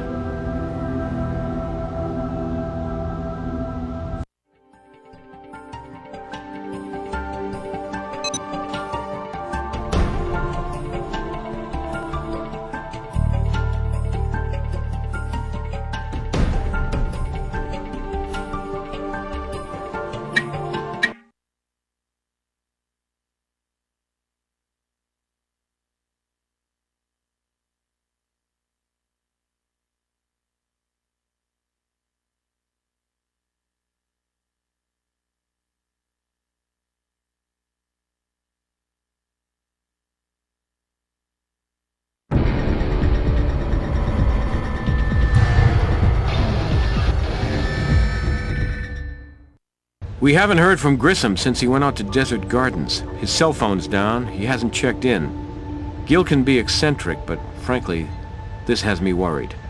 On top of which, Leda Callisto has been making some oddball remarks about Grissom to the guards at the jail. You helped nail Leda, so this is your case. Yours and Catherine's. She's got the tenure and experience you can lean on. Now, either start with the Desert Gardens, or go to Leda's apartment. We need to find out more about the enigmatic Miss Callisto, and we need to find Gil Grissom. Period.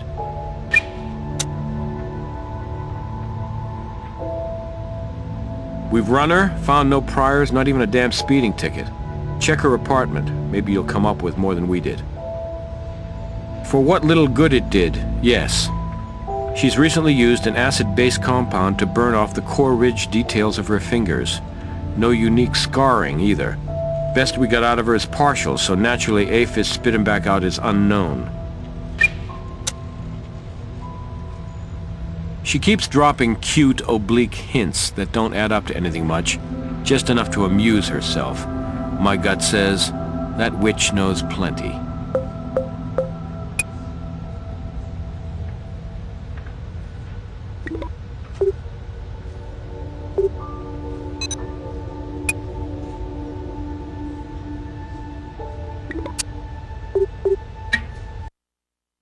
Ah, it's the geniuses of CSI. Missing something? Mislay someone? Please, let me know what I can do to be of assistance. It's too bad you're not serious, because that might help your situation. I'm enjoying my situation. I'm content in my own company, and my needs are simple. And as for entertainment, I can picture your frantic efforts to recover your fearless leader. That's quite sufficient to pleasantly pass the time. You may not have that much. Nevada has the death penalty. You might consider cooperating.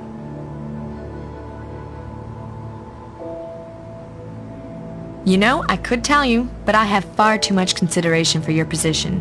You see, if people like me just went around admitting things, you'd be out of a job. Well, I didn't kill him. Yet. Wouldn't it be interesting, though, if you could sit in a cell like this and still murder someone miles away? I would never spoil the theory you worked so hard to develop. It's like when a child does a finger painting, you don't point out the deficiencies. It's unkind.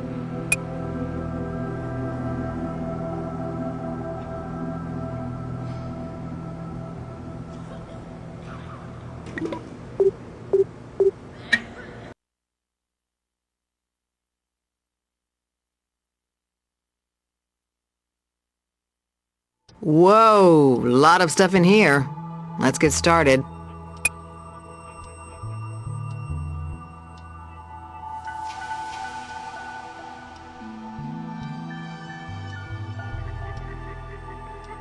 Broken spine indicates a favorite passage, or at least a stopping point by the reader. It's a passage about the Greek tradition of burying loved ones with a silver coin in the mouth. Payment for the ferryman. Hear that before?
Greasy substance smeared here.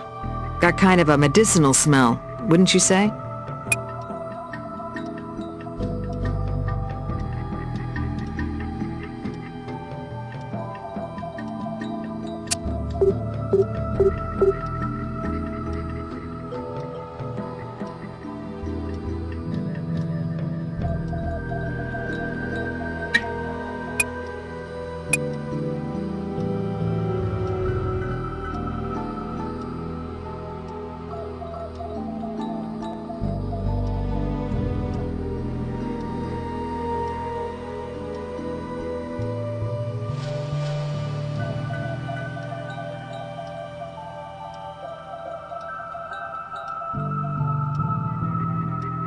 Cap shut tight on a bottle of unidentified liquid.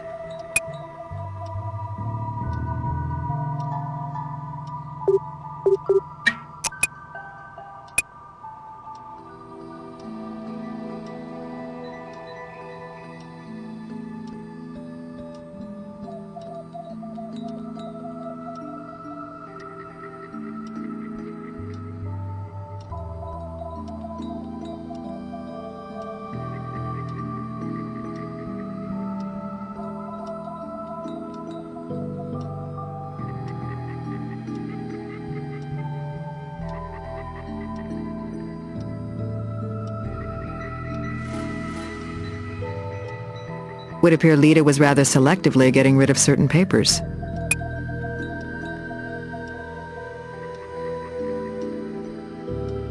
One looks like a car key, but the other, just can't be sure. Some worn down markings on it, but can't make out what it said.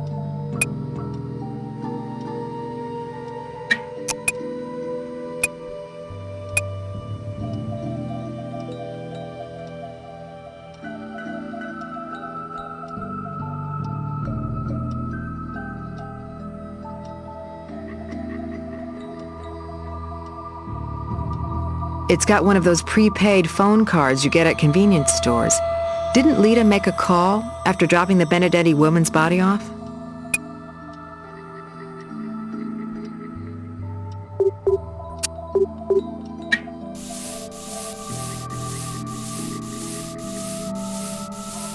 No prints worth lifting. Phones don't get cleaned, and there's always overlapping prints.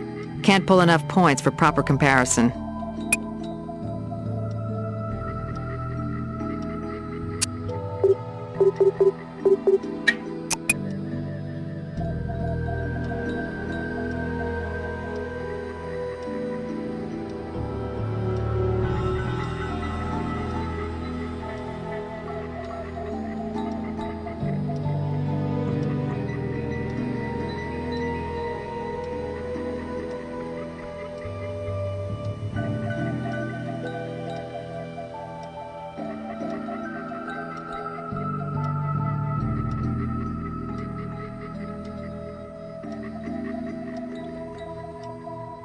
Old photo album.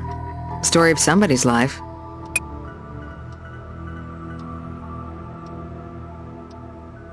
Looks like something used to be under here. Traces of the image bled onto the laminate. Newspaper clipping, maybe.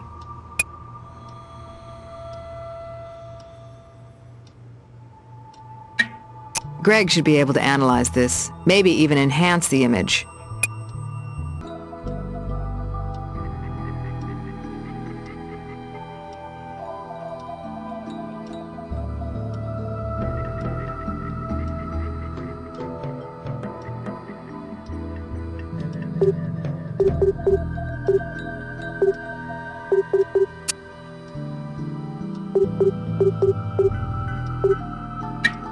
We can't use that here.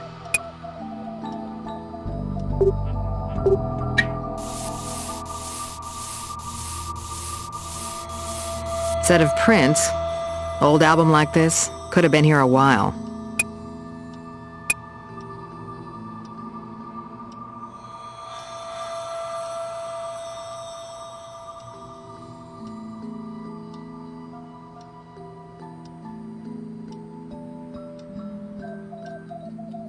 Not much left here. Wonder if there's anything it can still tell us.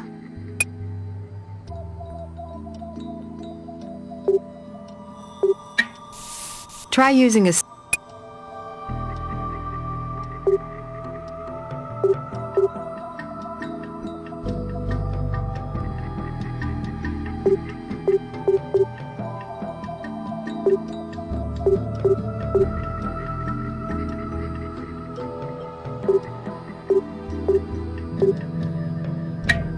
set of prints on it, only they don't seem to be very complete.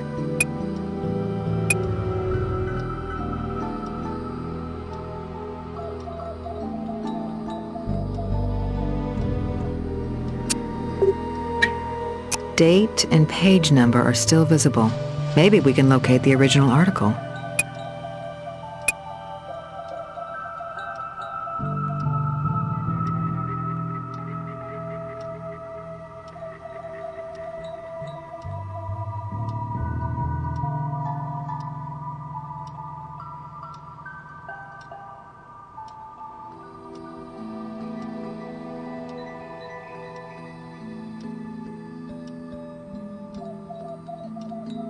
Burned badly. Can't make out anything it said.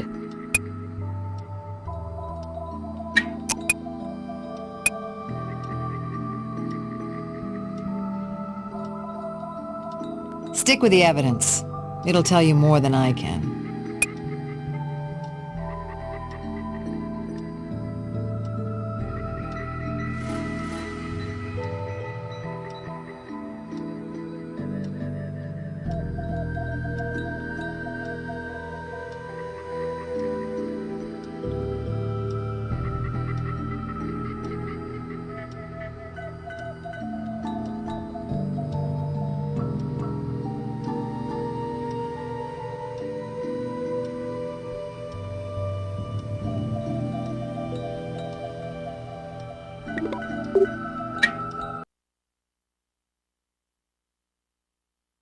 Catherine Willow's Las Vegas Crime Lab.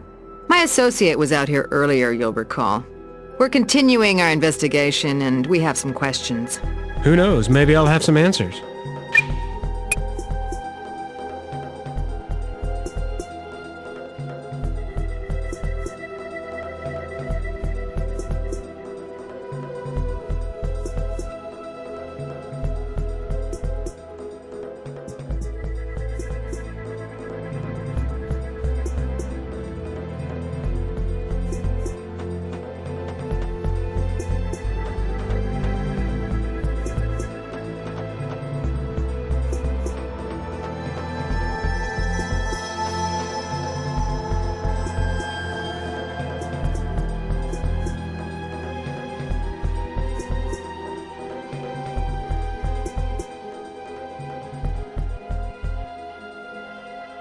Ground's a little soft here. Wet. Underground sprinklers must have come on recently.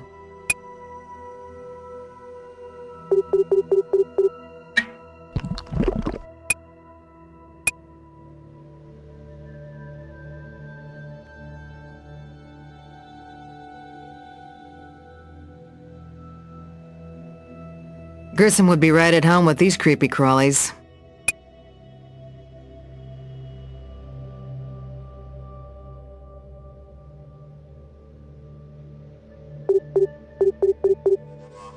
Try using a similar tool.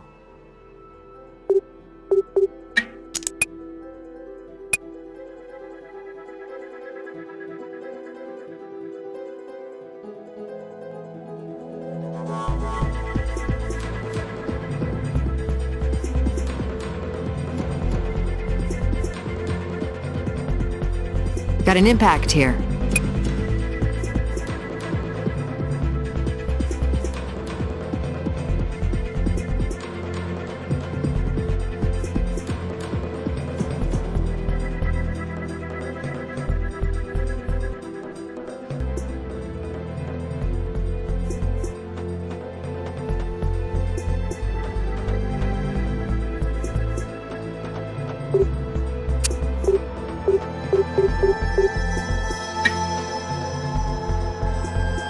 Tiny traces of paint, based on height and proximity to the road.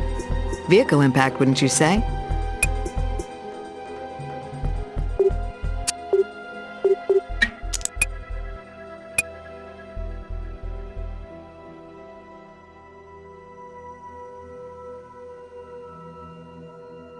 These look like fresh tire tracks to you? Wide, like a truck's. And Leda used a truck before.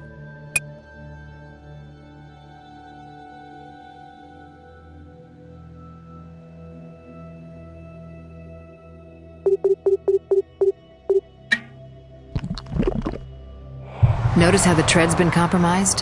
Whoever peeled out of here must have been in a hurry. Loose dirt was thrown back over their own tread marks.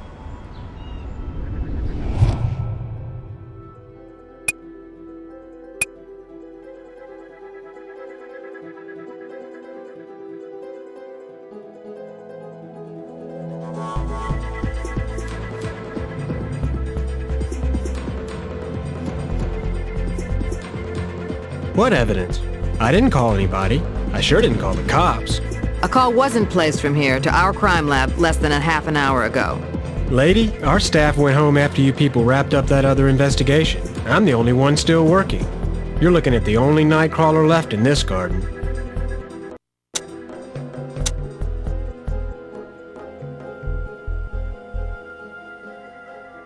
No, been real quiet. Few drive-thrus, few pedestrians strolling by. Nothing unusual.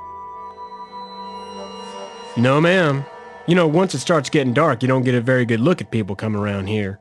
Sometimes you don't wanna. Afraid not. Wish I could have helped you out some more. Let's see if anything new has been added around here that might give us a lead on what happened to Gil.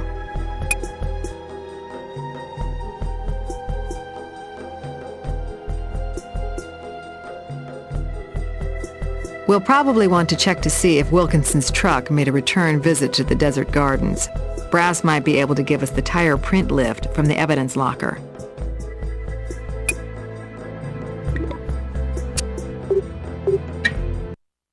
We got a code red, Greg. Grissom's gone missing, possibly abducted.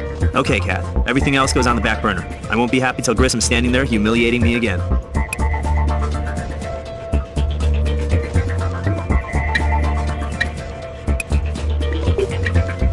Automobile paints. Fairly common color, particularly on current truck series. Leda used Dr. Wilkinson's truck in the Sophia Benedetti case. I'm sure that's no coincidence.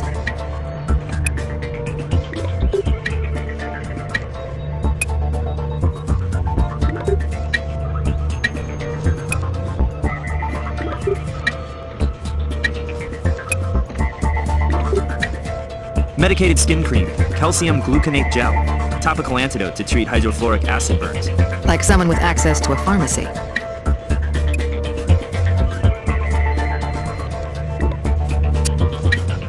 By stabilizing the charred remains of the document with the pyrroline polymer treatment, I could run latent lifting processes on it without destroying the ashes. It's an apparent suicide note, and get this, written on Champagne Hotel stationery. Champagne Hotel? As in the Yardstrom case, Grissom work? None other. Brass needs to know about this. Okay, it's newsprint, and the date and page number are visible. You'll need to do a Lexis search for the article.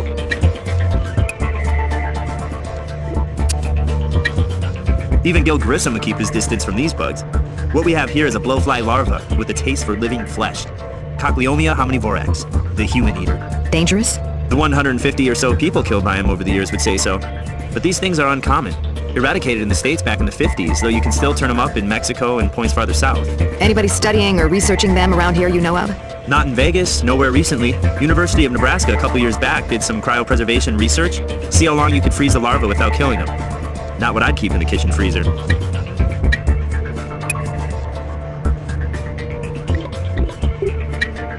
The laminate bore traces of newspaper ink, transferred from the article that used to be underneath it. I enhanced the image and found a wedding photo. And guess who was the blushing bride? Leda. Oh yeah, our Looney Tunes killer, on her way to her honeymoon. Somebody was a lucky guy, huh? No man was living in that apartment, so we can assume a breakup. But Callisto may be Leda's married name.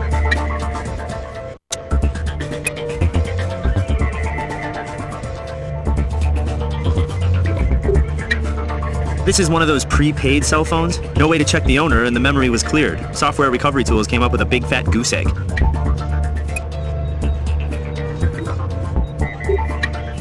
The markings on the key were worn down, but I enhanced them. Here's the lucky number, 10072.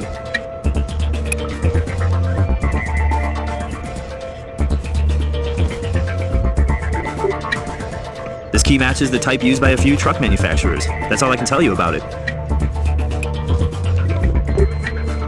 Lucky for you, you didn't open this up and catch a whiff. Chloroform. Enough missing to knock somebody out? Absolutely. Once inhaled, the chemical enters the bloodstream through the lungs, unaltered by the liver. Reaches the brain in seconds, and it's sleepy time.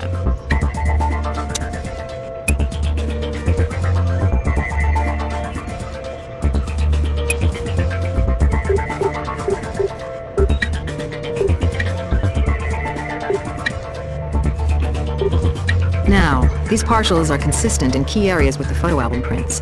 We may have Leda's pre-acid bath fingerprints here.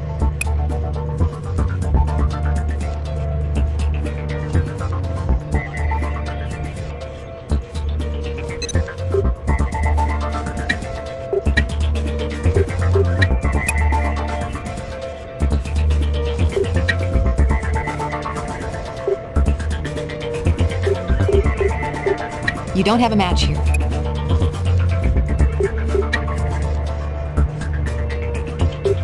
No, those don't match.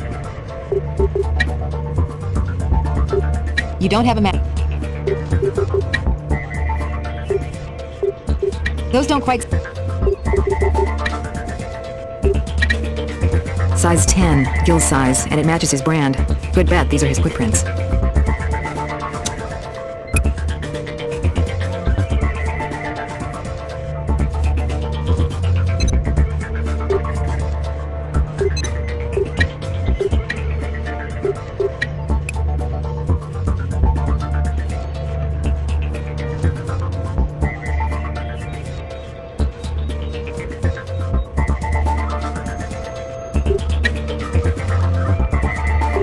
You don't have... No, those don't... Those don't quite seem to... Treads just aren't complete enough to definitively match an L-160. We need Brass to get us Wilkinson's truck print lift from the Benedetti case.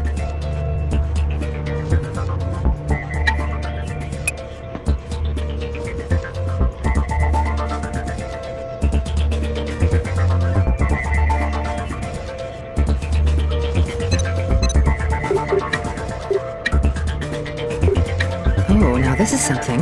Subject of the original article, Sophia Benedetti. Charged with possession of controlled substances a few years back, but we found no record on her before.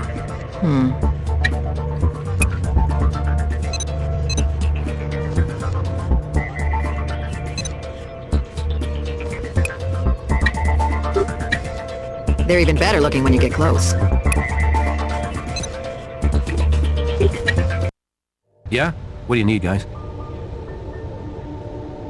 Sure, I'll get you the prints from the garage you lifted. Those look like the best ones. Wish I could, but you just don't have enough to show it's the doctor's truck. Keep at it. Well, she doesn't have a Nevada wedding certificate, but I can do some out-of-state digging. Got her. Murphy. Leda Murphy. Most people come to Vegas to get hitched. She left to do the job. Why not ask me to search all the Jones, Smiths, and Johnsons, too? Get a little more specific, and maybe I can help you. All you have is that suicide note on hotel stationery. Sorry, that's just too thin. What I can do is let you look at some of the evidence from the Yardstrom and Benedetti cases. Here's the murder weapon, the ligature. Maybe there's something more to learn.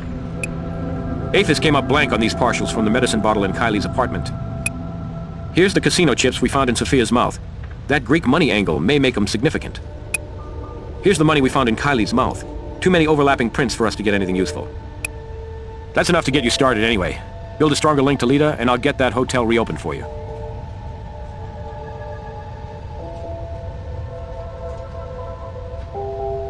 Wish I could. What's up? I ran a bunch of different tests, didn't come up with anything. Sorry, guys. Hey, what can I tell you? Casino chips. Anything else? The ligature has traces of that same cream from Leda's apartment. Calcium gluconate gel with heavy aloe vera. That cream was not over the counter, it was homemade. This may get us back into that hotel.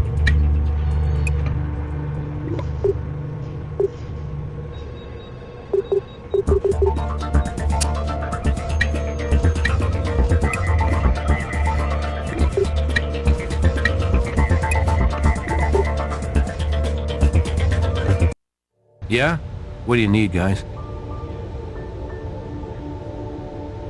Sure, I'll get you the prints from the garage you lifted. Those look like the best ones.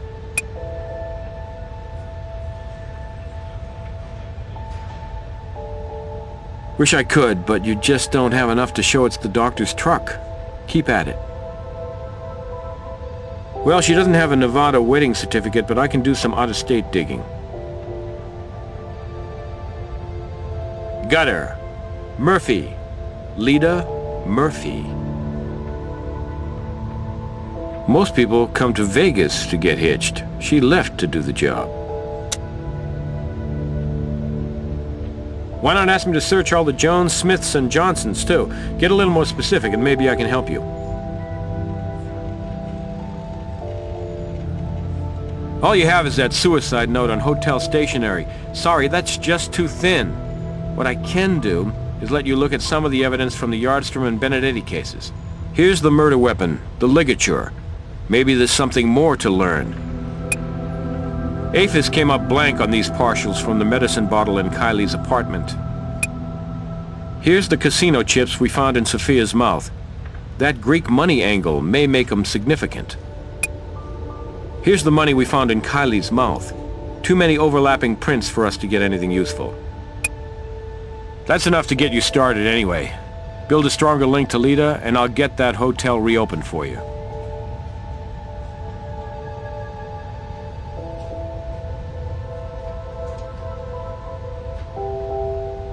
Wish I could. What's up? I ran a bunch of different tests, didn't come up with anything. Sorry, guys. Hey, what can I tell you? Casino chips. Anything else? The ligature has traces of that same cream from Leda's apartment. Calcium gluconate gel with heavy aloe vera. That cream was not over the counter, it was homemade. This may get us back into that hotel.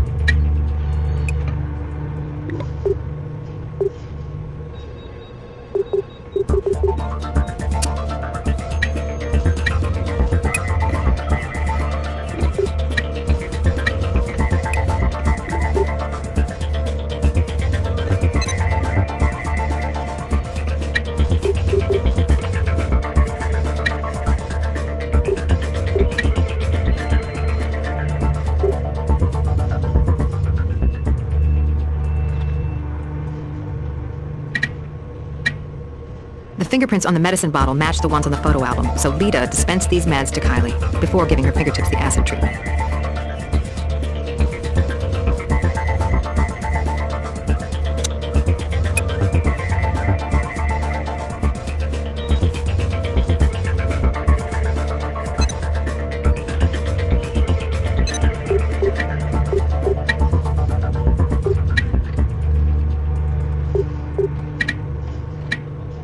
Okay, now we have a match. Wilkinson's truck made a return trip to the scene of the crime. Okay, how about a workable theory about what's become of Gil? Well, after Leda was questioned at the pharmacy, Grissom got his invite out to the gardens. Right. So even in the first interview, Leda figured we were on to her. Pretending to work at the gardens, she calls Gil, reports new evidence to perk his interest. She borrows Wilkinson's truck, lays in some of these flesh-eating bugs, and parks in the gardens. Waits out of sight. When Gil arrives, he spots the truck, checks it out, spots the insects, and has a typically Grissom closer look. Leda, dressed like a worker maybe, chloroforms him from behind. There's a struggle. A few bugs get jostled from the truck. Leda holds her rag over Gil's face till he's out. Then she shoves him into the bed of the truck and hauls our boss away. Why wouldn't Grissom have got the upper hand in a struggle? I mean, he's a guy. He's not small. Bending over for a gander at those bugs, Grissom gave Leda an angle she could take advantage of. And you said it yourself, Greg. That chloroform acts quick.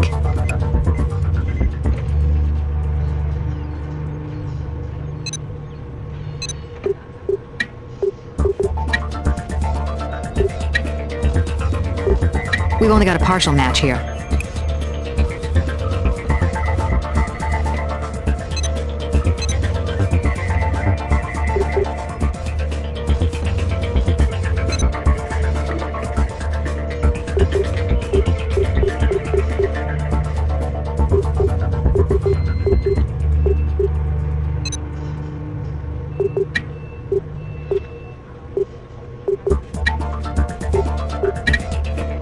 Good news is we got a complete set of prints on the photo album. Bad news is no hits on the APHIS database.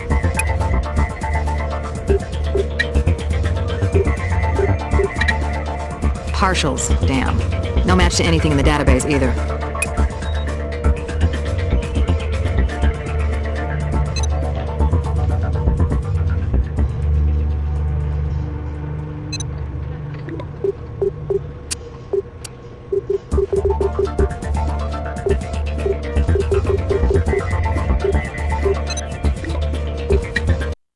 Need something?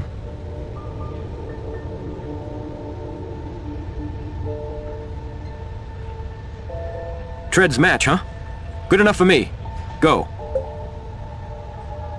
Prints on Leda's photo album match those on Kylie's medicine bottle, and Leda's medicinal cream is on the murder weapon. Yeah, that'll fly. I know a judge who'll give us the warrant we need.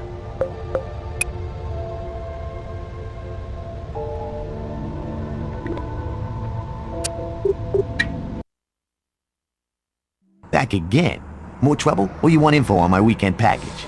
This is my first time to your lovely establishment. Catherine Willows, criminalist, Vegas Crime Lab. Well, it's not the first time for your partner there. By sport, we kind of bonded. When I was getting pelted with questions about that Kylie broad getting bumped. Yes, well, that's very touching.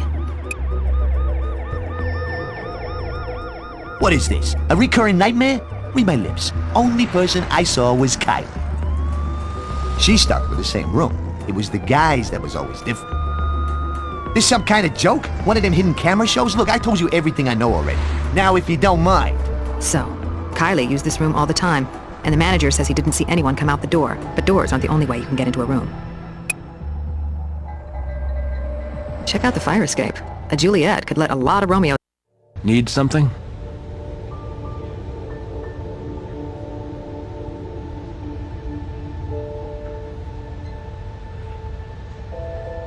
Treads match, huh? Good enough for me. Go. Prints on Leda's photo album match those on Kylie's medicine bottle, and Leda's medicinal cream is on the murder weapon. Yeah, that'll fly. I know a judge who'll give us the warrant we need.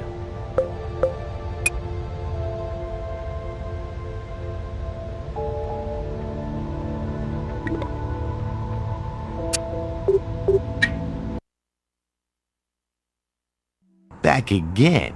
More trouble? Or you want info on my weekend package? This is my first time to your lovely establishment. Catherine Willows, criminalist, Vegas Crime Lab. Well, it's not the first time for your partner there. By sport, we kind of bonded. When I was getting pelted with questions about that Kylie broad getting bumped. Yes, well, that's very touching.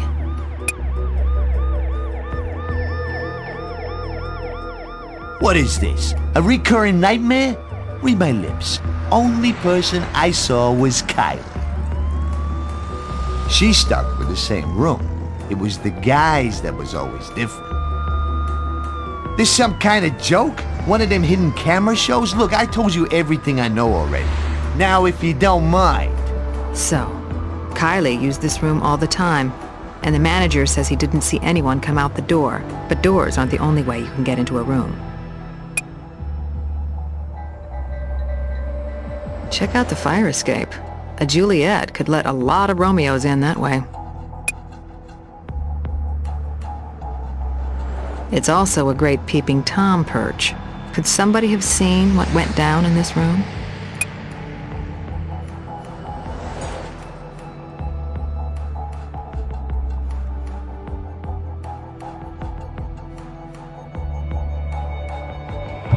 Someone hanging out on the fire escape, then entering the room, might have put their hands down right here.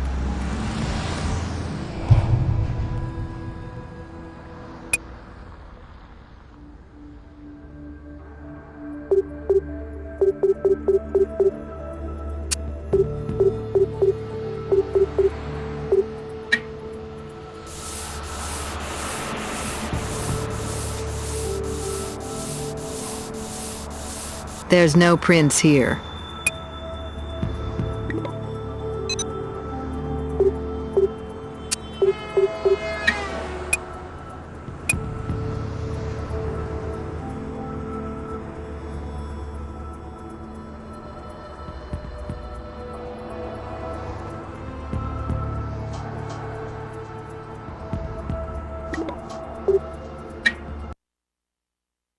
All right, let's see if there's anything that was overlooked.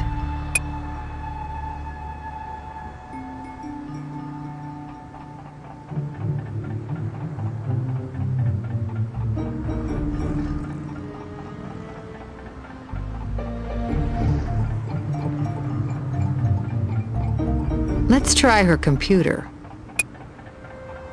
Kylie was a tad compulsive about recording appointments. We need a way to narrow this down. Let's look at these appointments in terms of the evidence we've already gathered. There's a Murphy here. Leda's maiden name, Bernard Murphy.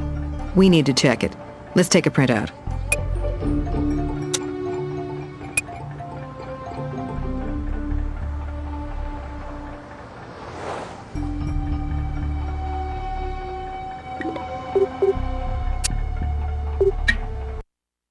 What's up? It's our ever-popular calcium gluconate and aloe vera mix. Which puts Leda on the fire escape at some point, and also puts her in the hotel room via that entry. Obviously, Leda and Kylie are acquainted. Leda learns Kylie's going to the hotel, to her favorite room, which Leda stakes out from the fire escape landing. Leda waits for the couple to finish their fun. She doesn't even bother with gloves. Look, Ma, no fingertips. Devin exits. Kylie heads into the bathroom. Leda climbs in, tears the cloth, getting some of that custom hand cream on it in the process. Kylie comes out of the bathroom. Her friend Leda jumps her, wraps the ligature around her neck, and strangles her onto the bed. With Kylie dead, Leda stages the scene, tying up the corpse, blindfolding her, leaving the way she got in. Fire escape. That's how it could have happened. But why did it happen? What's Leda's motive? With Kylie dead, Leda stages the scene, tying up the corpse, blindfolding her, leaving the way she got in. Fire escape. That's how it could have happened. But why did it happen? What's Leda's motive?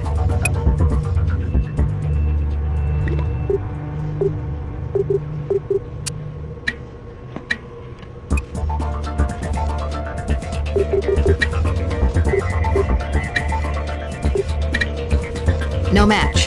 But all that means is that Bernard Murphy didn't have a criminal record.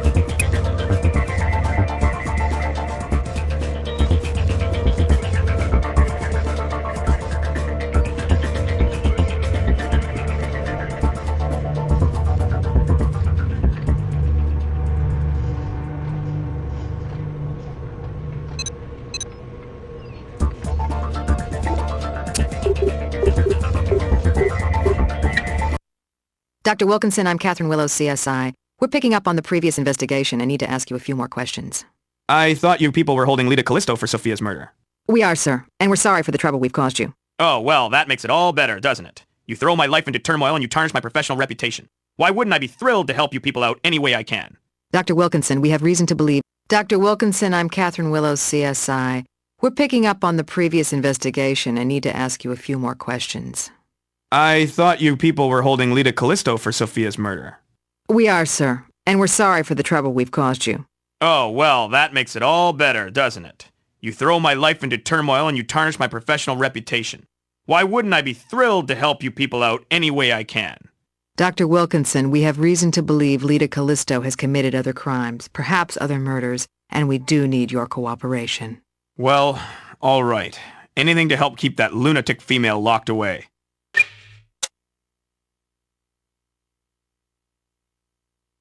Being torn various new gaping bloody orifices by my wife, thanks to you people. Still in my garage, isn't it? You need to look at it? I'll walk you back there.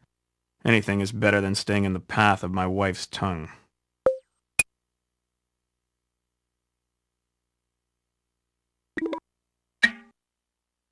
Well, what? Honestly, it was here. You had no idea it was missing? If I'd known, I'd have reported it stolen.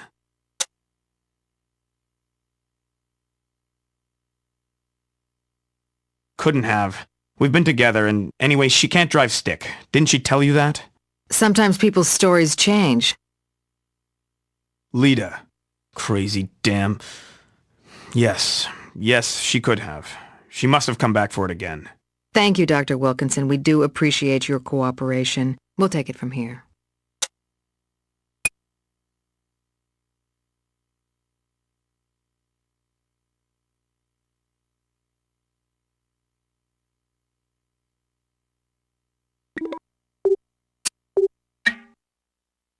Need something?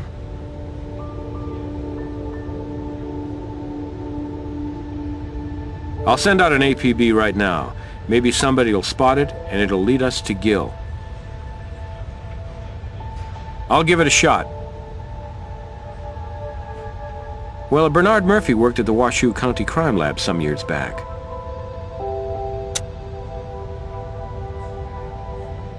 Let's bring his file and see. Dismissed a few years ago for breaking evidentiary collection procedures. Whoa! His dismissal involved a drug raid at Sophia Benedetti's home. And... oh, man. Guess who was called as a procedural expert at Murphy's disciplinary hearing? Gil Grissom.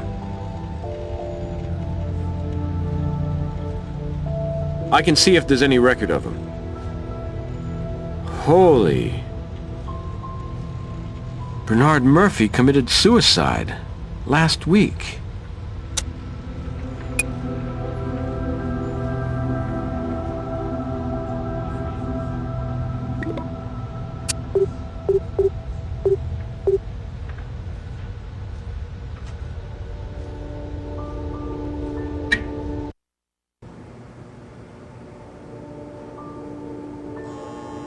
Carrie who?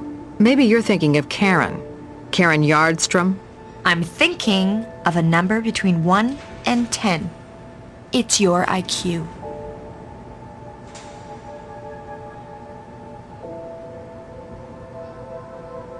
How would that be possible? Gil Grissom is so brilliant. One of the top CSIs in the nation. Surely a mere slip of a thing like myself couldn't trap him using a few bugs as bait and reel him in. Not a big fish like Gil, man.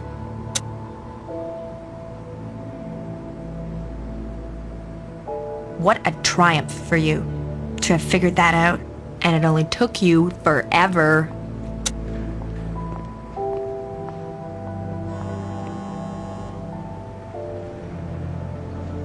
Well, isn't that obvious, considering present company, because of the incompetence of this place and its subpar staff?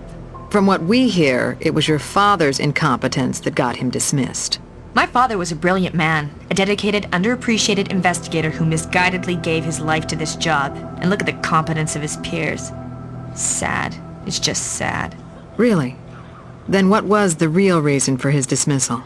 Politics, corruption, the well-connected Mr. Benedetti.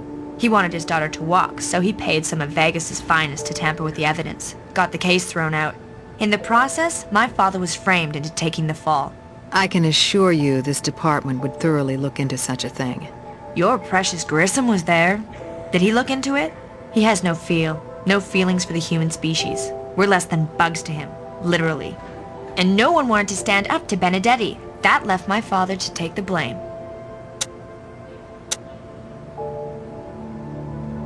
My father was everything to me. The only one who understood me. The only person on this earth I was ever close to. And now he's gone. Forever. Job well done, CSI. He took his own life. And it was not over the job he lost, but the woman he lost. If the people around him here at CSI had stood up for him, given him the benefit of the doubt, he wouldn't be driven into the arms of that showgirl slut. He'd be alive today showing all of you how to do this job.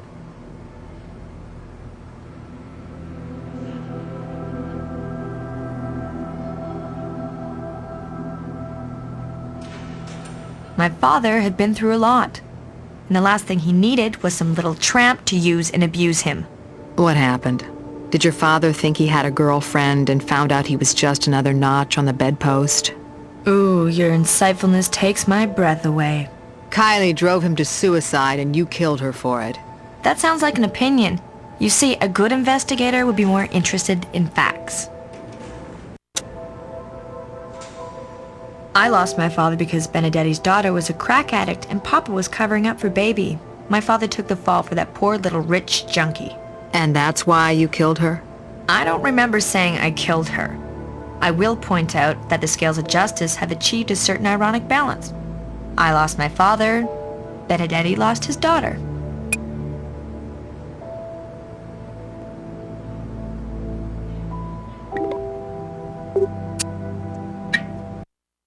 Yeah? What do you need, guys? I'm ahead of you on this one. Grissom believed the evidence might have been tampered with and went on record as to Murphy's possible innocence. But the mayor at that time buried Grissom's report, most likely due to the Benedetti family's influence. Thanks to that APB on Wilkinson's truck, a patrol officer spotted a vehicle of that description heading into a U-Keep self-storage lot. But that's several hundred storage rooms, and I can only get a warrant for one specific room.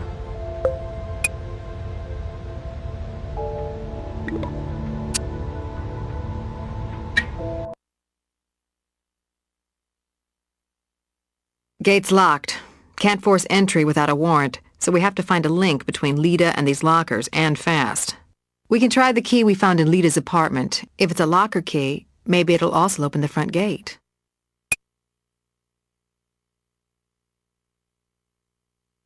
This might be good to get some leverage on the door.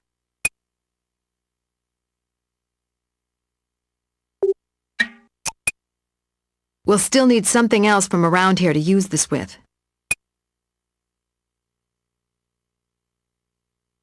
We can use this as a fulcrum. Let's take it.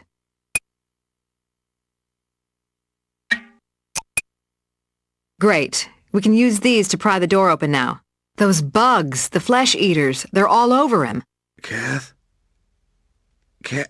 Catherine. Gil, we're here. Everything's all right. Leda. The Benedetti case. Murphy was fired because... I know, Gil. For once, I'm way ahead of you. You saved my life. I had help. Our newbie here came through big time. Sure did. I think, maybe we can declare your probation period over. Well, you could say we worked the bugs out. And now we'll be going to the hospital, Mr. Grissom. We're gonna check you out like the walking crime scene you are. It's time for your evaluation. I've spoken to your fellow CSIs. Sarah, Nick, Warwick, Catherine all give you high marks. Greg and Doc Robbins are also impressed. Devin Rogers is a free man now, cleared of any involvement in the Kylie Yardstrom killing. As for me, well, let's say I'm glad you were on the Callisto case.